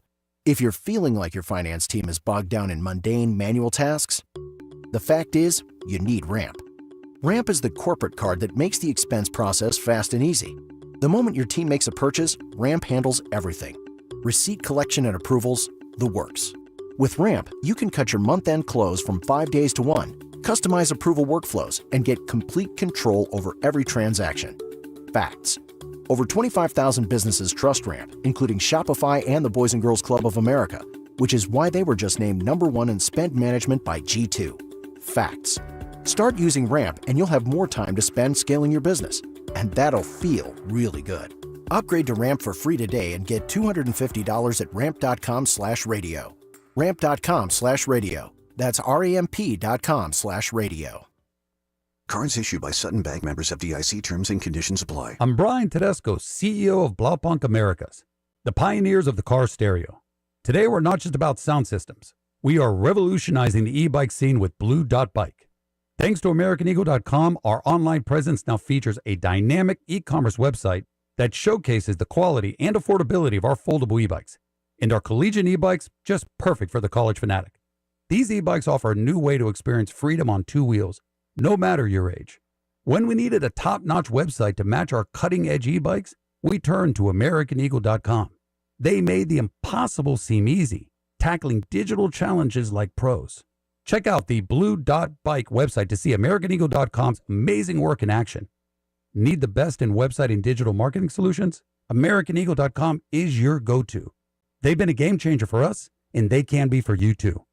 Visit AmericanEagle.com or call 877-WEB-NOW-1. That's 877-WEB-NOW-1. A great lawn is like a great sports team. It takes expertise and a little extra care to really stand out. That's where True Green comes in. They're the official lawn care treatment provider of the PGA Tour, so they know a thing or two about keeping grass looking like a fairway. Here's the best part. It's more affordable than you think, and they'll even match any competitor's price. Plus, True Green backs it all up with a satisfaction guarantee. Not happy? They'll come back between visits to make it right. Don't wait. Head to TrueGreen.com today. Let the pros do the work while you sit back and enjoy the results. Prescriptions require an online consultation with a healthcare provider who will determine if appropriate. Restrictions apply. See website for details and important safety information. Subscription required. Price varies based on product and subscription plan. Hey guys, millions of men experience ED, but not everyone can access or afford treatments like Viagra. At HIMSS, our own board-certified urologist, Dr. Peter Stahl, knows this better than anyone, and he knows that HIMSS can help. Hi, I'm Dr. Peter Stahl, Senior Vice President of Men's Sexual Health at HIMSS. I've helped many guys with ED, and it has never been more convenient to treat than it is right now, thanks to HIMSS. Through HIMSS.com, you can access a full range of treatment options for ED, including daily or as-needed meds through a 100% online process. If prescribed, your medication is shipped to you for free. Find the ED treatment that fits your needs. Options at up to 95% less than the brand names when you get started at hims.com/joy. To start your free online visit and find ED treatment at up to 95% less than brand name prices, go to hims.com/joy. That's hims.com/joy for your free online visit. If you're 55 and up, T-Mobile has plans built just for you. 2 lines of unlimited for just $30 a line. That's a 45% savings compared to Verizon and AT&T. But don't just take our word for it. It's not just the savings that are great with our T-Mobile plan. There's all this value from all these other things that T-Mobile offers. T-Mobile has been such a savings for us. We love it. Switch today and get 2 free 5G phones like the Motorola Edge with Turbo Power charging that gives you power for the day in just 15 minutes. And customers 55 and up can get 2 lines of talk, text, and data for only $30 a line. Go to T-Mobile.com/choice55 to learn more. With 24 monthly bill credits and 2 new lines with autopay for well-qualified customers plus taxes, fees, and $35 per line connection charge. Credits end and balance due if you pay off early or cancel. Contact us plus $5 per line without autopay. Debit or bank account required. 45% off 2 lines versus AT&T Starter and Verizon Welcome. Plan benefits vary. See details at T-Mobile.com. Motorola Edge requires 68-watt charger. Charger sold separately. Actual performance will vary based on usage and configuration. Thank you for making Total Wine & More America's #1 online source for spirits, beer, and wine. Better than all those delivery apps. Total Wine's prices are up to 30% lower with super fast delivery and no hidden fees. Order direct at TotalWine.com and pay less today. Drink responsibly, B21. This is the story of the one who, as a maintenance specialist for a historic high-rise, knows that vintage charm historically needs constant attention. Which is why when it's time to upgrade turn-of-the-century mechanicals, they turn to Grainger. With easy access to 1 million+ products and the scale to deliver when and where you need them, the right tools and supplies are never far away. So the one can keep that vintage building running like new. Call, click Grainger.com, or just stop by. Grainger, for the ones who get it done. Get 5 quarts of O'Reilly Full Synthetic Motor Oil and a MicroGuard oil filter for $29.99. In-store only. Limit supply. O'Reilly Auto Parts. You're listening to 96.5 The Fan from the Mission Plumbing, Heating, and Cooling Studios. Back here on Cody and Gold, it's a Fan Club Friday. Alex Gold, Drew Nixon, Jay Binkley with you. We've got our guest today, Jackson Kurtz from Channel 9, hanging out, drinking a couple Surfside iced tea and vodka. I think, Drew, you're drinking like the is it a lemonade one or maybe peach tea one. Peach tea, okay. Which is good. Jackson's got a little lemonade one. Bink, you said no. You said no, I'll go with the peanut milk stout. Peanut butter chocolate ale. Yeah. Please drink responsibly. 7.1%. We have to say that. I have to say that a few times throughout the segment, you know. Use Uber. Bink is our draft guy, Jackson. Are you in the NFL draft? Bink thinks the draft has become the second biggest sporting event of the year now.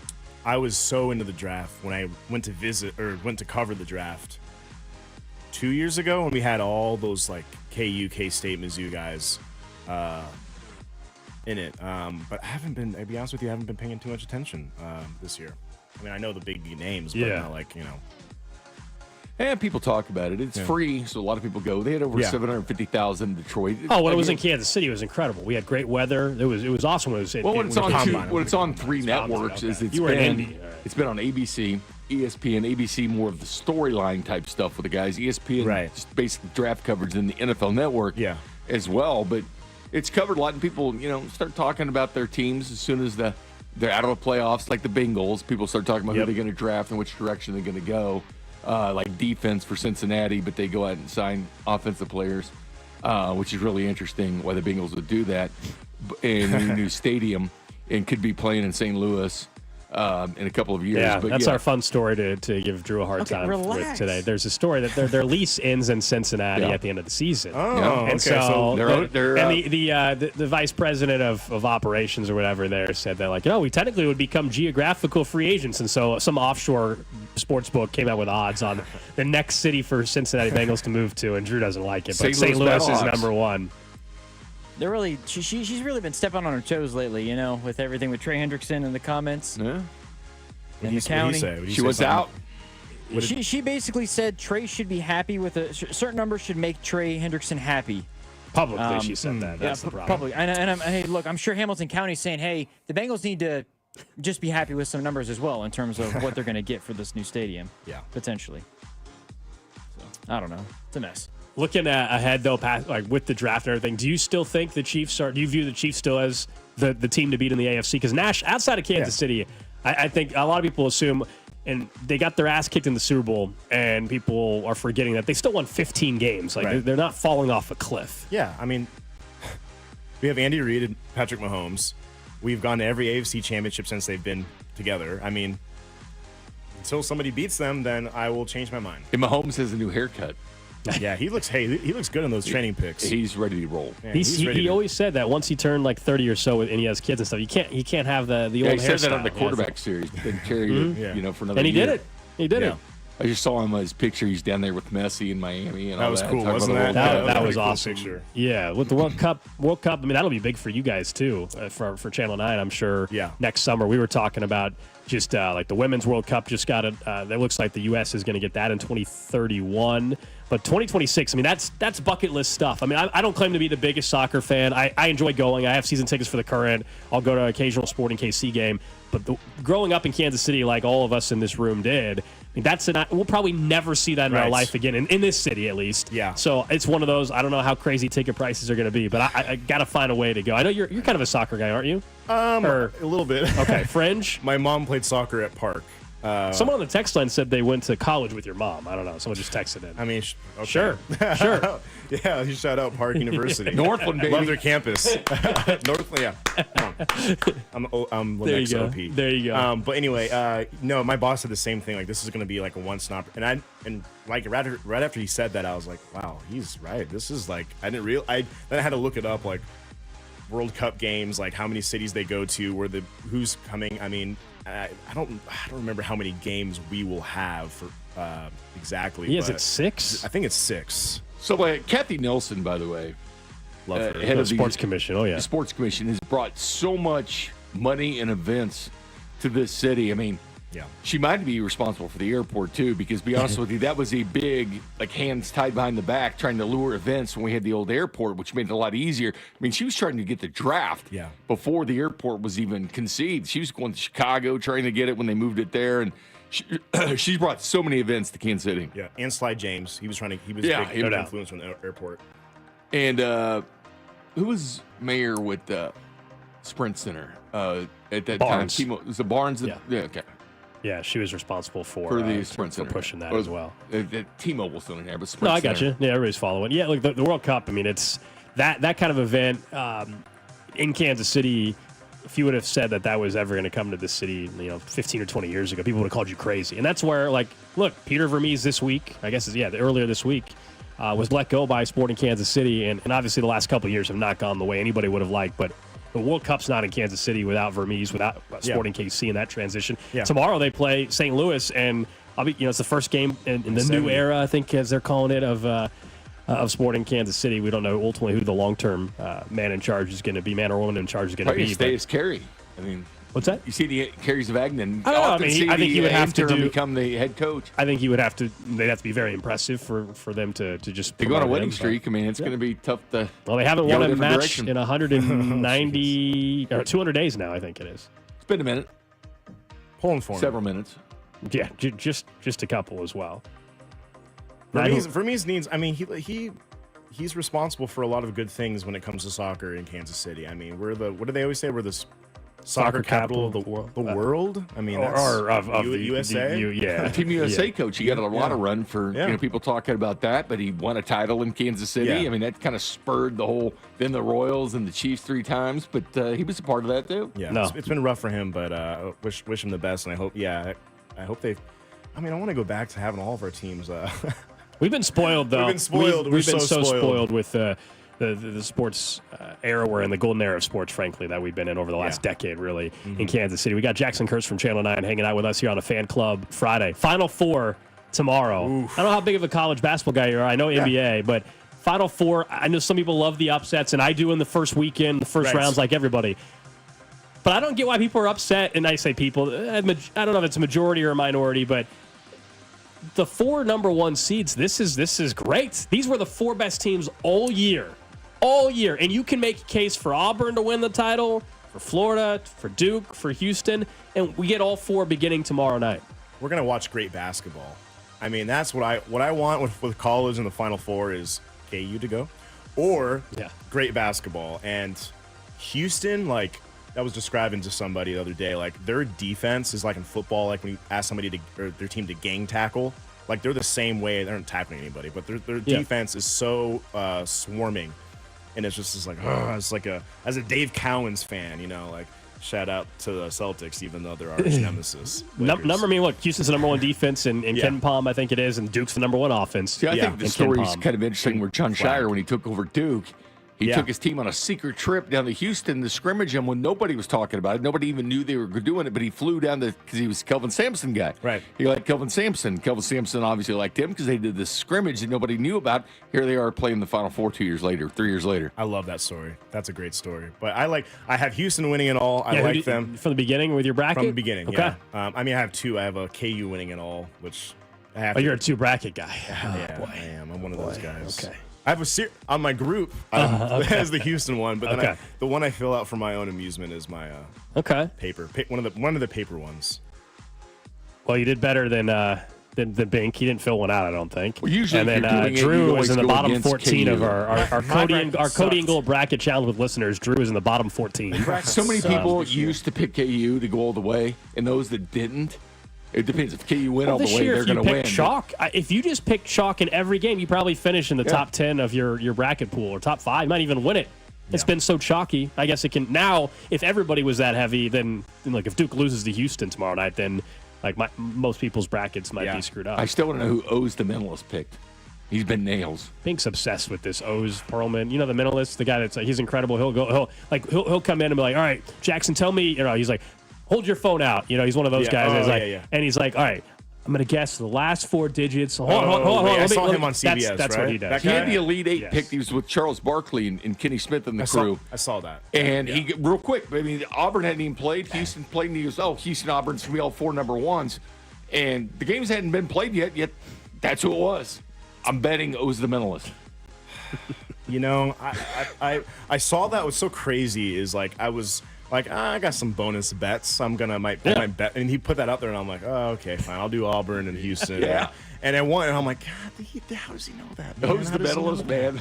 I don't know how he knew those, because some of the other ones he obviously, like, without spoiling the whole thing, because you can go online and like people have theories, but that one I don't know how. The other ones where it's like you're in the room and somehow he's able to do a quick switch and like he figured out your entire phone number. You're like, how the heck? Yeah. But he's done it. That's why he's very good at what he does. But that kind of stuff, Bink's been talking about all morning. He's been obsessed with it. I don't know. Richard, you have a theory about how he does it? He knows what he's talking about. And I don't know what he's doing, but he sit there and went Houston Auburn right off the bat. He's like, oh, he's right. Well, that one I'll give him even more credit because there literally is no way for him to have done that one. Well, but the other ones, he showed up to Chiefs camp and messed with the rookies and stuff like that. He's shown up in different NFL camps. He's been around. Oh yeah, no, he's blown up in the last, especially in the sports world. Yeah. The last year or two, I would say. Man. Like Adam Schefter's put out these videos, and I'll recently, go to the casino with the mentalist. I don't think that's going to do you any favors because again, card accounting. Yeah, like other than that, that's not going to do you any good. I don't think. You wouldn't take the mentalist down to the sports book? No, I don't think it would matter. don't think it would matter. I'll go after you go, see how it goes, and I would 100% go to the casino with the minimalist. I mean, it'd be look. I love to have him on the show. If he wants to come on the show in studio sometime for Fan Club Friday, come on in. I don't know if he's got a performance in Kansas City anytime soon. Well, Caliendo comes on, bring those the We've minimalist. had Caliendo on the station before, a couple times. I've had Joey Chestnut. He's a major star. Gosh. Have you? So it's a huge star.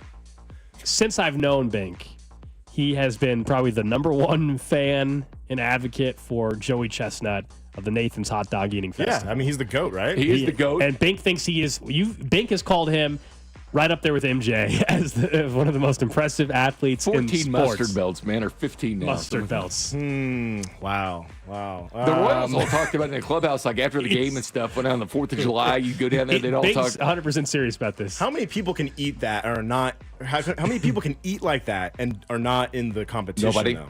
But to win it every year. I mean, he wins it every year. And it's hot dogs.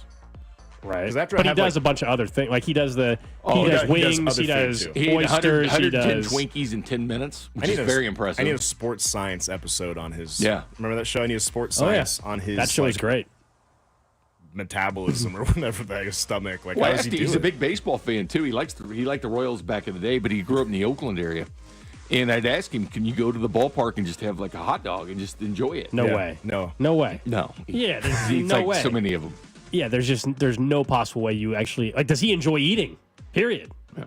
Well, he was in Major League Eating, and they're the ones that had the kind of discrepancy. Because he wasn't allowed to do the hot dog derby, and it was really weak without him and all that. You know that. Well, wasn't there a Netflix special this past September? Him and Kobayashi, they were on Netflix. Yeah. They didn't do the Nathan's one. Well, They he's did the their one own that kind separate of one. dethroned Kobayashi.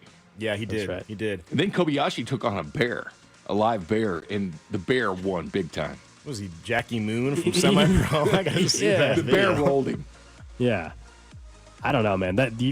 I used to watch that. I don't watch that on 4th of July anymore. It's a tradition. It's in the morning. It's in the morning, isn't it? Yeah, Like it's noon? on ESPN. Yeah. Big time sports event. Turn it on, watch it, check it out. I'm done. Yeah, Joey wasn't on it because there's conflicting sponsors. Yeah.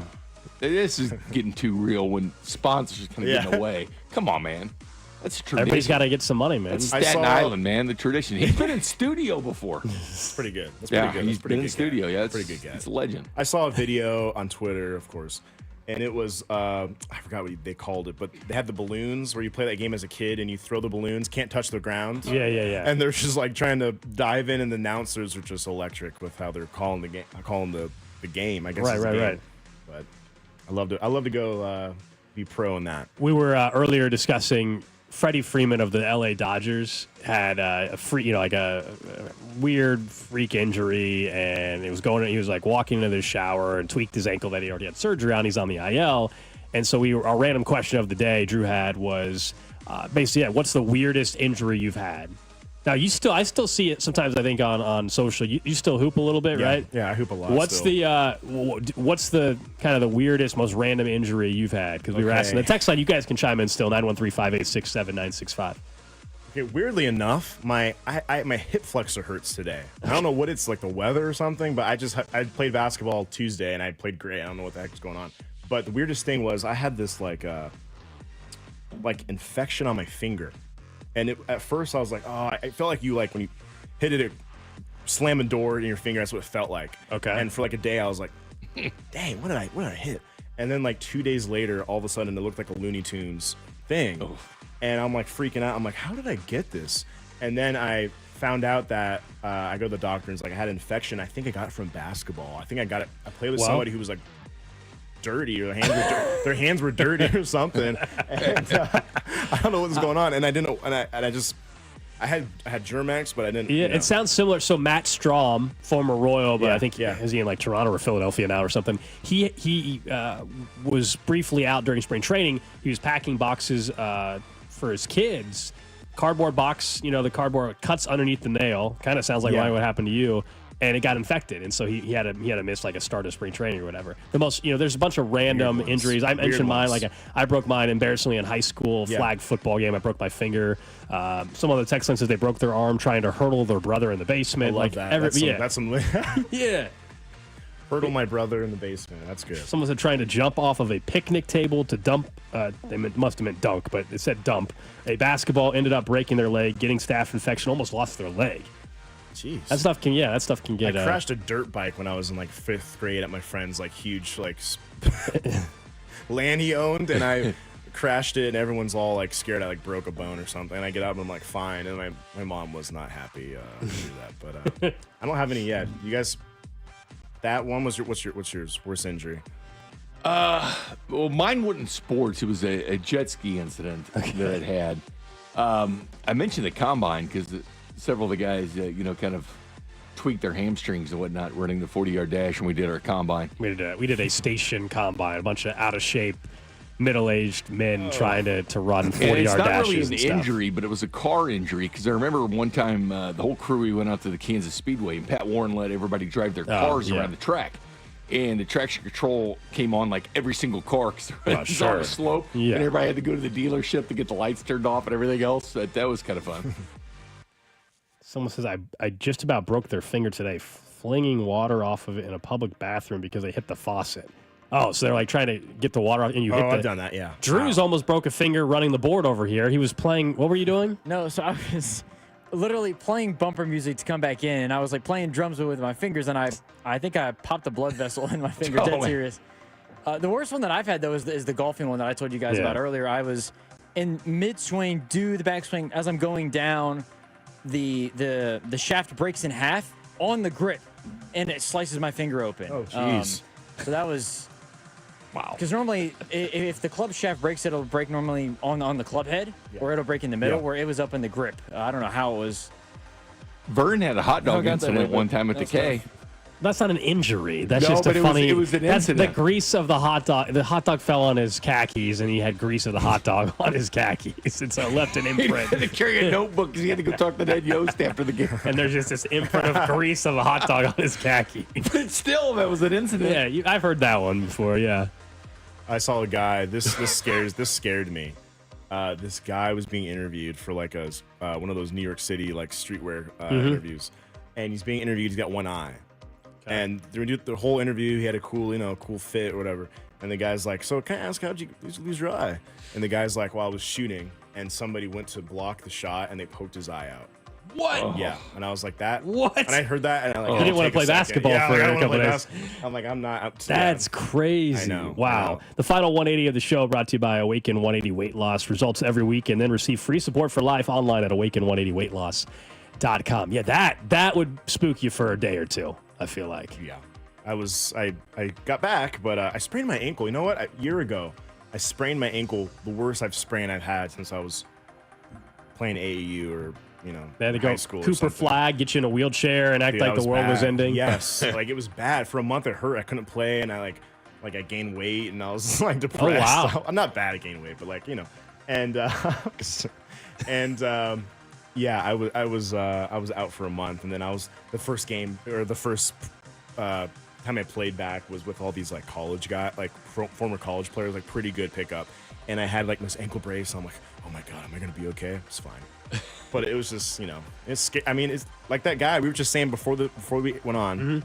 The guy, this fan that was at the Atlanta Hawks game, and he tore his ACL trying to win like. Yeah, the quick, like, hey, make a layup, make a free throw, make a three-pointer, and you win $800 or whatever kind of thing. It's 2 dribbles in, knee just gives out, shatters on him. I feel for the guy. The medical staff, like you were saying, was there, so it's not funny. It sucks. It is funny, though, from far away. We can say it's funny. It's all right, You ever had a voice issue? A voice issue? Yes. Many times. A broadcaster's nightmare. Many times. Yeah, I mean, I've lost my voice, but not like something serious for days and days and days. But many times. I lost my voice. First of all, I love this song. I'm a huge we bump out with this every day. I'm a huge yacht rock fan. Oh, nice. Brandy. That's right. This is our this means that it's time to wrap up. That's what this song means. Jackson Kurtz, Channel 9. Enjoy the rest of your day off, man. Thanks for coming in studio. Thank you guys for having me. I had a great time. I'm glad No, not today. We're just having fun today. That's right. First Fridays. I'm glad we got Drew's questions about the Lakers answered too. Yes. So we got that settled. Yes, no beef there at all. All right. Enjoy the weekend, guys. The Drive with C-Dot coming up next. This is